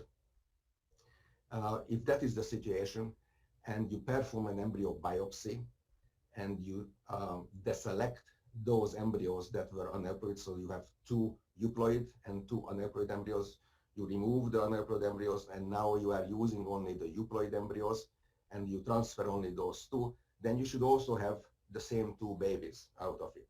And that means also that your implantation rate now should be increased from 50% to 100%. And that's where the efficiency of PGTA is coming, that you are creating a selection, and the selection by removing the non-euploid embryos, and then you don't waste time and money for those transfers. However, the question is what the data show. And I looked up the SART data from 2018, and that's maybe not the best approach because it's a little bit of mix of bags of everything, and not perfect. It's not a real study. However, it's also showing, reflecting the daily reality, what we are living in. And those that are not living in United States, SART is an organization that is collecting data from all or most IVF centers in the USA, that there are somewhat more than 400 IVF centers. And from 2018, what it shows that for patients who are younger than 35, the implantation rate was 46%. Those that had no PGTA, no biopsy. Now, in the same patient population, if they had a PGTA, then the implantation rate improved to 53%. For the patient age group 35 to 37, implantation rate was 41% without PGTA, and it increased to 55% after PGTA. Here at RBA, we looked at the same data, and we have seen that in the youngest age group, less than 35, we had 53% implantation rate without embryo biopsy PGTA. That increased to 62% after biopsy and PGTA. Now, we can see that, yes, there is some improvement after biopsy and PGTA, but I think most of us would question, is this sufficient improvement? Is this what we expect? And I think most of us would think that no, if you have, let's say, 40% aneuploidy rate in the group of 35, and let's assume that you have 30, in the less than 35, you have 40% aneuploidy rate, and you remove that 40% of embryos from the group of embryos that you transfer, then I actually calculated what should be the expected implantation rate in this group, and that should be 76% and not 53%. And similarly, in the 35 to 37 group, it should be 82% the expected implantation rate and not 55%. So, and we got similar results also when we looked at our RBA data. So looking at start result is not the perfect way. Doing studies is a better way, to see what is going on really. And I just want to refer to one slide here from a study that was a multinational, multi-center randomized control trial, pretty well designed, not perfect, but pretty well designed, where they transferred just a single embryo either after PGTA or without PGTA, without biopsy. And that's a very recent study actually. And what you can see here in the patient age group of 25 to 34, the pregnancy rate, again, single embryo transfer, was 53%.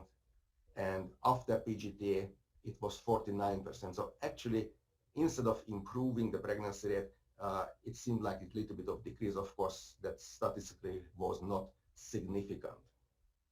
In the patient age group of 35 to 40, they saw 37% pregnancy rate, ongoing pregnancy rate in the group of no PGTA, and 51% in the PGTA group. So here we can see a slight increase, although it didn't really reach significance that either.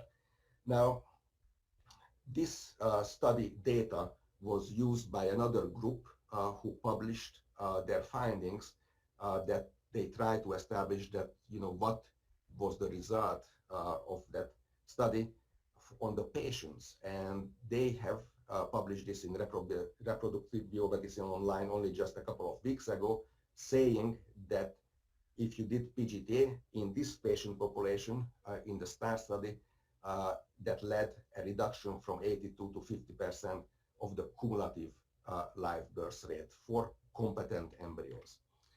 And,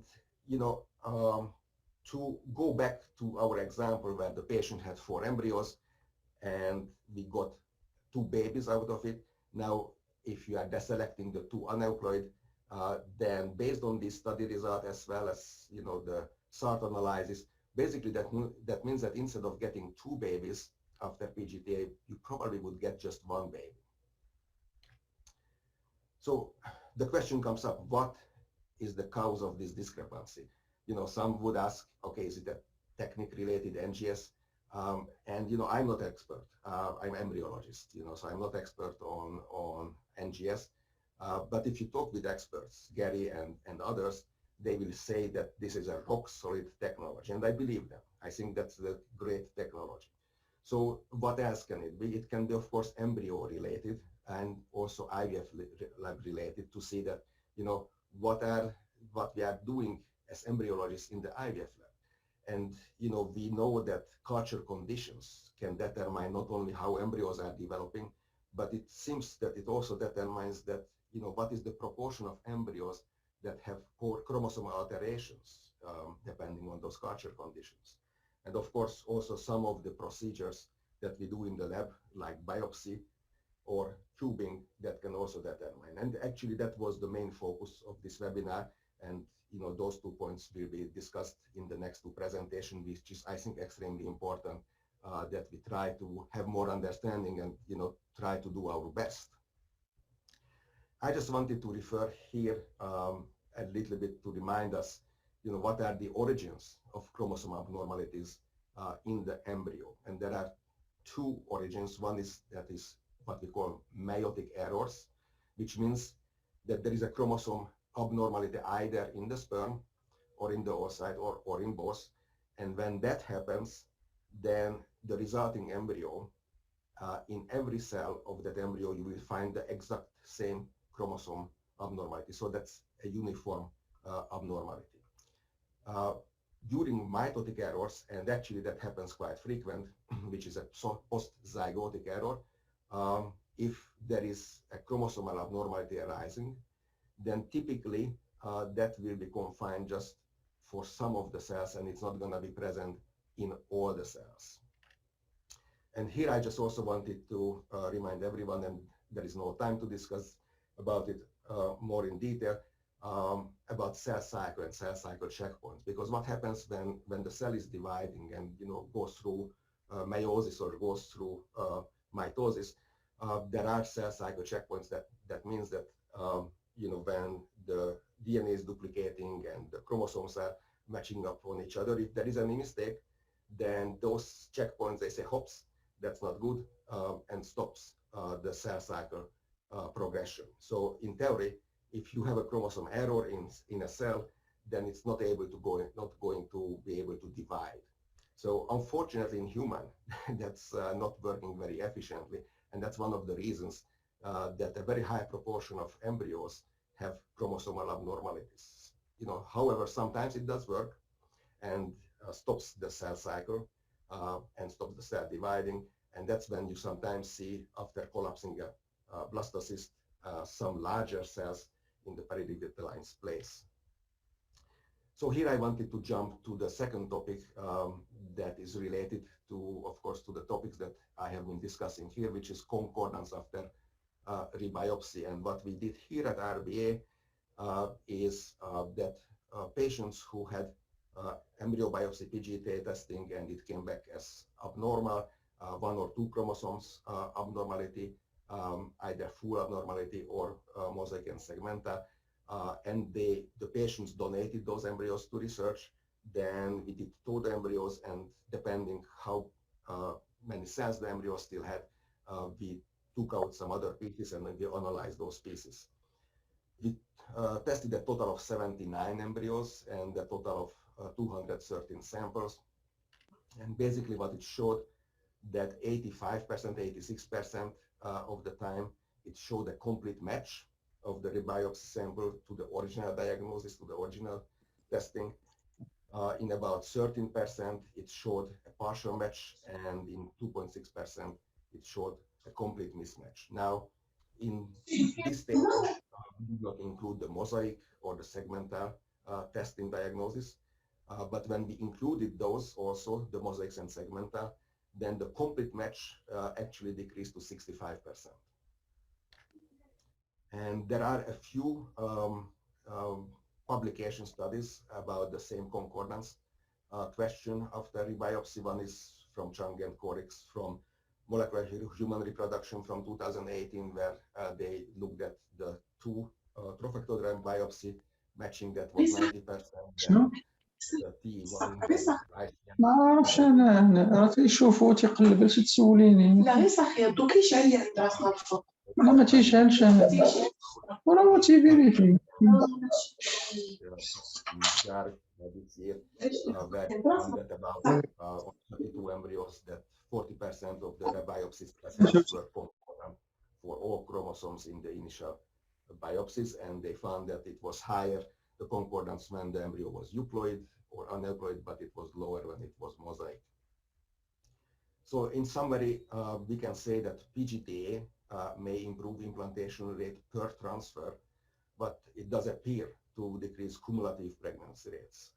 Rebiopsy retesting of embryos show that there is not a full concordance with the original test results, especially in mosaic cases, and that the role of IVF laboratory to optimize outcomes after PGTA is really important. And the critical elements include embryo culture conditions, embryo biopsy and tubing techniques, and cryopreservation vitrification. That's a topic that we didn't really talk about. I didn't talk about it. There is no time on one hand, but it's extremely important because most of the time when we do biopsy and PGTA testing, that embryo is going to be vitrified and used in a frozen embryo transfer cycle. So how we perform, cryopreservation vitrification is actually very impactful on the outcomes and results.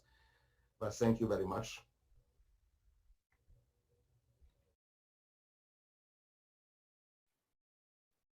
Thank you, Dr. Peter Nagy. We have been very interested by these communications.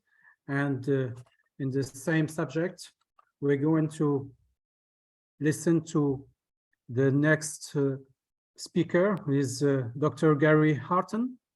Dr. Gary Harton from USA, who is a Chief Scientific Officer at Bioscribe Genomics. He has a large lab experience and in detailed genetic concepts. He's going to treat for us the next generation PGTA with NGS. Thank you.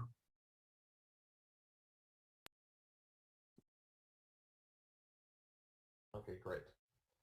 All right, so again, the title today is Next Generation PGTA with NGS or Next Generation Sequencing. Here are my disclosures. They're also on the website, so I'm not going to belabor those at the moment.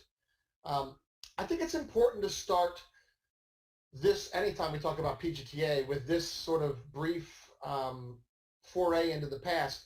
There's a lot of names that this technology has been called. Pre-implantation genetic screening, or PGS, is the one that you're probably most familiar with. There was the use of comprehensive chromosome screening, which sort of took hold a few years ago when some people wanted to sort of separate themselves from doing PGS, perhaps. As a matter of fact, I was just reviewing abstracts for ASRM today, and someone's still using CCS. There's other names. I have a few here: aneuploidy screening, whole chromosome screening, etc. In 2016, the World Health Organization harmonized those terms to the following. And we need to stick with this, because the more we use different terminology, the harder it is for everyone to keep up with what's going on. So we're talking about pre-implantation genetic testing for aneuploidy, or PGTA, right? That's what it should be. So it should be PGTA always. And I also like to just sort of review a little bit about the PGTA, the evolution of PGTA, because I think it's important to understand where we came from and where we are. Certainly in the early 1990s into the mid 1990s, we were using multicolor fish to look at a few chromosomes. This has been termed sort of first generation PGTA. I think Santi Monet is the one that sort of started calling newer methods PGTA 2.0. Jacques Cohen did point out to me that there's sort of a hybrid in between here. There were a couple of groups that were using fish but doing all 24 chromosomes. But for the sake of simplicity, I like to think of it as multicolor fish. Even for 24 chromosomes, it was really difficult. That's first generation PGTA. And then everything since then, which includes metaphase CGH, array CGH, qPCR, SNP arrays on here, and anything to do with next generation sequencing, NGS, I think is sort of second generation PGTA, because we can very easily and concisely look at all 24 chromosomes at one time. And that's the hallmark for me of PGTA 2.0. So to go from there, let's talk a little bit about next generation sequencing. And so this is Jim Watson, he of Watson and Crick, holding a hard drive in May of 2007. That hard drive has Dr. Watson's entire his entire genome is embedded on that hard drive. So that's the basis from the top of chromosome 1 all the way through the bottom of chromosome Y, and every base in between. It's about 3 billion bases. Jim Watson was one of the first 2 people in the world that had their entire genome sequenced. J. Craig Ventnor was the other one. He was the guy that owned the company that did most of that sequencing. The reason I'm telling you this is that back then, in 2007, that project took 15 years to complete and cost about $3 billion to get 2 genomes. 15 years, $3 billion. The reason we're talking about next-gen sequencing today in IVF and in PGT is this exact reason. Sequencing companies today can do that same exact trick, sequence your entire genome for about $1,000, and it takes less than a week to get done. So like most things with any technology, we've gone from 15 years and $3 billion to 7 or 8 days and $1,000. And it's just going to keep getting cheaper. And so I think it's not only going to be PGT that you see sequencing in. Certainly, if you look at the COVID things that are going on, it started with PCR tests, then serology tests. Now we've moved on into next generation sequencing tests to look at where where the virus came from, et cetera. So next gen sequencing is creeping into every bit of medicine as we see it. And so I think to talk about next gen sequencing, we really need to start at the most difficult part of all this, which is the biopsy, right? I can't underplay how important it is to do good biopsy and to handle the sample really, really carefully and well until it gets to the PGTA laboratory, and that's going to create the best results. And that's what my co-speakers are going to talk about today, is things that go on in the lab that might affect the outcomes. But before we do that, we're going to talk about how we actually get a result. So you do a biopsy, we get a few cells.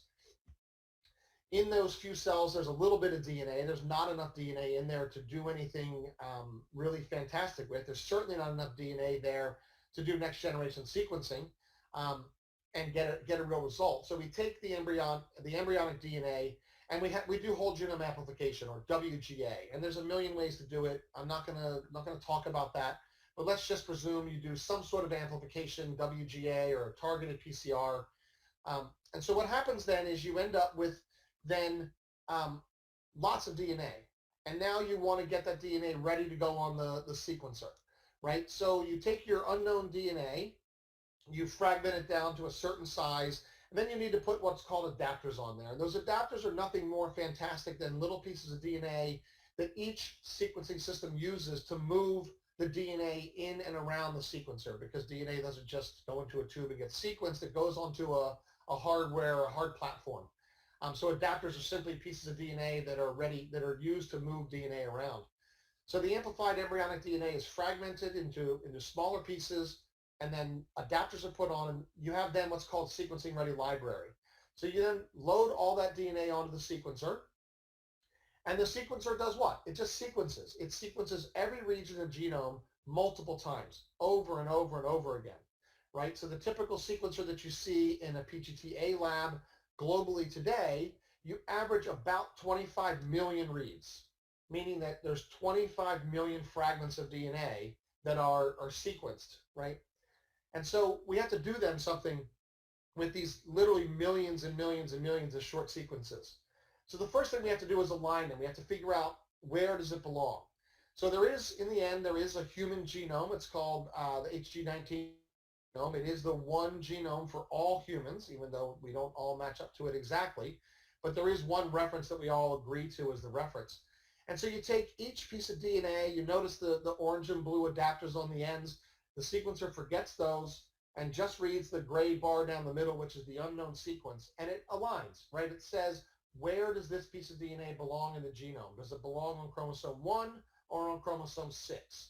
And it assigns it then to which chromosome it belongs on, but not only just which chromosome, but where on the chromosome it belongs, which means it might be putting, the first piece might be on the P arm, the very top arm of chromosome 1.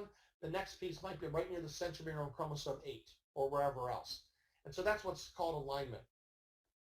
Now, if we did what I just described, for each embryo, it would, number one, take forever, and sequencing will be quite expensive because obviously there's a raw cost to do sequencing. So some really clever people came up with this other idea called barcodes, right? It's not unlike the barcode that you use when you get on an airplane that says this is Gary Harton's seat. He's sitting here and he's meant to be on this airplane going to wherever. Or if you go to the grocery store and you buy a loaf of bread, the scanner knows exactly how much that loaf of bread costs. So we use DNA barcodes, which allows us then to combine multiple embryos into one sequencing run and multiple embryos from multiple patients into one sequencing run. There then you're taking advantage of this 25 million reads. You can spread those across hundreds of samples, right? Depending on how big your sequencer is and what your throughput needs are. There's 8 sequences all the way up to hundreds of samples, maybe even 1,000 samples on a much larger sequencer. And so then you go adapters on the outside because we still need to move the DNA around, barcodes next, then the unknown piece of DNA in the middle. So then we do the same thing. We make libraries, put the barcodes on, sequence. Then when we do the alignment, not only are we figuring out where in the genome does this piece of DNA belong, is it chromosome 1, chromosome 2, chromosome 3, but also where does this DNA come from? Is this Mrs. Jones's embryo 1 or Mrs. Jones's embryo 2, or maybe it's Mrs. Smith's embryo 4, right? Because we can combine multiple embryos from multiple patients into one sequencing run and therefore really harness the power of next generation sequencing. So once you've aligned all of these pieces of DNA, you're going to align them and you're going to place them into a bin. And a bin is simply where we take the genome and break it down into usually approximately 1 million base pieces of DNA. And then you simply count across those bins. So you see here on the very top, Those are the bins, and you can see there are various from different places in the genome, all along the chromosome. And then each of these bins gets consolidated down into a dot that you're typically used to seeing when you look at one of the profiles that a lab might show you, or that I might show you when I'm doing a talk. So you can imagine there's a lot of bioinformatics that goes into whole genome amplified DNA, sequenced, aligned, cut down into bins. Those bins are counted, and that count is represented by a dot somewhere along the chromosome. And that's essentially how next generation sequencing works. So once you've got all those dots, then the system compares those dots to something, right? So this is the way Illumina does it. Thermo Fisher does it very, very similarly. What they've done is they've taken some number of normal people, they've taken some single cells from those normal people, sent them through the whole process, whole genome amplification, library prep, sequencing, alignment, counting, binning, all that, and come up with a representative number of how many counts along each chromosome one should get for any one chromosome. And you can see here, chromosome 1, chromosome 2, chromosome 3, they all have different counts based on how many genes they have, how gene-rich they are. And then the unknown is compared to the known, blue to orange here.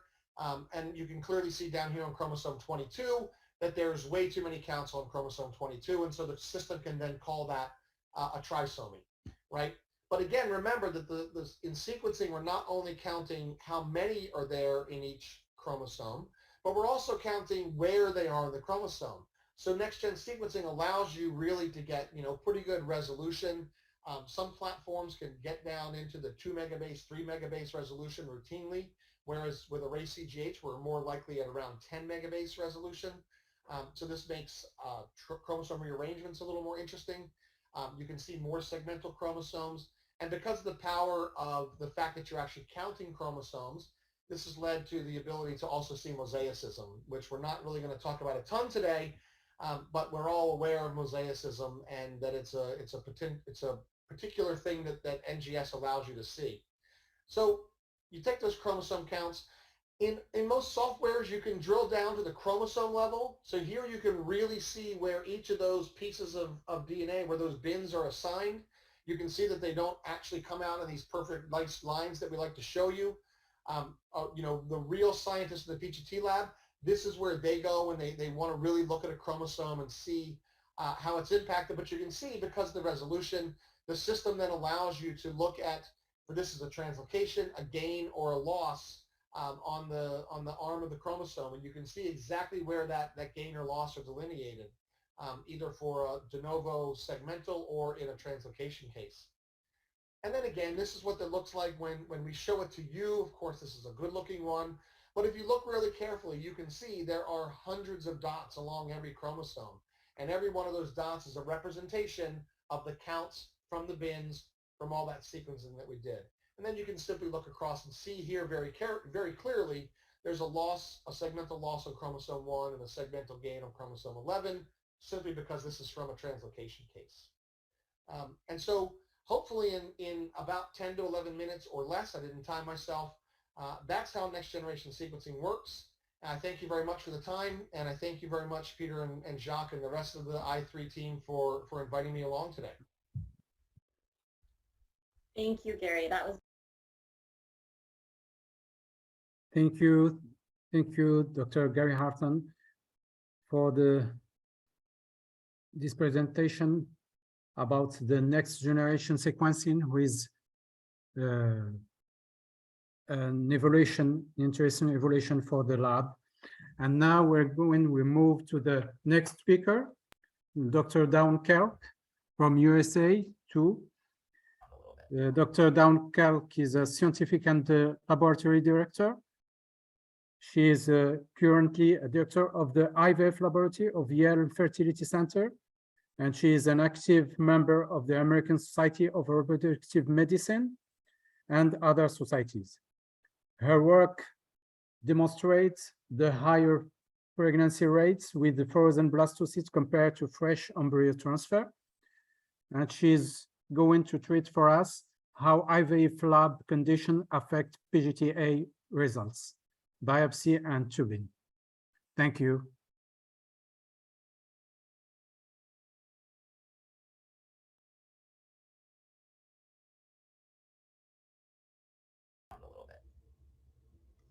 My mouse is being a little funny. All right. So we know that aneuploidy is maternal age related, both in vivo and in vitro. We know that miscarriage rates are higher for in vivo pregnancies with older women, and we know the same is true with in vitro. So we do know that aneuploidy is an egg phenomenon. We also know that mitotic errors lead to mosaicism. So this is just a little illustration. As we have cell division happening, if we are mishandling an embryo somewhere along the way and with maybe perhaps a temperature change, we can induce potentially a mitotic error, which would then be passed on to subsequent generations of cells. And we spoke a lot about this paper, and I think this is an important one to sort of touch base, that we know that euploidy rates in donor egg cycles do significantly differ between fertility centers. And this was an incredibly sobering paper for me, because that's an incredibly broad euploidy range between centers, from 39.5 up to 82.5%. So what's causing these differences in euploidy between clinics? Is it an egg issue? And if it's truly euploidy, which is touching again on what Dave McCullough was saying, then it should be something to do with the egg, more in the range of superovulation, stimulation protocols, recruiting eggs that would not normally be ovulated. You know, we could be having some post-mature eggs. I'm really intrigued by the FSH to HMG ratio. That also impacts progesterone elevation at the end of the cycle, so it might be intriguing to tie all of this together as we go further. Certainly egg and embryo handling, with the spindle being incredibly temperature sensitive, and we know that there can be rapid changes with minor temperature fluctuations and pH changes. Or do we have an artifact of the biopsy itself and the testing? So to delve into that a little bit more, and I think this sort of illustrates what Dave was discussing, that when we have mosaicism, there's a broad spectrum of mosaic embryos that could have any range of diagnosis. So this first embryo, if we pulled all normal cells, the green cells being normal, we would diagnose this particular mosaic embryo as euploid. Conversely, the embryo at the bottom here would be diagnosed aneuploid, but would truly be mosaic. And I think that's what's getting into some of what Dave's trying to discuss, that the results that he's seeing are the results from the biopsy, not necessarily the embryo itself. So, so just a little bit of a graphic representation.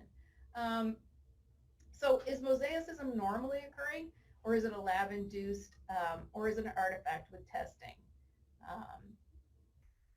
And so I think this starts to go back to Jason Swain's paper, which David introduced as well. There's so much more to culture medium, and in the early days, you know, when you would go to ASRM, everyone would ask, what culture media are you using? What culture media are you using? As if that was the, you know, the special sauce that everything revolved around. And it was all about the culture media, and the media companies were the first ones to be thrown under the bus if somebody's pregnancy rates tanked. So now we know that there's a lot more than just culture media. It's a whole culture system. And within that culture system, we have to consider things like plastic wear, the size of the drops that we're culturing in, the number of embryos that we're putting in those drops. Are we doing single embryo culture? What's the relative size of the embryo to the drop? Whether we're doing an oil overlay and how protective that is for preserving pH and preserving temperature as well. Certainly, we know that CO2 impacts the pH, and that's obviously a big one. And finally, the oxygen, and certainly low oxygen. Everybody's pretty comfortable with saying that low oxygen is definitely the way to go.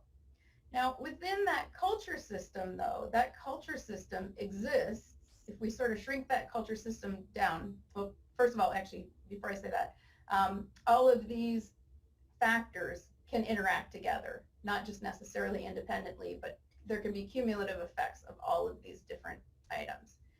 Now, when we take that culture system lives within a laboratory.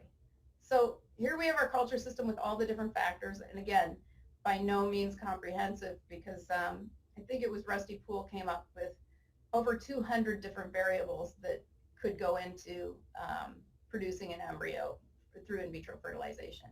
So within the laboratory that culture system exists in, that culture system is also subjected to the air quality from that lab, from the various incubators that we could be using, whether they're benchtops or big box, the various equipment, the micromanipulation equipment, the refrigerators, and the benches and the isolates that we might be using, and of course the embryologist. Now that laboratory, again, can have all of those factors interacting together along with the culture system to produce impacts. Now that laboratory also has external factors coming in, the patient, the stimulation, the retrieval, the gamete quality, how the embryo transfer is performed, and the luteal support. And again, just scratching the surface on the really most obvious ones.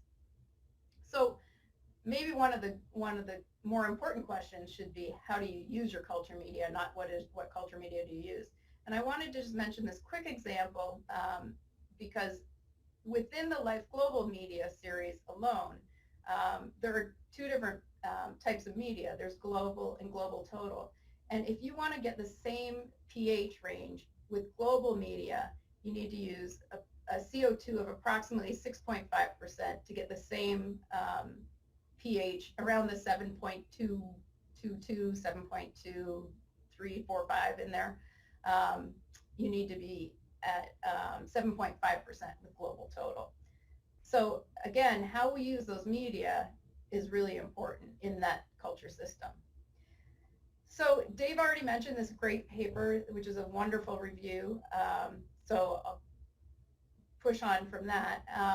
Within this review, Jason Swain mentions the various stresses and susceptibilities that embryos have to stress. And the biggest, all of these various stresses impact the embryo. We know that eggs are incredibly susceptible. The one caveat that I would say, and I think this reinforces nicely from Dave's, is that we also know historically that 2PNs were actually quite stable. So 2PNs were the stage that we would freeze at the, when we were slow freezing, they survived very well. So they were relatively stable as opposed to the early cleavage stages where they're a little more susceptible. We've got more cells that can impact. And those cells we saw when we slow froze, if we slow froze an 8-cell embryo, frequently we would have 1 or 2 cells not survive. So mosaicism by biopsy embryologist varies a lot. So when we start to tease out some of those different factors, one of the challenges that we had, if we wanted to look at the laser situation, how do you design a controlled laser experiment with material that's highly variable from a limited number of embryos for research? And what we did in our group was we looked at some human embryonic stem cells, and we targeted those with a laser. We had control cells, cells that we would subject to a normal sort of moderate pulse in our lab use, and then we cranked the laser all the way up to maximum power. And what we found was that there was no change in the euploidy or mosaic rate in the biopsy samples. But I want to caution, because I don't think that means that you should go out and just gregariously go crazy with your laser use. Because when we were hitting those cells, we were definitely destroying them. The cells literally would go brown and atretic looking with the maximum pulse hits. So what you're doing to the remainder of the embryo, needs to be thought of. But the important thing was, from the biopsy perspective, the laser use was not inducing artifactual changes. And Frank Barnes has done some of the same work, and he didn't find anything when they were targeting with the laser on their actually embryo material. So So the question is when to biopsy and when to cryo. Do you wait for the embryo to prove itself? Do you wait for more cellularity? Do you consider the cryodynamics of an early versus an expanded or a hatched blastocyst?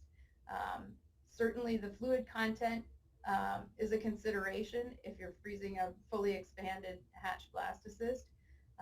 Maybe not so much if you're collapsing those blastocysts before you freeze them, before you bit them. And certainly you're balancing handling concerns if you're dealing with a completely hatched blastocyst.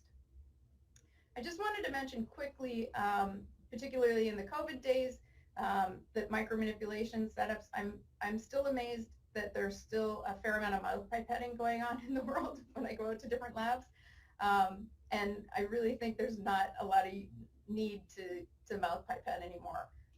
We've got some great various tools, and I think it's worth, I just put that plug in there.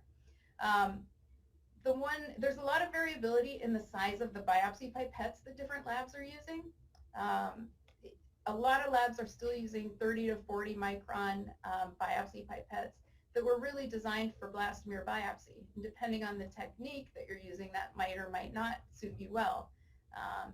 In our hands, a smaller biopsy pipette in the 20 to 25 micron range facilitates easier trophectoderm biopsy.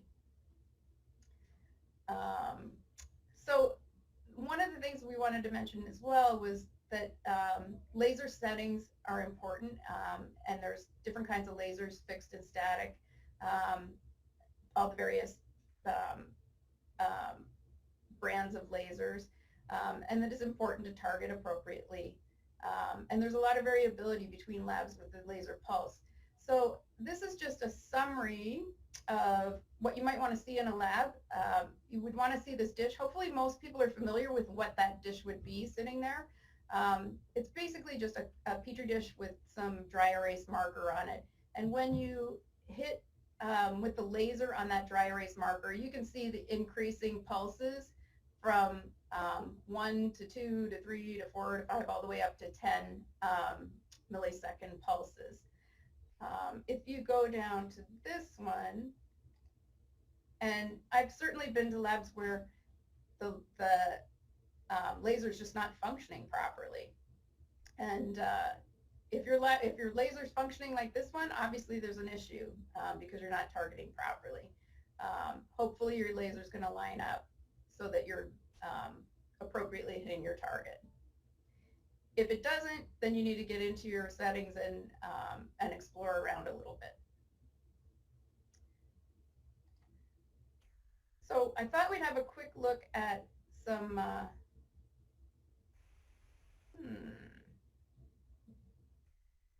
I'm seeing a different screen than you. Oh, there it is. Okay. It was a little slow kicking over to the trophectoderm. So this is a typical trophectoderm biopsy pull and cut. So again, just pulling and stretching, typical standard biopsy that most people would do. The reason we like those smaller biopsy pipettes is because it plugs the hole a little bit better and the biopsy doesn't shoot up the pipette. This particular biopsy is just a different way of looking at it. These embryos obviously have been hatched ahead of time. These ones were hatched on day 2. What we did with this particular embryo was sort of turned it on its side to do the biopsy from the side, which you'll see.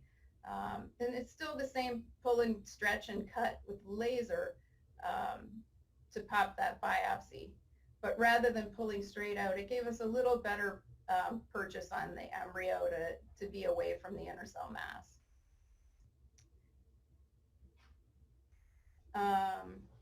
So trophectoderm biopsy protocols we know can affect clinical outcomes, and this is a paper that came out fairly recently looking at whether you should pre-hatch embryos on day 3 or hatch at the time of biopsy. And this group was getting better results from not pre-hatching and giving the embryos that extra exposure. And the one thing they did do was they removed about 1/4 of the zone in the breech at the time of biopsy. So here's a quick look, and this particular video was shared by Peter Naj. One of the nice things you can see is when he takes the hit here, You can see he's getting a nice clean cut on the zona, so his laser's nicely focused. It's going to pop in, grab some cells for the biopsy. And so that one was done without any pre-hatch. It was just collapsed and then breached at the time. So it was pre-collapsed, but not pre-breached. All right. So what do we know about different biopsy techniques? In this particular study, they looked at the pulling and pulling technique versus flicking. And this is just a small study from ASRM last year, showing that the pulling and flicking methods did not differ in terms of rates of chromosome abnormalities. So I wanted to have a quick look at the flick technique. So the pressure is released on the blastocyst to allow grabbing a hold of the cells.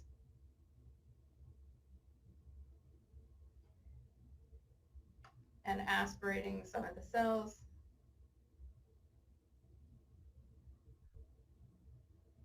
Lining up on the holding pipette. And I know there were a few people in the audience doing this technique. It looks incredibly traumatic and scary, but it does seem to be very effectual in the right hands. Okay, quick video now on what we would do at Yale for loading buffer into the PCR tube. We like to drag it up the tube just a little bit if possible. It allows a little better visualization. We don't want it too far up the tube because obviously the cell needs to be in the bottom of the tube. And then to look at biopsy washing, what we found is there's sort of what the testing companies recommend, which is passing the biopsies through drop after drop after drop, and then there's the reality of what actually happens in all the various labs. So one lab I was in actually spotted down 14 different 8 microliter drops to rinse through. So this was for one biopsy, second biopsy, third biopsy. So 3 biopsies were washed through the same dish with a couple of like drops to rinse your pipette. That particular dish, by the time it was spotted out and those 3 biopsies were rinsed through, was out for over 10 minutes. And you can imagine the osmolarity of those drops that are relatively small is probably evaporating. So again, a lot of variability between labs. This is my true confessions. This is how we do biopsy washing at Yale. We don't pass through all those different drops. We use a much larger drop, 50 to 100 microliters, and we'll pull the biopsy. This is just cleaning up the drop a little bit. But you'll see, this is Jonathan actually, going in. Jonathan's going to pick up the biopsy and do some pipetting up and down to rinse it from the top of the drop to the bottom of the drop. So it gets a fairly thorough rinse, but it's not rinsed from drop to drop, where you're a little more likely to lose the biopsy because the biopsy is so small going from drop to drop. Okay, this is a visualization of the biopsy loading into the tube. So what you'll see is the pipette coming in here. And it'll come back on the screen just a little bit better. But if you watch closely on the tip, you'll see the biopsy exit the pipette right there. So we like to visualize that as we're loading the cells. It just gives us the confidence to actually see the biopsy going into the tube. And I know there are labs that don't do that. They just shoot the biopsy in there and don't visualize it, but we like to see it. So here's a paper from Foreman et al. Looking at fertilization method with IVF versus ICSI. I wanted to mention this quickly just because it's becoming a lot more popular, a lot more acceptable, certainly in the US, to be using IVF for PGTA. So this is reassuring that the findings on this paper are that IVF and ICSI, NGS, PGTA had similar rates of euploidy and aneuploidy. and no result embryos. So chance that they might have a slightly higher rate of mosaicism, but we'll have to get some more data on that. So in summary, I think it's a good opportunity for us to reflect on whether we're causing harm with PGT. And maybe perhaps PGT is our opportunity for introspection to be better clinicians and embryologists. Maybe it's actually showing us where we're making our mistakes in the lab. And so I'm really excited about Dave McCullough's data as we start to ferret out a little bit more what we're doing as embryologists and where we can be better. So I think we're really opening a window for insight into our culture systems, which I think is just going to benefit us. So I would hate to see us not continue to pursue PGT. So I also think that it's important for us all to remember, even though we're embryologists, to not lose sight of all of the patients that are having miscarriage, the miscarriage rates. For those older patients that are not doing testing, the time lost for a miscarriage is considerable, and there's a considerable emotional burden. So I think we need to continue to move forward with this technology, and the technology is rapidly changing, so it's exciting.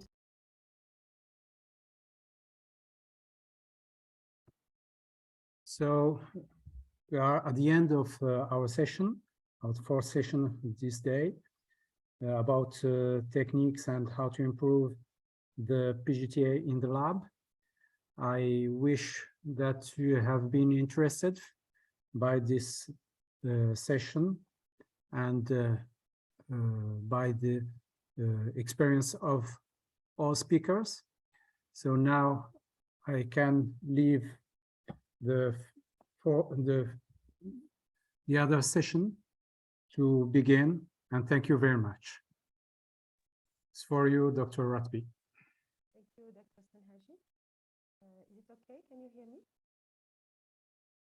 So good afternoon, everyone. Welcome to the last session of, but not least interesting session of this workshop, dedicated to recent advances of PGTA in reproductive genetics. I'm Dr. Ilham Ratby, and I'm glad to moderate this session, and I would like to thank the workshop organizers for this honor. So we are pleased to have with us in this session eminent international specialists in the field of PGTA, who will share with us their knowledge. So please let me introduce our first speaker, Dr. Darren Griffin. So Dr. Griffin received his Bachelor of Science and Doctor of Science degrees from the University of Manchester and his PhD from University College London. After postdoctoral stints at Case Western Reserve University and the University of Cambridge, he landed his first academic post at Paternal University before settling at the University of Kent, where he's been for the last 15 years. He's president of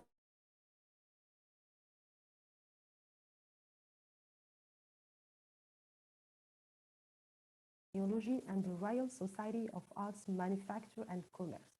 He sits on the Faculty of Controversies in Genetics and has previously sat on the board of Pre-Implantation Genetic Diagnosis International Society, organizing its annual meeting in 2014.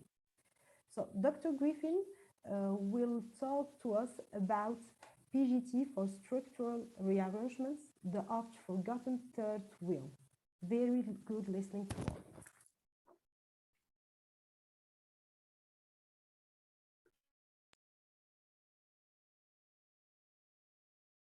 Genetic testing for structural rearrangement, sometimes referred to as the third wheel of free. So to give you a little bit of an overview, I'd first of all like to give you a bit of an introduction to structural chromosome rearrangements.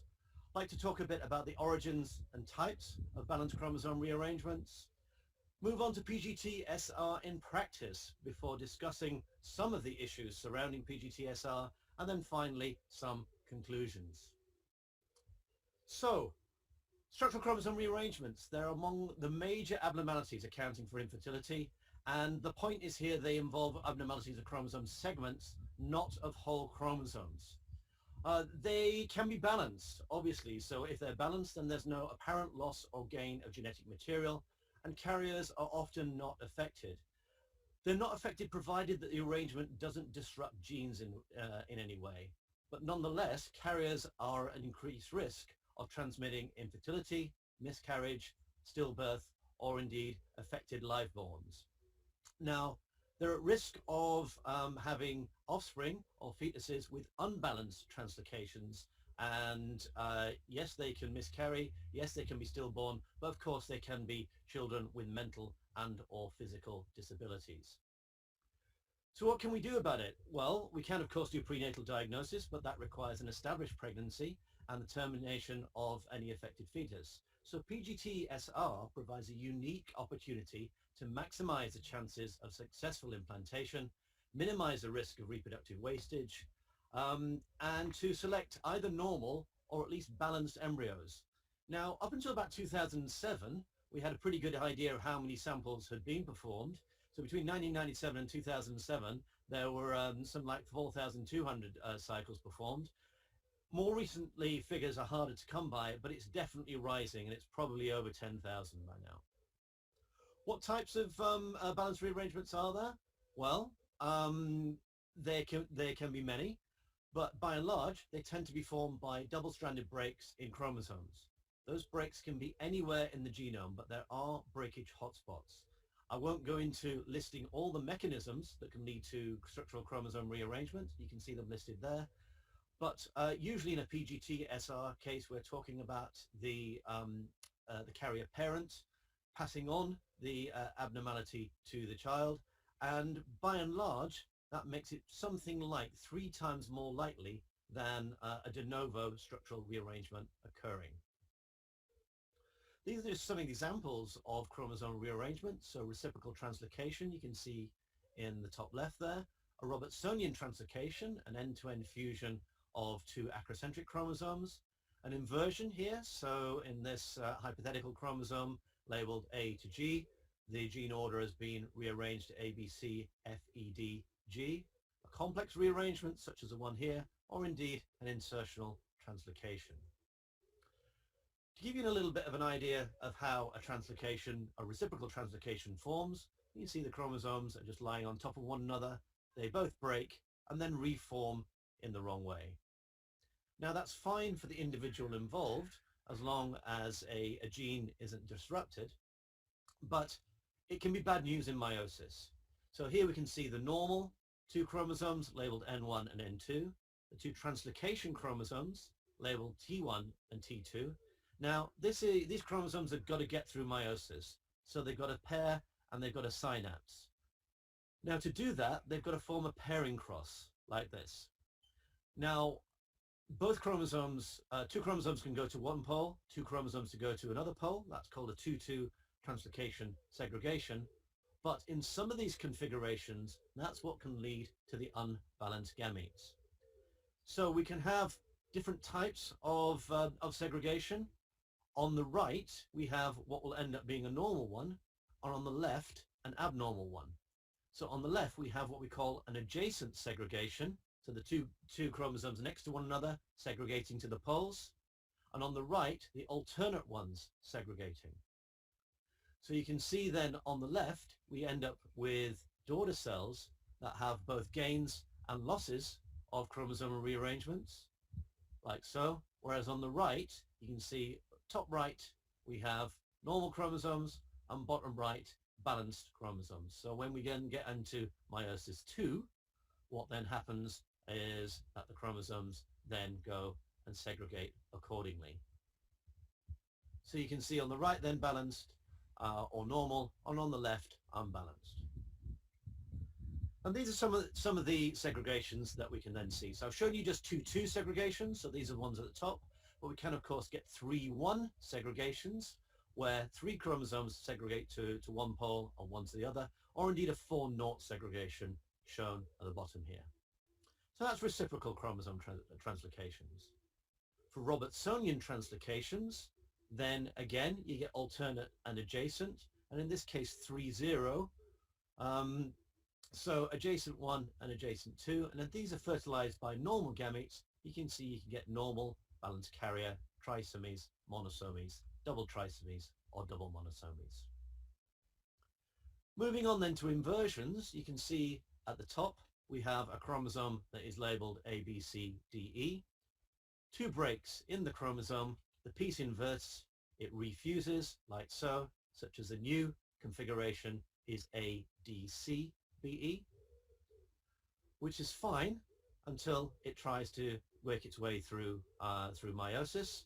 So instead of forming a pairing cross like a translocation would, then in this case, A has got to pair with A, B with B, C with C, D with D, and E with E. And to do that, the configuration is a loop, like so. Now, if we get a recombination event in that pairing loop, then what will happen as the chromosomes begin to unwind in the first meiotic division, like so, you see the spindles attaching, then it unwraps in a strange configuration such that you get an acentric fragment and indeed a dicentric bridge, like so.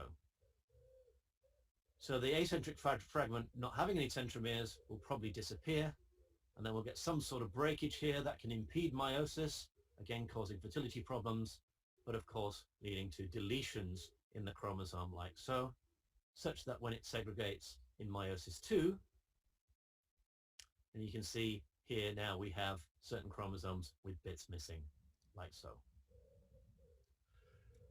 So this is the problem. This is how the chromosomes can arise, and some of the people, the PGTSR patients who are coming along to the clinics, are carrying these translocations, and this is usually determined by karyotyping. Now, in terms of how we go about detecting it, then it very much mirrors what we see in the world of PGTA, and we're going to hear from Andrea in a moment about PGTA. So first of all, the biopsies are, as for any form of PGT, can be polar body, blastomere, or trophectoderm. Tends to be trophectoderm these days. Traditionally, we would splat the cell down onto a slide and perform FISH. The FISH was then obviously superseded by whole genome amplification, followed by array CGH, or more recently by NGS. But of course, carrier mapping or indeed haplorhythmesis can detect chromosome translocations. So we'll just go through these in a little bit of detail. Very hard not to give a talk without FISH, even these days for me. So just showing you an example of a FISH experiment here and the design of the probes. So what tends to happen is there would be a centromeric probe, another probe, another couple of probes that was somewhere just below the telomere. It requires a preclinical workup. It requires fixation of cells to the slide. There can be locus-specific probes like here, telomeric probes, subtelomeric probes, or centromeric probes. This can still be quite good if there are cryptic translocations. So if the translocated piece is right from the very end, it's a very tiny piece, so sometimes FISH can still be useful. Now, this worked very effectively as a means. It wasn't as nearly as controversial as PGTA until microarrays came along. And I should have, of course, I haven't mentioned this in much detail, but I should, of course, mention that STR typing can be used, but this also, like FISH, requires some extensive workup. Along came array CGH. I'm sure most of the audience is familiar with how array CGH works. A whole genome amplification, a labeling of our reference DNA and our embryonic DNA combining together and co-hybridization to a microarray, followed by analysis. And by and large, array CGH has been superseded by next generation sequencing. And to compare the two, then you can see they both work pretty well. But as with PGTA, our NGS gives us a cleaner signal, a bigger dynamic range, and if there's any level of mosaicism in our PGT SR samples, then our NGS can pick it up. Now, array CGH and NGS can detect both inherited and de novo structural rearrangements, provided they are unbalanced. Our carrier mapping, on the other hand, can discriminate, can detect our imbalance. So that can be as here, for instance. So this green and yellow stripy pattern is indicative of an extra chromosome segment, or if it were black, it would be a missing chromosome segment. But it can, in addition, discriminate between normal and carrier embryos. I'll return to that in a little while. It's also important to note, so this is a paper from one that Jara gave back in 2015 in Chicago, that it's a very good idea to use array CGH or NGS because it can also pick up the incidental trisomies at the same time as the ones involved in the translocation. So the trisomies, partial trisomies, the whole trisomies, the whole partial monosomies, the whole monosomies, including those ones involved in the translocation. So it has extra value to use that rather than a fish-based approach, or indeed an STR-based approach. So I want to just discuss some of the factors. I won't go through all of these, but some of these factors are worth mentioning associated with PGT-SR. So it's very important for genetic counselors to be getting their heads around these segregation patterns so that they can counsel patients about the foreseeable risks involved in their treatment. So as a for instance, the probability of an alternate segregation is greater in Robertsonian compared to a reciprocal translocation, something like a quarter versus an eighth, but segregation rates can vary according to sex, terminal breakpoint type of chromosome. Other things that have been suggested that might affect meiotic segregation with the stage of biopsy, well, there's no great evidence for that. No great evidence for a maternal age effect for segregation, although other chromosomes involved that are being picked up are obviously more likely to be affected in older women. And then there appear to be more normal embryos at later stages, so some evidence of selection, although the jury is a little bit out on that as well. So we know, for instance, in PGT-A that the embryos tend to be less aneuploid. Whether the segregation patterns depends which paper you want to read. I want to give a mention here to the concept of an interchromosomal effect. So if you're not familiar with the concept of an interchromosomal effect, or ICE, then essentially what that means is if you have one abnormality already, e.g. caused by an unbalanced translocation, does that make another one, e.g. a whole chromosome aneuploidy, more likely? Well, this has been studied in sperm and in embryos. In sperm, there's no evidence for this for inversions or translocations, except some studies report that there might be an effect if the sperm parameters are already quite poor. In embryo studies, some papers have supported evidence for a interchromosomal effect when there's a Robertsonian translocation, but not for a reciprocal translocation. But it's fair to say that there is still debate and no consensus for the presence of an interchromosomal effect at the time of writing. It's worth giving a mention here to whether we should deselect balanced carrier embryos. So I mentioned a moment ago that carrier mapping, for instance, can detect balanced carrier embryos. So although the translocation may seem balanced, there may be additional or missing nucleotides, so microdeletions or microduplications, perhaps caused by imprecise non-homologous end joining. This can result in a disease phenotype. So for instance, Alagille syndrome is an apparently balanced translocation, but a microdeletion is caused there, and it does lead to this particular pathology. Now, even if there is no phenotype, a balanced translocation carrier, the resultant child, will have the same reproductive problems as the parents. So there is some debate about whether these should be prioritized or whether normal embryos, not carriers, should be prioritized over carrier embryos. Now, as I mentioned, carrier mapping, haplorhythmesis, but also a technique called chromosomal phasing at the base level, or base phasing, can detect carriers. And importantly, this can be done without preclinical workup, like I mentioned for the fish or for the STR typing. So, in conclusion, therefore, PGT-SR is perhaps the least well-known form of PGT, but nonetheless is an effective treatment for large numbers of carrier couples. It also detects de novo segmental gains and losses.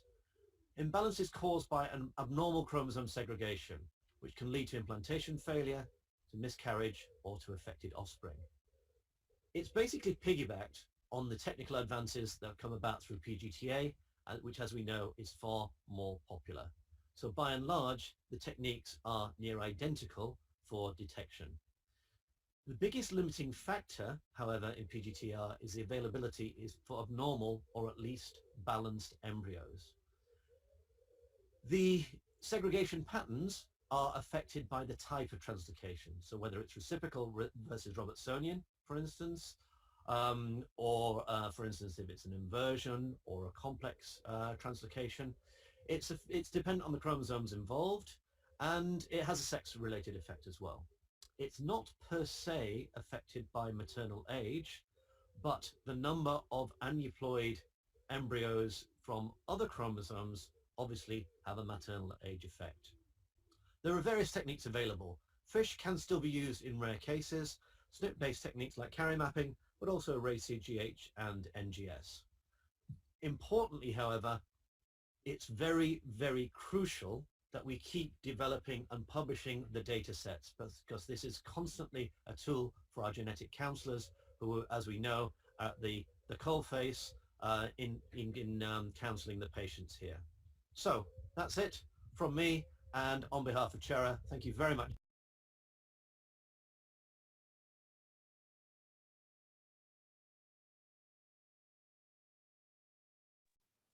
Thanks to Dr. Griffin for his interesting presentation about PGT for structural rearrangements. And now we move to the second presentation that will be given by Dr. Alpish Doshi from United Kingdom. Dr. Alpish is a consultant clinical embryologist and a co-founder of IVF London. He's also a co-founder and director of Embryology and PGD Academy.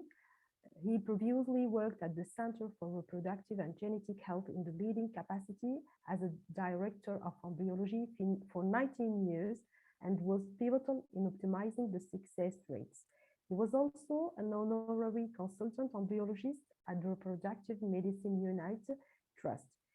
He has obtained a postgraduate degree in human reproductive biology from the prestigious Imperial College School of Medicine.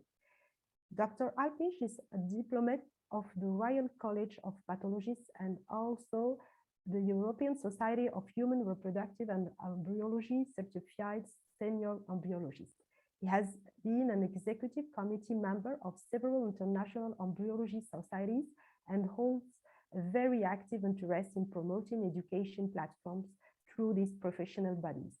He was among the first scientists to bring the egg and embryo freezing technology of vitrification to the United Kingdom in 2007. He's a world-renowned expert in the biopsy of human embryos for genetic testing. We are very pleased to have Dr. Alpish with us, and he will try to answer through his presentation to the intriguing question, is non-invasive PGT a hype or a hope? So the talk is to Dr. Doshi.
presentation is coming in a few seconds.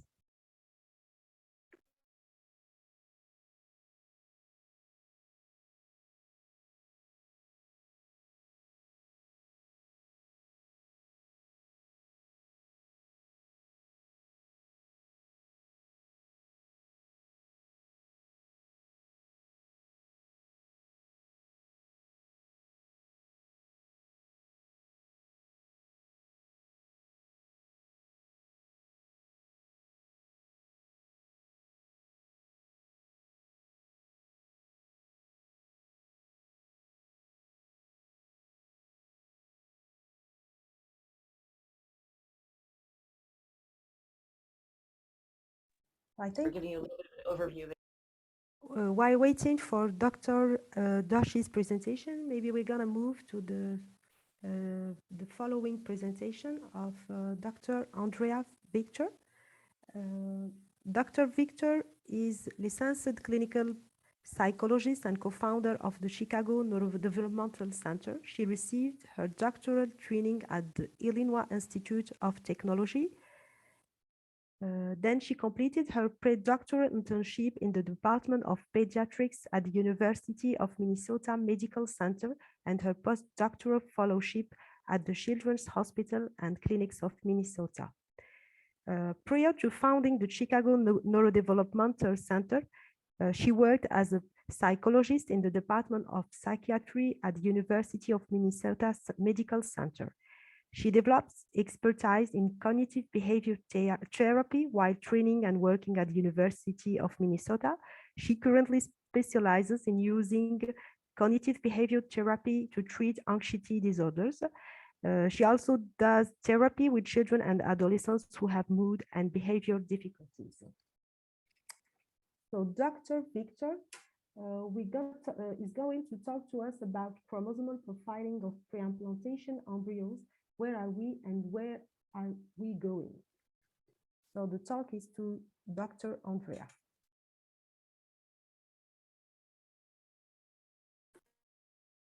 Giving you a little bit of an overview of a chapter that I helped piece together on the story of PGTA. Yeah, really honored to be in such star-studded company. So really, thank you so much to everyone for having me. So what I'm going to try to do is just walk you through the chapter that we wrote in a very, very abbreviated way, starting off with just a brief history, then an overview of PGTA, where we are today, a little bit on aneuploidy and mosaicism, and then I'll gloss over prospects of non-invasive PGTA. So just jumping right into it. So pre-implantation genetic testing for aneuploidy is essentially testing embryos in an effort to determine their ploidy status. It's used for different purposes, but notably to screen for aneuploidies that can lead to the birth of babies with chromosomal copy number syndromes, also to reduce miscarriage rates, since almost half of first trimester abortions are due to chromosomal aberrations. And it's also utilized with the intention of improving IVF outcomes. So for example, reducing the time to pregnancy. And kind of note of PGTs, or of the different pre-implantation genetic testing applications, testing for aneuploidy is the most prominent, but also one of the most controversial. So global figures are kind of hard to come by for PGTA, but over the past, I'd say 20 years or so, it's been estimated at least that there's been over 100,000 PGT cycles, and of those, about 80% of them were PGT for aneuploidy. And there appears to be this increasing demand each year. So a very brief history of PGTA. Where did this all come from? Where did it start? And the first example of PGT was in rabbits by the detection of Barr bodies, which is a way of sexing rabbit embryos. It was first applied in humans using PCR for Y-specific repeat sequences. So again, this was for sexing, with the idea of being able to control for X-linked conditions by just transferring female embryos. And it was soon replaced by fish, so using probes for X and Y. And then additional chromosomes were added, so specifically those that are associated with live-born syndromes and considered high risk. And then, yeah, so clearly with the intention, I guess, of reducing the risk of offspring with these live-born syndromes. And then they started adding, there was chromosomes that were added that are associated with spontaneous abortion, so like 16 and 22, again, in order to deselect these embryos for transfer. So this might not seem like a big deal, but in my mind, it really constitutes kind of a seminal shift in the use of aneuploidy screening. So basically, we're shifting from harnessing this technology to reduce disease and conditions that can persist until birth, and kind of broadening its application with the intention of improving IVF outcomes by, for example, reducing the risk of miscarriage. So what that means is today, the main referral categories are then recurrent miscarriage, recurrent implantation failure, advanced maternal age, severe male factor, all of which are associated with increased aneuploidy. And then thanks to breakthroughs in IVF culture conditions, vitrification, and molecular genetics, there's been lots of refinement in the PGTA process kind of over the years. And now we have platforms that can screen for all 24 chromosomes, as Darren already spoke to, but these platforms have this increased resolution. So now we're able to kind of see things that we couldn't necessarily easily visualize before. And I'll talk to that a little bit further on. But I just want to have a quick comment on all of the controversy. So why isn't PGTA universally embraced? And this is obviously a very loaded topic, but I think it's important to remember a few things. One being PGT-M, so pre-implantation genetic testing for heritable diseases or monogenic disorders, has been credited with the birth of thousands of unaffected children, and rightly so. But its benefits are really tangibly measurable. And then, of course, in walks PGTA. So there's a good number of studies that attest to its efficacy. There's retrospective analysis, RCTs, non-selection trials, you name it, all of which attract criticism for some things, so sample size, study design, interpretation. And then there is the STAR trial, which is one of the most prominent and highly anticipated studies, which really provided ammunition for both proponents and opponents of PGTA. So it showed no significant increase in improving first-time pregnancy rates between cycles that did and did not include PGTA as part of their treatment. But when you go back and kind of reanalyze that data, you see a significant improvement in pregnancy rates for women over 35. So yeah, there's a few other technical and procedural issues with that study that may have confounded the data in some way. So, but again, I think some of the potential benefits of PGTA are not appropriately quantified and really often overlooked. So we're not talking about prevention of disease by inheritance. We're talking about less tangible things, like maximizing implantation potential and addressing patient-specific needs, like a patient's anxiety over the prospects of experiencing another miscarriage or maybe another failed transfer, or offering a couple some peace of mind of having genetically competent embryos banked for future use. So with that, I'm going to kind of move into the next section, which is just PGTA in a nutshell. I'll kind of give you some highlights on some of the technological advancements. So starting with sampling methods. So PGTA, at least in its current widely embraced form, requires genetic material by which to perform analysis on. So typically biopsy of some kind, so be that polar body, blastomere from cleavage stage embryo, or trophectoderm biopsy from a blastocyst. In the interest of time, I'm just going to speak to the current most popular method, which is blastocyst biopsy. I'll just play this video for you and I'll kind of talk over it. But so for starters, improvements in IVF culture conditions has led to higher blastulation rates in vitro and really opened the door to routine blastocyst biopsy, along with improvements in vitrification methods. But more specifically, a blastocyst typically has 100 cells or so, and removing somewhere between 2 and 10 of these cells is less likely to have an adverse effect on future embryo development, since it means removing a smaller proportion of cells to embryo when compared with like a cleavage stage biopsy, for example. It means more cells or more genetic material by which to perform testing. So this typically translates into fewer amplification failures, a lower chance of misdiagnosis, and allele dropout. Also, we know that chromosomal mosaicism is lower in blastocysts when compared to their cleavage stage counterparts. And also, notably, it reduces the cost of PGTA since there's fewer embryos that require biopsy, since fewer embryos will reach the blast stage due to attrition. So, okay, back to after we do that biopsy, whichever kind it is, you take your biopsy genetic material, you can either fix it to a slide, or load it into a tube and subject it to some form of amplification, be that whole genome or targeted genome or quantitative PCR, then different tools can be utilized for actual analysis. So I could get into the good, the bad, the ugly of each of these, but I'm just going to really gloss over this. You've already seen the slide once today. But basically, we've gone through many iterations in technology. So FISH, array CGH, NGS, NIPChip, carrier mapping, quantitative PCR, and a lot of these are still in use. But currently, the most popular is NGS, or next generation sequencing, and it's really become the workhorse of modern PGT. So these platforms, and specifically NGS, offers a significantly higher resolution. So meaning we can visualize our trifecta biopsy or the cells that we load into our tube more deeply. So essentially examine them with a higher power microscope. And we can see things like mosaicism or segmental aneuploidies. So just to give you a visual of what a cohort of cells that are of mixed karyotype, so mosaicism might look like. On the left, you see a fully euploid biopsy result, and there's 2 copies of all 22 autosomes and 2 copies of X, so that's a normal female. In the center, you see an abnormal male sample with a monosomy at chromosome 16. And then on the right, you see kind of an intermediate result, where we can kind of deduce or we suspect that of the cells that were biopsied, maybe around 25% of them or so contain a monosomy at chromosome 2, and the remaining cells were euploid.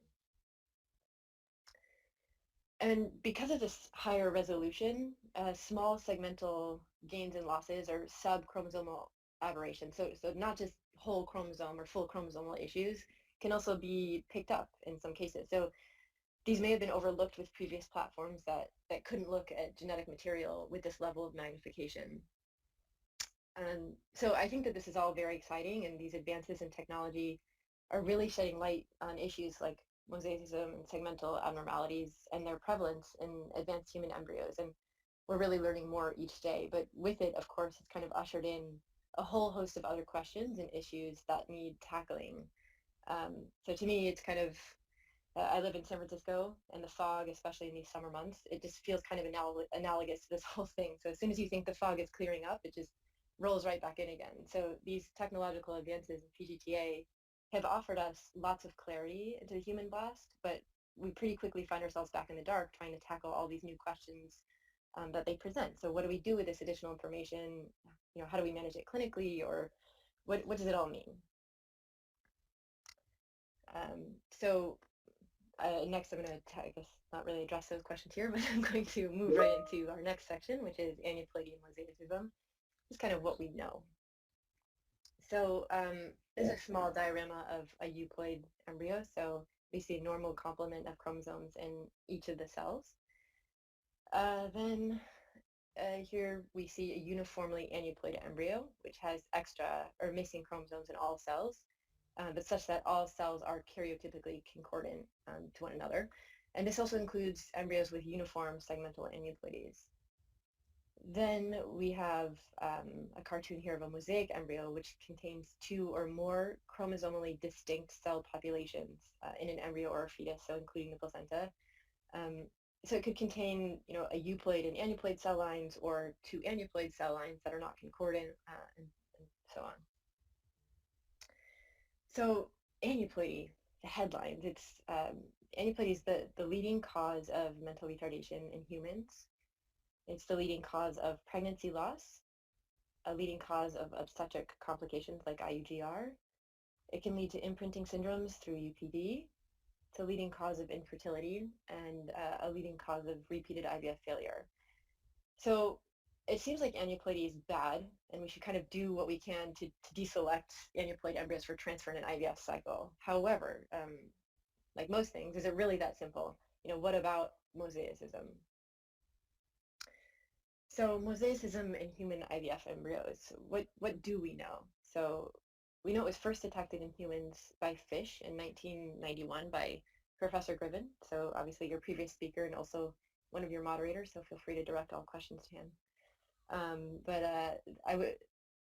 I would love to kind of have the time to review all the literature on the incidence of mosaicism, but that's really for another day, or feel free to read the book. But basically all studies kind of say something slightly different. But there are some suggestions out there that mosaicism rates vary between IVF clinics. And if this is true, we need to evaluate culture conditions, biopsy techniques, etc. And the incidence of mosaicism also depends on the PGTA platform that's used and the thresholds that are being used to define mosaicism. The implantation potential of mosaic embryos depends on the timing of the segregational error. It also depends on the proportion and lineage of the affected cell. So, for example, could the aneuploid cells be confined just to the trifectoderm? And also the type of abnormalities and the chromosomes involved. So how does aneuploidy and mosaicism arise? There's kind of an endless list here. I know I'm sure you're all dying for me to come through each of them in great detail.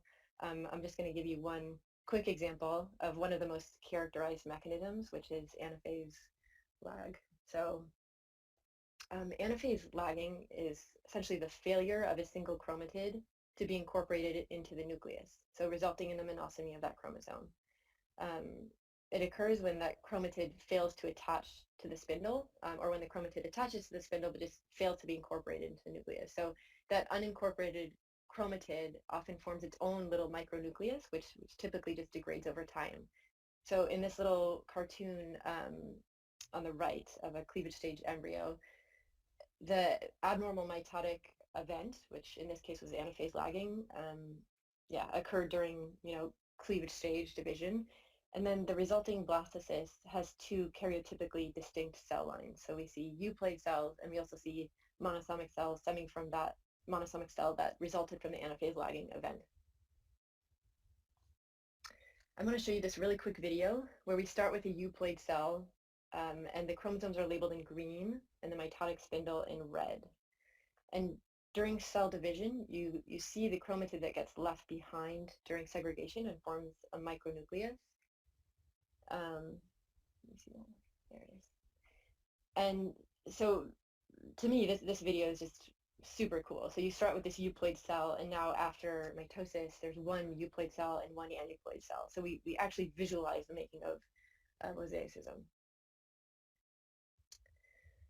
So what do we know about mosaic embryos? We know that mosaic embryos can implant. We know that next-gen sequencing is sensitive enough to detect mosaicism in small cohorts of cells. And we know that it can estimate the percent aneuploid cells in that biopsy sample, as well as characterize the kind of abnormality in that biopsy piece. Published guidelines by Cogin and PGDIS currently state that anything with putative 20% abnormal cells or less in the biopsy sample should be treated as normal. Greater than 80% abnormal should be treated as abnormal, and everything in the middle should really be treated as mosaic. So is a trifectoderm biopsy a reliable predictor of the remaining embryo? And this is obviously a hugely important question. So we know that a blastocyst biopsy is taken from a random sample of trifectoderm tissue, which is destined to become a placenta. So when talking about mosaicism and the ability of PGTA to detect it, it's really important to review these two scenarios, global mosaicism and intra-biopsy mosaicism. So in the case of global mosaicism, this scenario can lead to false PGTA results.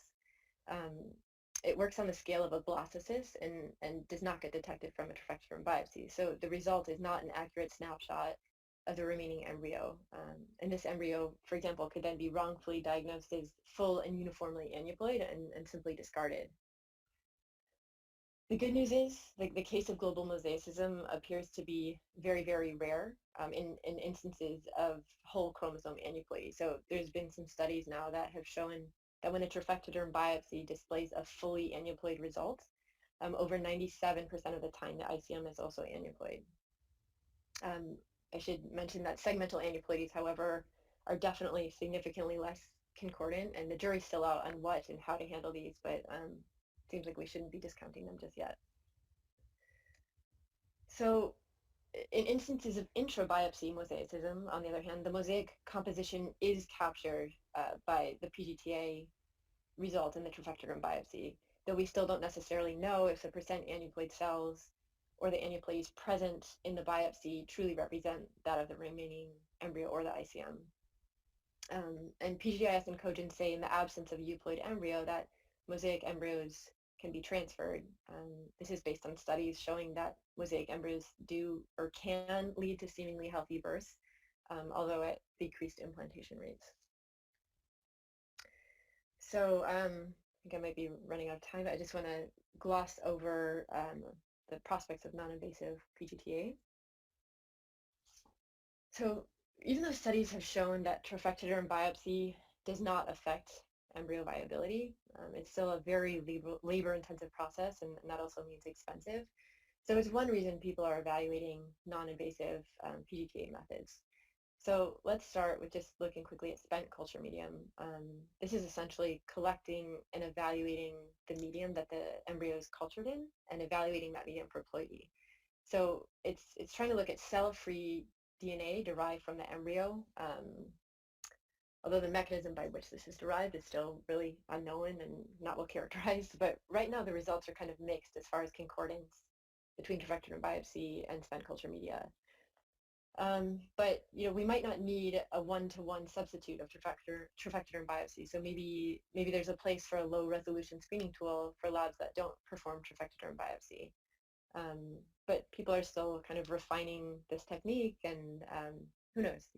Maybe one day it will replace trophectoderm biopsy entirely. But for sure, it's a rapidly evolving field, and if successful, I think will definitely revolutionize PGTA. So there's also groups that are working on blastocentesis, which is using the blastocele fluid to evaluate embryo ploidy.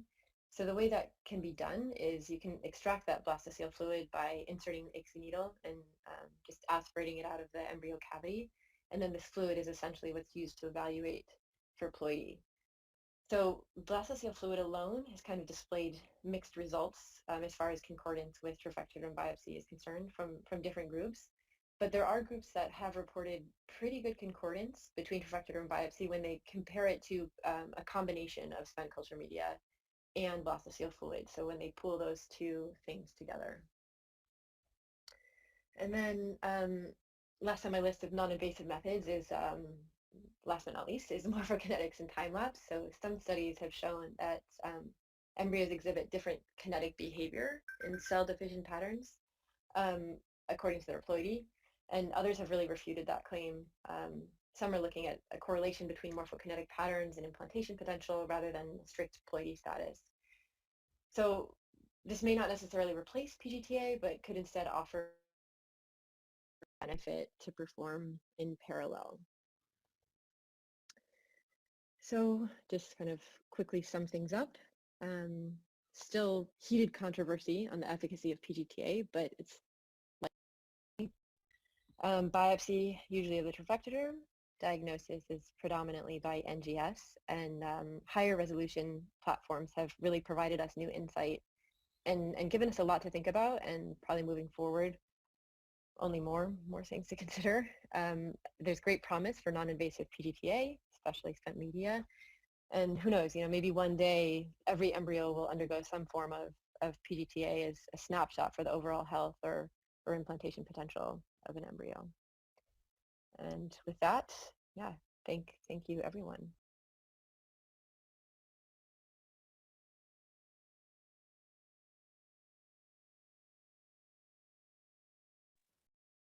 Thanks to Dr. Andrea Victor for her nice presentation about chromosomal profiling of pre-implantation embryos. I wonder if we're gonna move to the following speaker or back to Dr. Ivf Journey that I presented previously.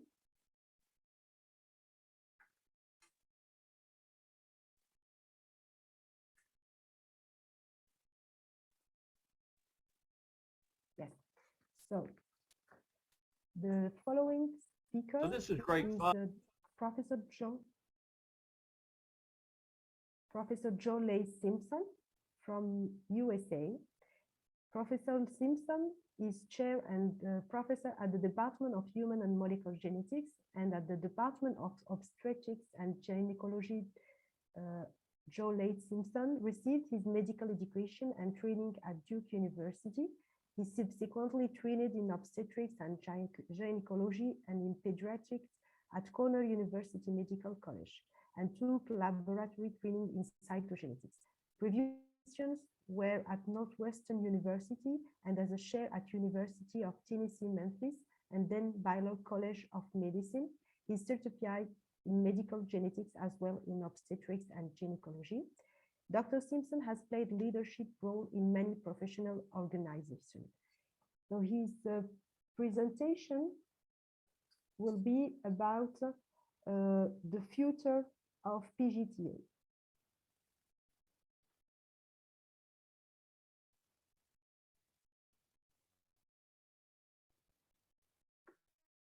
So this is great fun. I didn't really have to do a lot of literature review for this because I'm speculating on where we're going to go in the future.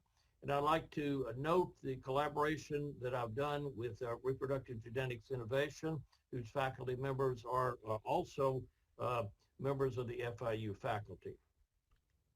Let's see.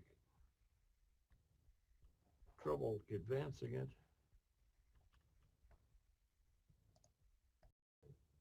Hit that one? No. Okay. All right. Okay. Okay. So Dr. Victor really took us through the basic issue of why game changing is going to occur in PGT as well as any field whatsoever, and that's technology. So just to speculate, remember what happened when we were still in the cleavage stage era. So the famous Masterbrook paper, and I won't comment upon it, except it was cleavage stage embryo. We were forced to look at fish. We had very little real robust molecular technology that was available at the time of that 2007 publication. Fast forward just a few years, we had a race CGH for 24 chromosome fish that was available for the first time. We moved into the routine area of trophectoderm biopsy. We were able to vitrify the embryo after biopsy, something that was not possible before that. And it became possible to amplify DNA, to look at a wide variety of indications concomitantly to the original indication that would occur.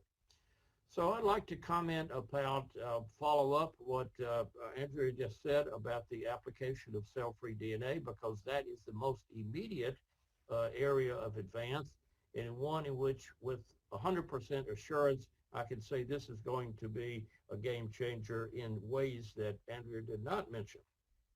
I think we're going to have huge increased indications for PGT for a variety of indications, not only to select an embryo to avoid disease, but also to select a better euploid embryo.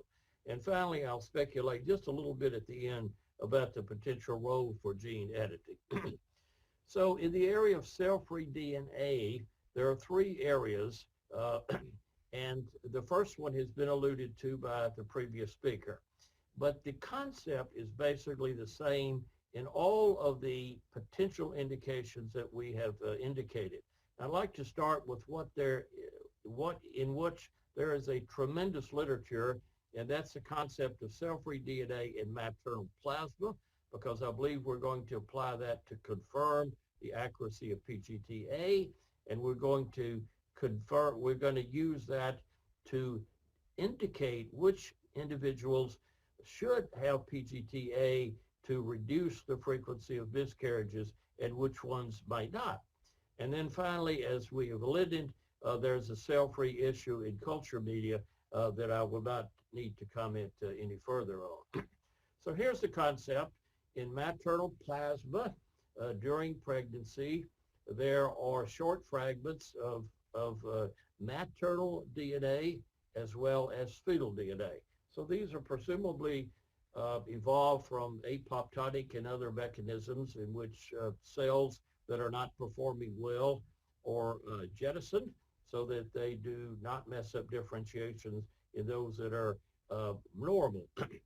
So we have known since the early 2000s that we could look at maternal as well as fetal DNA in the maternal plasma. The fetal fraction is a fairly small proportion of the total cell-free DNA, which is, of course, predominantly from the mother. So in general, the amount of fetal cell-free DNA that has moved from the placenta into the maternal circulation needs to exceed about 4%. So I haven't heard that comment very much in terms of media, but it's well established in the literature and in the routine way that biotech companies assess that. It's also important to realize that the fetal DNA, shown here by the red, is admixed with the maternal DNA. So the concept that one would separate this by some technique or the other is really not necessary. That's the key thing, and is a huge difference between looking at intact fetal cells in the maternal plasma or the maternal blood in order to assess this. So the reason that's not necessary is twofold. Number one, if we're looking for a paternal disorder, autosomal dominant, such as Marfan's or Huntington's disease as an example, all we need to do is to detect that mutant sequence, because the mother, we know, is normal. So if the father has Marfan's and the issue is, does the fetus have Marfan's, all we need to do is to select the mutant sequence, which has to be from the father, and therefore it has to have been from the fetus. So the father gave his DNA to the fetus, it floats into the maternal plasma circulation. Another example for the obstetricians on the session today is to the management of RH disease. So one gets isoimmunization during pregnancy with real damage to the fetus. If the fetus is RHD capital D, which has to come from a paternal gene because the mother does not have that, and we can assess that during pregnancy.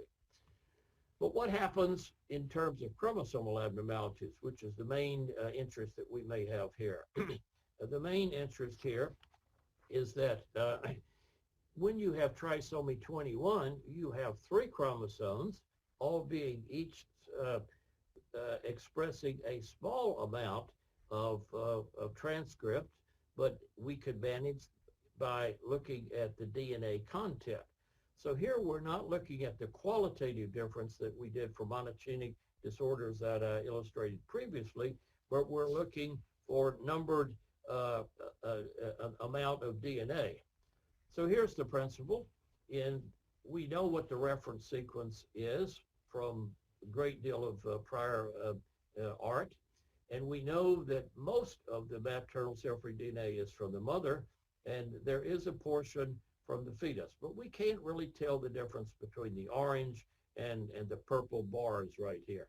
And so if we take a sample from the mother and the basic total amount of DNA, not the ratios, but the total amount of DNA, I think there are 11 bars there. If it's the same as what it is in the reference sequence, we know that we have a normal pregnancy. We don't need to look further. If, however, there's a greater amount of cell-free DNA, we know that that must come from the fetus, who has 21 chromosomes. So there's only a small amount of additional DNA, but it is enough to tell the difference between a normal pregnancy in terms of the total DNA that's there, and hence the DNA that's contributed by the fetus. And so as a simple example here, if 5% of the cell-free DNA in maternal blood is of fetal origin, that is based upon two number 21 chromosomes. If there's a greater amount, say an absolute rate for illustrative purposes of 7.5%, we know that there must be 3 21s. So that is the basic principle that's used. So this is well known. Initially, it was offered for live-born autosomal trisomies. Sorry for the misspelling here, 13, 18, and 21. Now it's possible to look for all 24 chromosomes. So this can be done and is reported in terms of searches for a, quote, rare autosomal trisomy. but we don't really care about rare autosomal trisomies in an ART PGT cycle. We are interested in 24 chromosome testing. And this would only require maternal blood. So where would we do this? We are already doing it worldwide in terms of a monitoring of pregnancy, and I don't know why we don't simply begin to monitor all of the PGTA cycles. We are screening based upon our PGT, and then we are transferring that, and we're assuming it's normal, and we may offer any couple that's had PGT, a CVS or amnio, but they never take it, maybe once a year or something of that sort. So this can be used during pregnancy to confirm the accuracy of PGT, and I think it needs to be considered for quality management and quality assessment of a given cycle. We can also use it to determine the status of the miscarriage. Now, all of us are well aware that one of the major advances in terms that's done by the editors and moderators of this program is a detection of cell-free DNA, and if avoided in terms of transfer of an embryo, the frequency of miscarriages decrease. So that's generally going down from about 15 to 20% in the average PGT pregnancy to about 5%. So the miscarriages are selected against in that particular situation. So just remember the constitution of these first trimester miscarriages, about 50 to 60%. I think everyone on the call is well aware. Half of those are autosomal trisomy, and translocations, as Dr. Griffin pointed out, constitute a small portion, but readily managed in different mechanisms of what we have talked about there. So, but of those chromosomes, we need to remember that 13, 18, 21 do not constitute a very large proportion. So if we add 13, 18, and 21 together, this constitutes about 18% of all trisomies. And so simply looking at that, or simply looking at those three trisomies in maternal plasma is not very helpful. But the 24 chromosomes is in a different category. So you might say, well, we have a method already of determining whether that miscarriage was aneuploid for any chromosome or it was euploid, and that is to take the products of conception that have been miscarried and analyze these. And so what happens when you do that is that it's only about 50% efficacious. Part of that is due to the fact that women, resist, understandably, collecting the sample, or simply it's not possible to collect the sample. And the second is if you culture that, you only get a success rate in the best of hands of about 50, 60%. And it's contaminated. It's characterized by infection. If you do array CGH and do not need to culture, if you have a sample, you have pretty good rates at 87%. But you have to have a sample that actually does that. So what is a better mousetrap? A better mousetrap, I would submit, is what we've already mentioned, cell-free DNA in maternal plasma. And therefore, this is an alternative to the inefficient connection and inability to culture cells, depending upon your technique.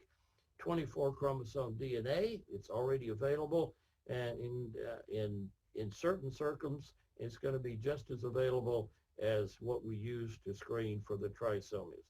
Now, the reason that's relevant is that if we're going to offer PGTA, I would submit that we should be offering it only to circumstances in which there's recurrent aneuploidy. That's a different topic about the recurrent, but let's say stop for now with just the fact that the miscarriage has been aneuploid. And the reason for that is that you can stratify recurrent miscarriages into these two categories, aneuploid and euploid. If you've had a euploid miscarriage, which is statistically about half of what the miscarriages are either sporadic or recurrent, there is no point in doing PGTA. The etiology is something else. It could be thrombotic phenomena, other conditions which we don't go into, but the clinical management is different. There are lots of tests that would be done in that circumstances, and we would do totally different tests if there were an aneuploid etiology, and we should be doing PGTA in that situation. We can skip that, I think. Final few slides, I wanted to speculate in different areas other than PGTA. And the first is PGTM. So let's just skip down to number 2 and 3 first. PGTM is already increasing in numbers as a result of expanded carrier screening for monogenic disorders, having replaced almost completely in terms of recommendations ethnic specific carrier screening. So rather than screening for Ashkenazi Jewish disorders, for disorders that are common in African Americans, for disorders that are common in Mediterranean populations, we should screen everybody. Why? Because some individuals really cannot self-identify their ethnicity. Number 2, of course, the number of partnerships involving only a single ethnicity is certainly going down compared to where it was before. So it makes much more sense, and the efficacy of picking up couples at risk is enormously different. It can be 1 in 22 by the most commonly used expanded carrier screening circumstances. And many of these couples will choose PGT. They will not have had a previously affected offspring and do not want to experience a clinical termination as the sole method of assessing. This is especially true, number 3, in terms of the adult onset monogenic cancers that are increasingly picked up by any woman who has a heritable cancer. That's about 15% of the gynecological disorders are autosomal dominant, as illustrated by BRCA1, 2, and Lynch syndrome, non-polyposis colon cancer. So this is something that's highly desirable. The women themselves don't need anything. They're past reproduction usually, but they have daughters who look up in Google and very quickly figure out that they are at 50% risk themselves, and the granddaughters would be 25% risk. Going back from this, we don't assess the euploid embryos at all once we find out it's not aneuploid. And clearly, all of us know that there are many euploid genes that are integral for differentiation during pregnancy. And I would submit that this is the next great frontier in terms of PGT. We're going to look routinely for whatever the indication may have been, structural abnormalities. It could be a specific PGT indication, as we've alluded to here, or recessive or autosomal dominant disorders. But at the same time, we have the DNA. Why don't we look for selected embryonic genes that are pivotal for differentiation? Finally, this is really speculative, but there is increasingly raised interest in the possibility of correcting an aneuploid gene. There are certain circumstances in which couples might not even want to discard embryos and select the ones that are euploid and normal for whatever condition you have looked at. So, and the answer they would say, and good debates are occurring these days, is we have CRISPR, we can use it for a variety of circumstances. Why don't we use it for gene editing and remove the aneuploid, the offending, so to speak, aneuploid chromosome that is trisomic, and allow normal pregnancies to occur. And sometimes this may be the only embryo that is available.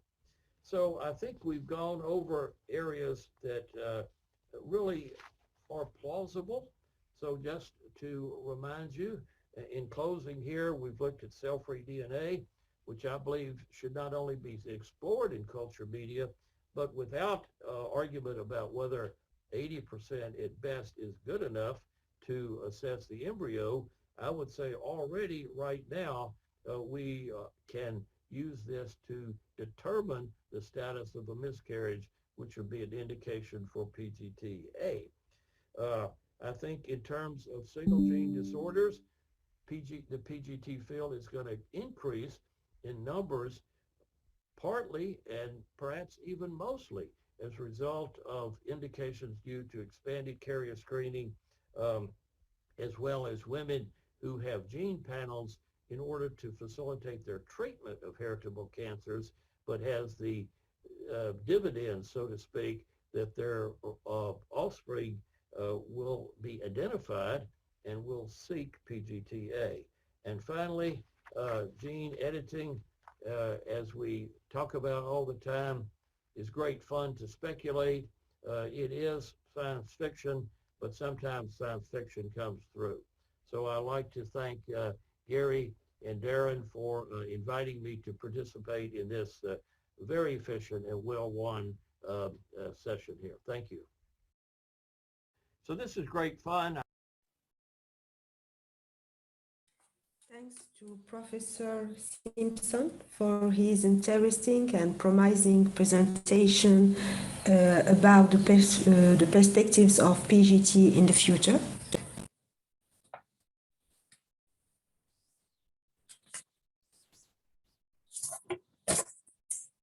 So the next speaker is Dr. David McCullough from USA.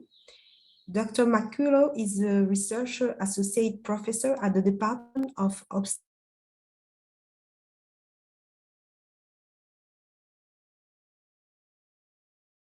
and Gynecology at New York University. He's the president and chief scientist at McCullough Associated, providing contractual consulting in data management and quality management, with specialization in the field of assisted reproduction. Dr. David McCullough's presentation will be about how IVF lab conditions affect PGTA results. Very good listening to all.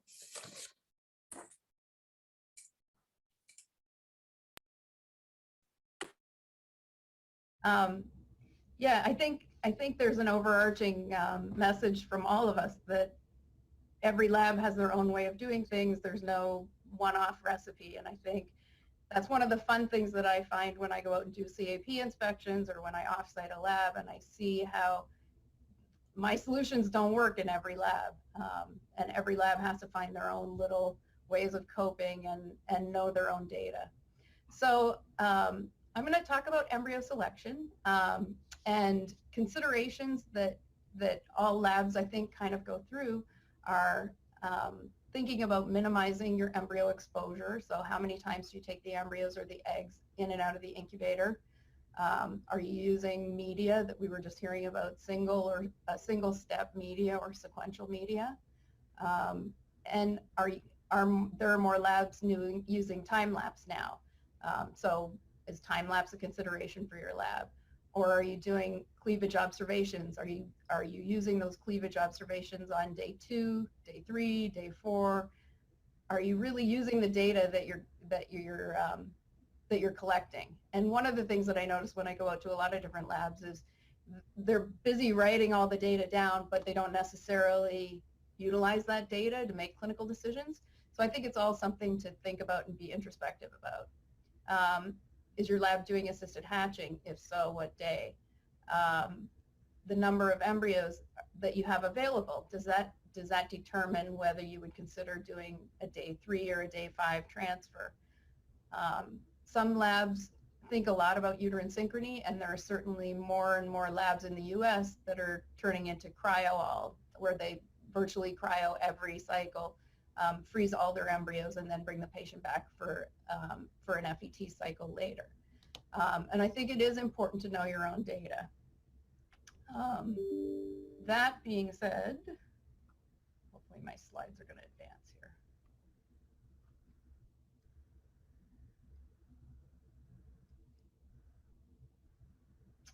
here. You have to use the thing on the bottom left, Dawn. The bottom left. Of the PPT, there'll be an arrow that should come up. It's not giving it to me. Hang on one second. Is we strive to use minimal exposure, but also to balance the data that we want to get that we think is relevant data. So at Yale, we're using a single-step media. We use global total media.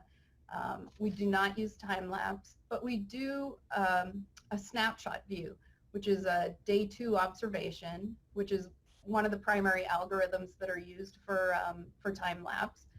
And what we do with that snapshot algorithm is that or that snapshot view, we sort our embryos on day 2 into like groups. So we'll sort into a 5-well dish. We'll sort our embryos that are 2 and 3 cells into one well, 4 cells into another, and greater than 4 cells. And what we historically looked at was when we biopsy the blastocysts that come from those embryos, the blastocysts that come from 4 cells or greater than 4 cells are much more likely to be euploid. So if we're not doing PGT, then that embryo selection can help us select the embryo that's the most likely to be euploid. So that was a very important observation for us. And so because we wanted that day 2 observation, we moved our assisted hatching to be done on day 2 so that we didn't have to expose the embryo twice. So day 2 hatching, we do a select number of patients with a day 3 transfer. So if it's an older patient that only has 1 or 2 embryos that's not doing testing, then we may very well defer to a day 3 transfer.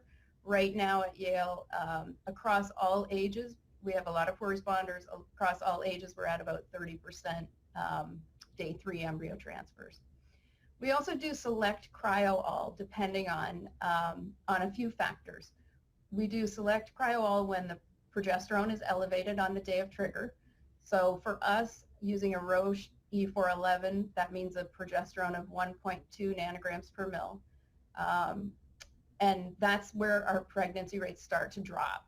The Roche is particularly sensitive in that range, but some other assays aren't. So again, you have to know your specifics of your particular lab.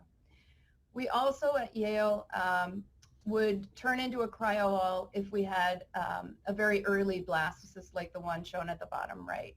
So what we want to see on the morning of day 5 is a 2 BB or better. So if we've got early blastocysts in a fresh cycle where it's a stimulated uterus, we'll turn those into freeze-alls. We'll culture them out to day 6 and cryo-all at that point. That being said, this particular embryo was from an egg bank thaw. It was transferred on day 5, and that's because in that egg bank thaw, we're actually working with a frozen uterus, so with a hormone replacement, so we could match the synchrony better that way. So all considerations that we have. For those of us that are considering embryos for day 5 or day 6 biopsy, we have considerations for whether you zone a breach on day 2, 3, 4, or with biopsy. There's lots of labs out there that are just breaching when they go and do the biopsy, and about as many different opinions. Do you consider your lab schedule? Of course, you have to have the embryologist's time available to biopsy when the embryos are available, and you have to work practically within the rest of your confines. Considerations of embryo expansion, how cellular the embryo is, position of the inner cell mass, the best time to VIT, whether it's immediately or whether you allow the embryo to re-expand, whether some places recollapse the embryo even after it expands after they biopsy it. And knowing what your best survival is, and again, knowing your own data. So at Yale, we breach on day 2. The majority of our embryos are biopsied on day 5, late on day 5. Greater than 60% of our biopsies are performed on day 5. The rest are performed on day 6, with very rarely embryos being biopsied on day 7 if they're progressing nicely and they're just slow. And occasionally we do get a euploid embryo from those day 7 embryos, but again, it's very rare. So for our hands, what we would generally use is about greater than or equal to 5 cells hatched out. So if we're looking across the band of embryos at the top, obviously we wouldn't be biopsying the first embryo or the second one. The third embryo is where would be the earliest limit that we would consider biopsying. And obviously we like to see more advanced stages. And the majority of our embryos look more like the fourth embryo when we biopsy. So for us, there's little consideration of where the inner cell mass is. We tend to just work around it, unless it's just really in the wrong spot on day 5, and we might let it go to day 6. Obviously, for us, what we do is we biopsy all the embryos. We vit after tubing, so that takes about 30 to 60 minutes. So we allow for partial re-expansion, but not full expansion. And this is just a fun slide that I thought I would pull up again from years ago, and that is which of these embryos made a baby. And when we try and pick, it's frequently not very apparent. And the truth of the matter is, with all of these embryos, every single one of those embryos resulted in a baby being born. So my favorite's the bottom one, where there was a singleton girl. That's my most favorite ugly embryo. Anyway, so I'll pass it back. I'm going to pass it on now to Maria Jose de los Santos. She's the director of the clinical embryology at Ivf Valencia and designated participant from Spanish government for the 3rd and 4th edition of the Guide to the Quality and Safety of Tissue.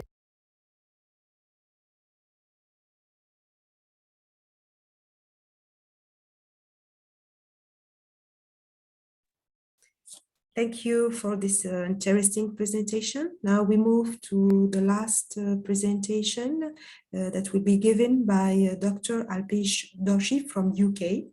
Dr. Alpesh is a consultant clinical embryologist and the co-founder of IVF London. He's also a co-founder and director of the Embryology and PGD Academy. He previously worked at the Center for Reproductive and Genetic Health in the leading capacity as a director of embryology for 19 years and was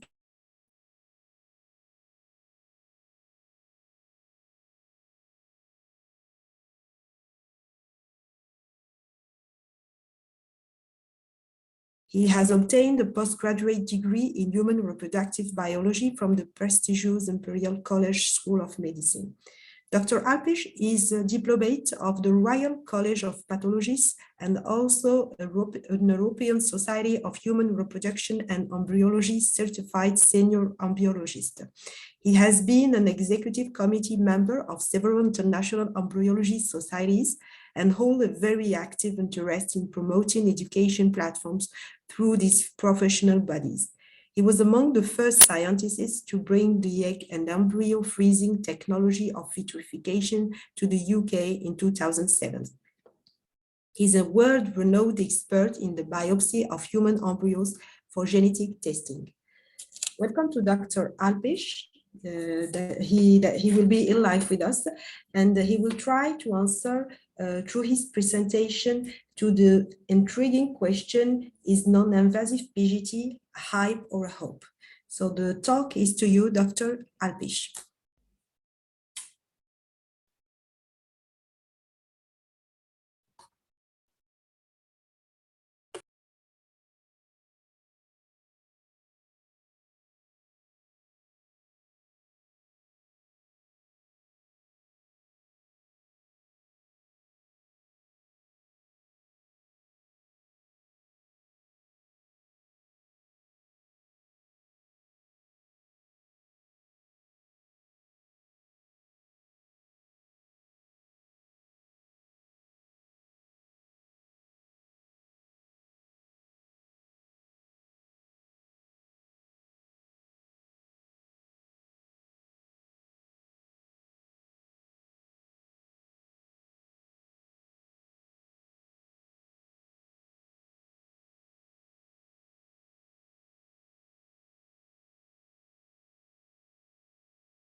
that, oh,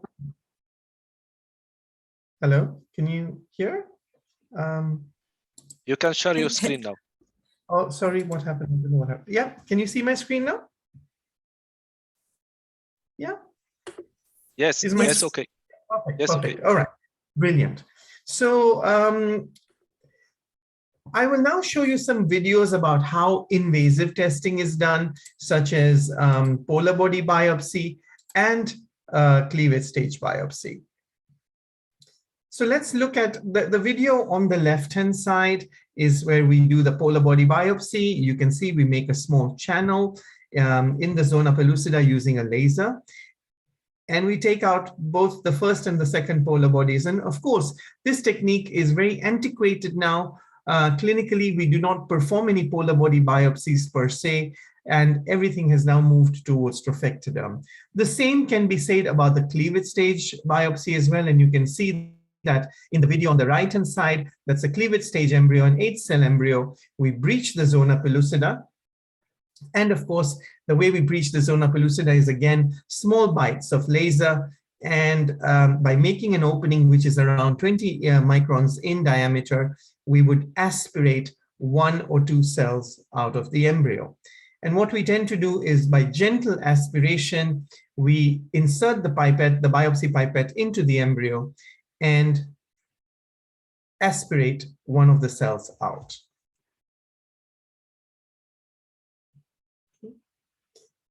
We then moved towards trophectoderm biopsy. And of course, at the moment, most of the PGTA that is done in the world is conducted using trophectoderm biopsy. And the type of diagnosis that we have now replaced fluorescent in situ hybridization with is next generation sequencing, which is resulting in more reliable results when it comes to comprehensive chromosome screening. So here is a blastocyst, which is herniating quite nicely, and I'm sure you've already heard quite a few lectures already on trophectoderm biopsy, but I tend to make my opening, my zona opening on day 3 of embryonic development with the trophectoderm herniating quite nicely out of the opening, and then I use the laser to dissociate some cells, typically on day 5 or day 6 of embryonic development. And by applying 2 or 3 shots of laser, we can nicely peel off some of the trophectoderm cells away from the embryo. And that's the small cluster of cells you can see in that video that has been taken, and the embryo is still quite nicely intact. The trophectoderm and the cavity of the blastocelic cavity is still quite intact. The embryo hasn't really felt much happening at all. Of course, at the moment, with the limited time that is available to perform a diagnosis on trophectoderm cells, the ideal scenario is to always cryopreserve the embryos after the biopsy. And then once the results are obtained, you can then conduct an FET cycle, potentially in the next cycle, or maybe after another clear cycle of the patient. Certainly, we know that this has now become the gold standard of any kind of invasive pre-implantation genetic testing, which is trophectoderm biopsy combined with next-generation sequencing.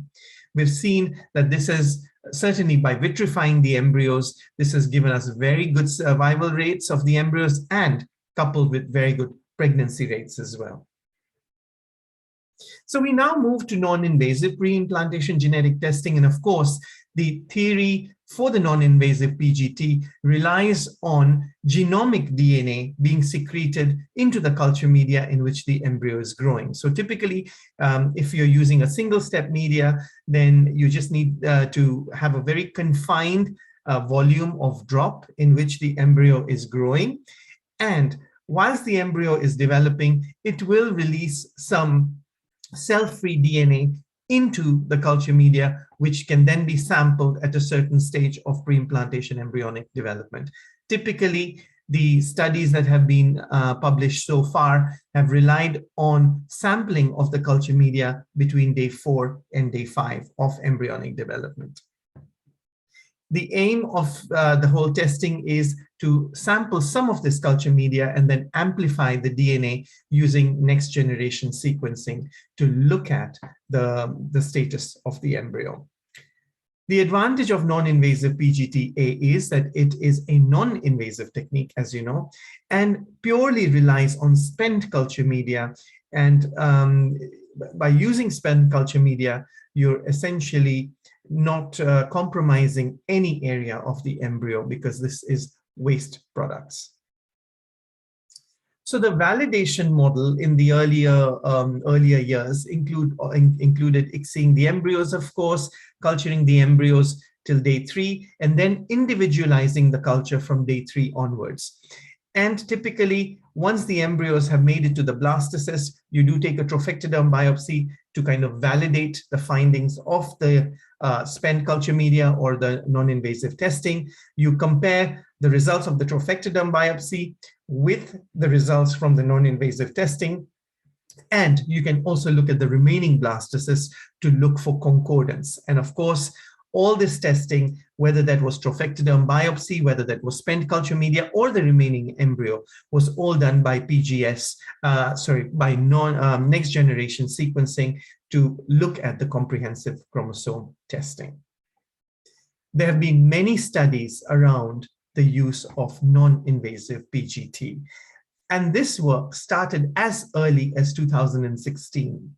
However, over the years and since then, all of these studies have tried to optimize one thing, which is concordance to the trophectoderm biopsy. And of course, in the earlier days, in 2016, the concordance of non-invasive testing to invasive testing was very poor, and hence it was not clinically applicable. However, the recent studies, and mainly the studies that I'm going to be talking about, is the Huang et al. Paper and the Rubio et al. Paper, which was published in 2020, which is giving us much better concordance to trophectoderm biopsy. And of course, these are multi-center trials as well, which hold a bit more water. Now you will see that that's quite a busy slide, but what I'm trying to show in that slide is that the various studies that have looked at non-invasive testing have all had a lot of variation in the methodologies, namely from the amplification method, whether they've used next generation sequencing or whether they've used array CGH, the type of culture media used, the size of the drops of culture media, and hence there has been very poor reproducibility and standardization of the whole process. So it can well be argued or criticized that there is very little comparison between all these studies, simply because the techniques that have been used are very variable between study 1, study 2, and study 3. So it must be said that we need consistency in having a very unified approach when it comes to non-invasive PGT. And of course, we're still in the pursuit to finding that optimum protocol. What is the culture media we should be using? What is the drop size of culture media we should be using? When should we be sampling the spent culture media? Is it day 3? Is it day 2 to day 3? Is it day 3 to day 4? Is it day 4 to day 5? Or is it day 5 to day 6? So we need some level of consensus when it comes to non-invasive PGT. So the Huang et al. Study has, been quite informative in terms of the various scenarios that have been seen in between invasive and non-invasive testing. One of the clear know-hows that we do have is that even with non-invasive testing, you can have a false negative and a false positive rate. And of course, this is also true for any kind of invasive testing as well. As much as false positives are something that you're cautious about, but it's the false negatives that can be lethal. So you really want to make sure that the false negative rate is very, very minimal. Of course, in this study performed by Huang et al., the false negative rate was 0. So it was very promising to suggest that we're not going to accidentally transfer an embryo that is affected. And of course, we all know that the various level of mosaicism rates that we still in this day and age, even with trophectoderm biopsy, the fact that we still see mosaicism is potentially to do with some of these mosaic cells, depending on where they sit within the whole trophectoderm sphere. Some of these cells can occur within the outer layer of the trophectoderm, and hence they can give some level of abnormal results or mosaic results. So we all know that mosaicism can exist, not necessarily uniformly throughout the embryo, but potentially depending on where you biopsy the embryo from as well. So going back to the Rubio study, this study was very nicely designed in the sense that it looked at the cell-free DNA released in the culture media, compared it to the trophectoderm biopsy. It also compared the cell-free DNA to the inner cell mass, and ultimately it also looked at the concordance of the trophectoderm and the inner cell mass. It was quite nicely demonstrated in the study that the cell-free DNA was well concordant to both the trophectoderm and the inner cell mass. And this study showed that similar levels of DNA or cell-free DNA were secreted or released both from the trophectoderm cells and the inner cell mass cells, and hence it gave potentially a more accurate analysis of the ploidy level of the embryo rather than just sampling the trophectoderm layer of the embryo. So one thing we know through this study is both the trophectoderm and the inner cell mass both release cell-free DNA into the culture media. So the debate being that where do we stand on with PGT, or at least non-invasive PGT per se. We all know that in many countries, such as the USA, for example, PGS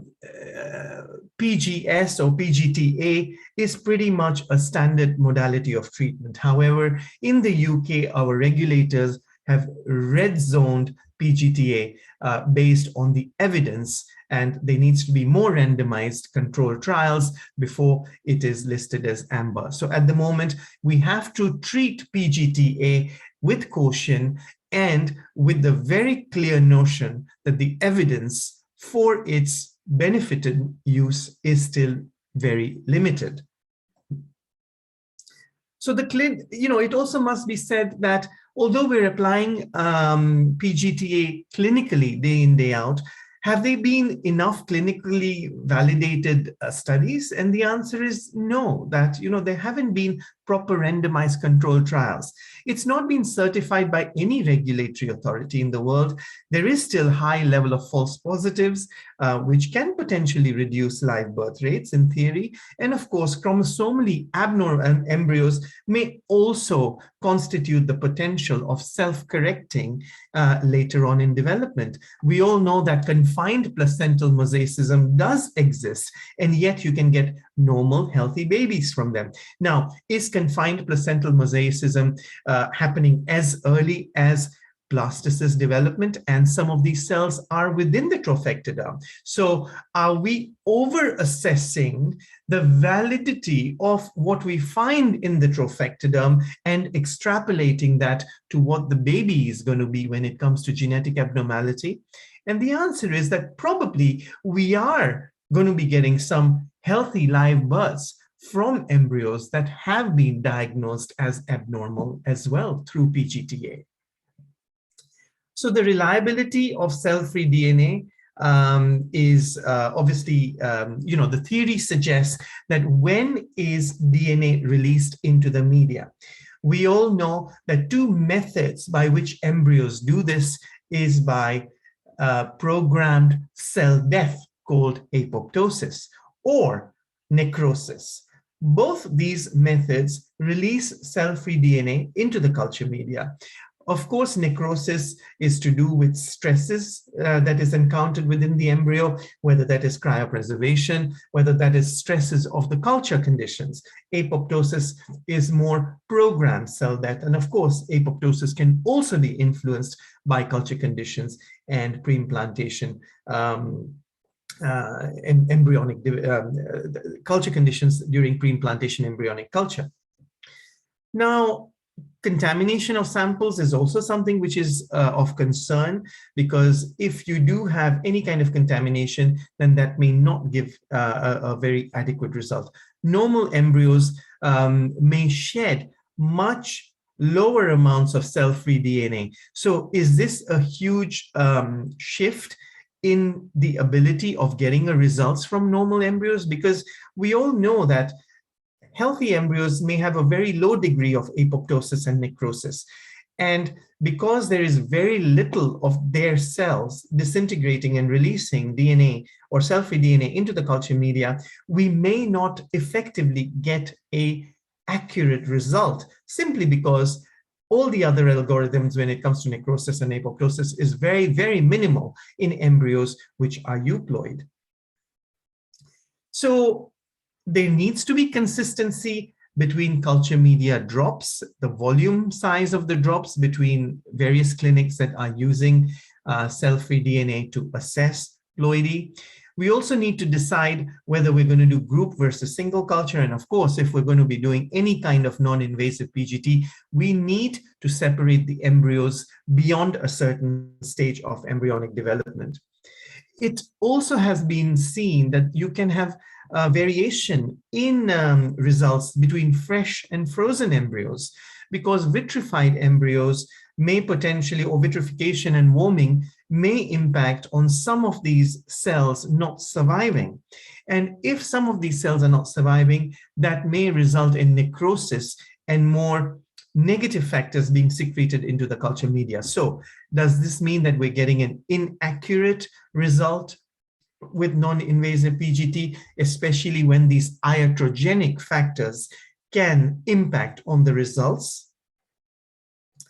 So the first non-invasive PGTA baby was born in 2016. But again, you know, when you look at the sensitivity and the specificity of even that study, you could see that, you know, the concordance was around 80%, 84%.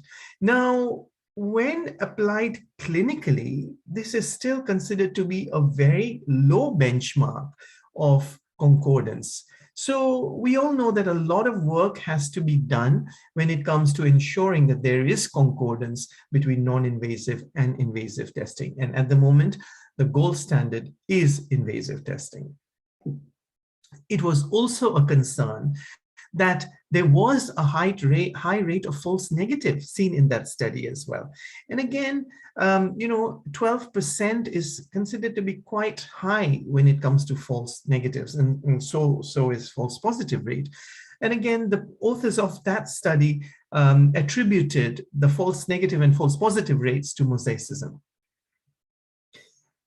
So here is a table that shows that when you compare, or in the Rubio study, where it was a multi-center trial, you can see that even the concordance level is quite variable, from 72 to almost 86%. So there is considerable variation in the concordance level, as well as the specificity and sensitivity.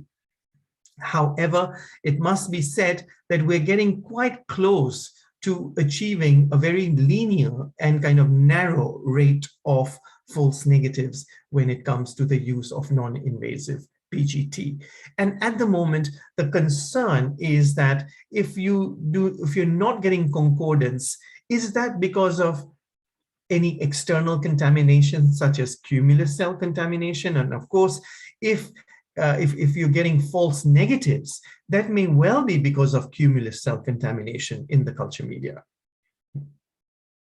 So how are we going to be improving this methodology going forward? Of course, there's a lot of work that needs to be done on validating the DNA amplification method that we should be using for this technology.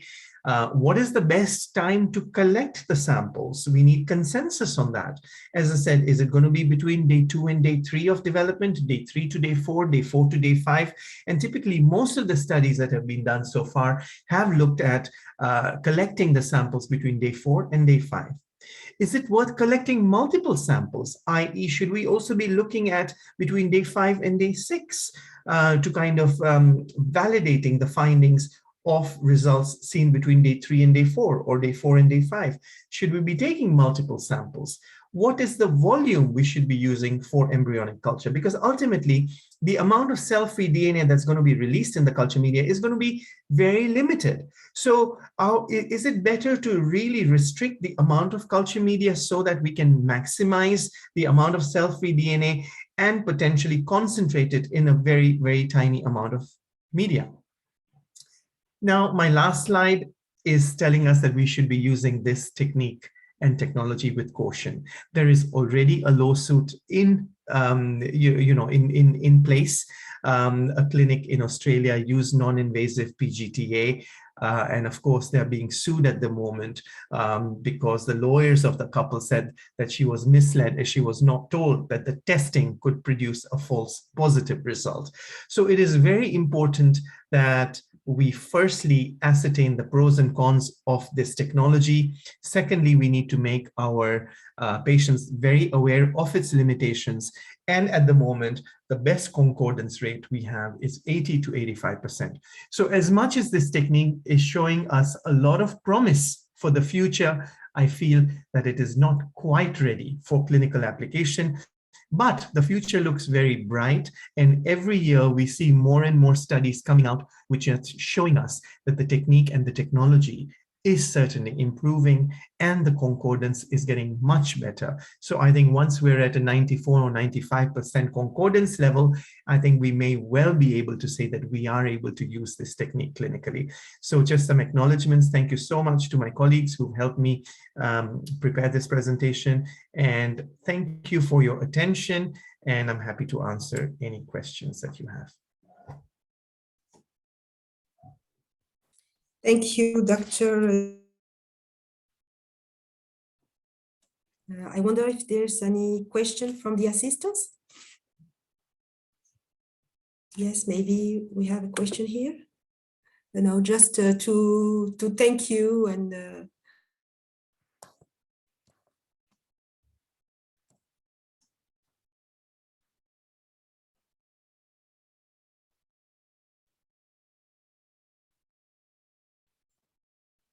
Professor Ratbi? We are arriving at the end of this session, and I would like to thank again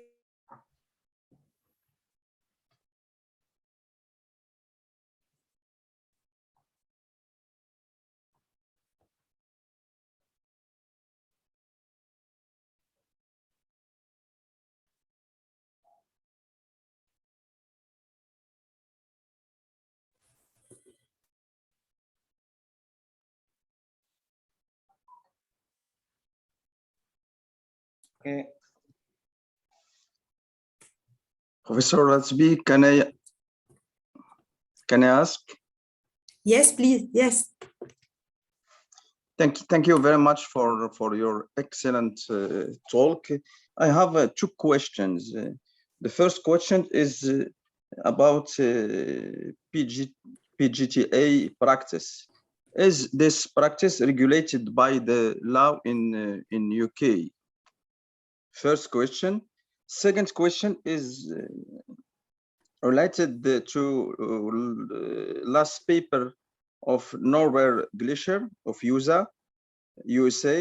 The title of his paper is Testing for Aneuploidy A, Castle Built on the Sand. What's your opinions? Thank you very much. So the first question, certainly PGTA is regulated by our regulators, the HFEA, but we have to apply it very sensibly as a clinical add-on, meaning we're not allowed to use it routinely, and our patients really need to be informed that it is potentially considered to be an experimental technique when it comes to, promising any kind of outcomes. So any kind of application of PGTA in the UK is done in the severest form as an experimental objective. The second question I did not understand. Please, the major condition indication of PGA in your lab. Yeah, so we use it mainly for two things. Firstly, for repeated implantation failure and potentially repeated miscarriages. And of course, one can take the view that you may also want to use it for for advanced maternal age. So I would say that, mainly the application is for advanced maternal age, repeated miscarriage, and repeated implantation failure. Okay, thank you. Thank you, Dr. Dashi. Second question? Yes, yes, Dr. Natek, your second question, please. Yeah, I already asked you for asked it, okay. Opinions of the last paper, because this practice is very new, controversial. Yes, you mean the non-invasive. Some author is for, some author is talk that it's a practice we do more for a less result. Sorry, you mean the non-invasive PGT? Yeah. So my opinion on the clinical application of non-invasive PGT-A is that we are still a bit too early to apply this clinically. I think we need more clinical validation. We need more concordance of the data with what we call the gold standard technique, which is trophectoderm biopsy. So I take a lot of reservation before applying this technique clinically, and we are not yet performing this technique clinically in the UK at all. Not for diagnosis, just for research. Only for research. Yeah, thank you. Thank you, Dr. Dashi. Any other questions?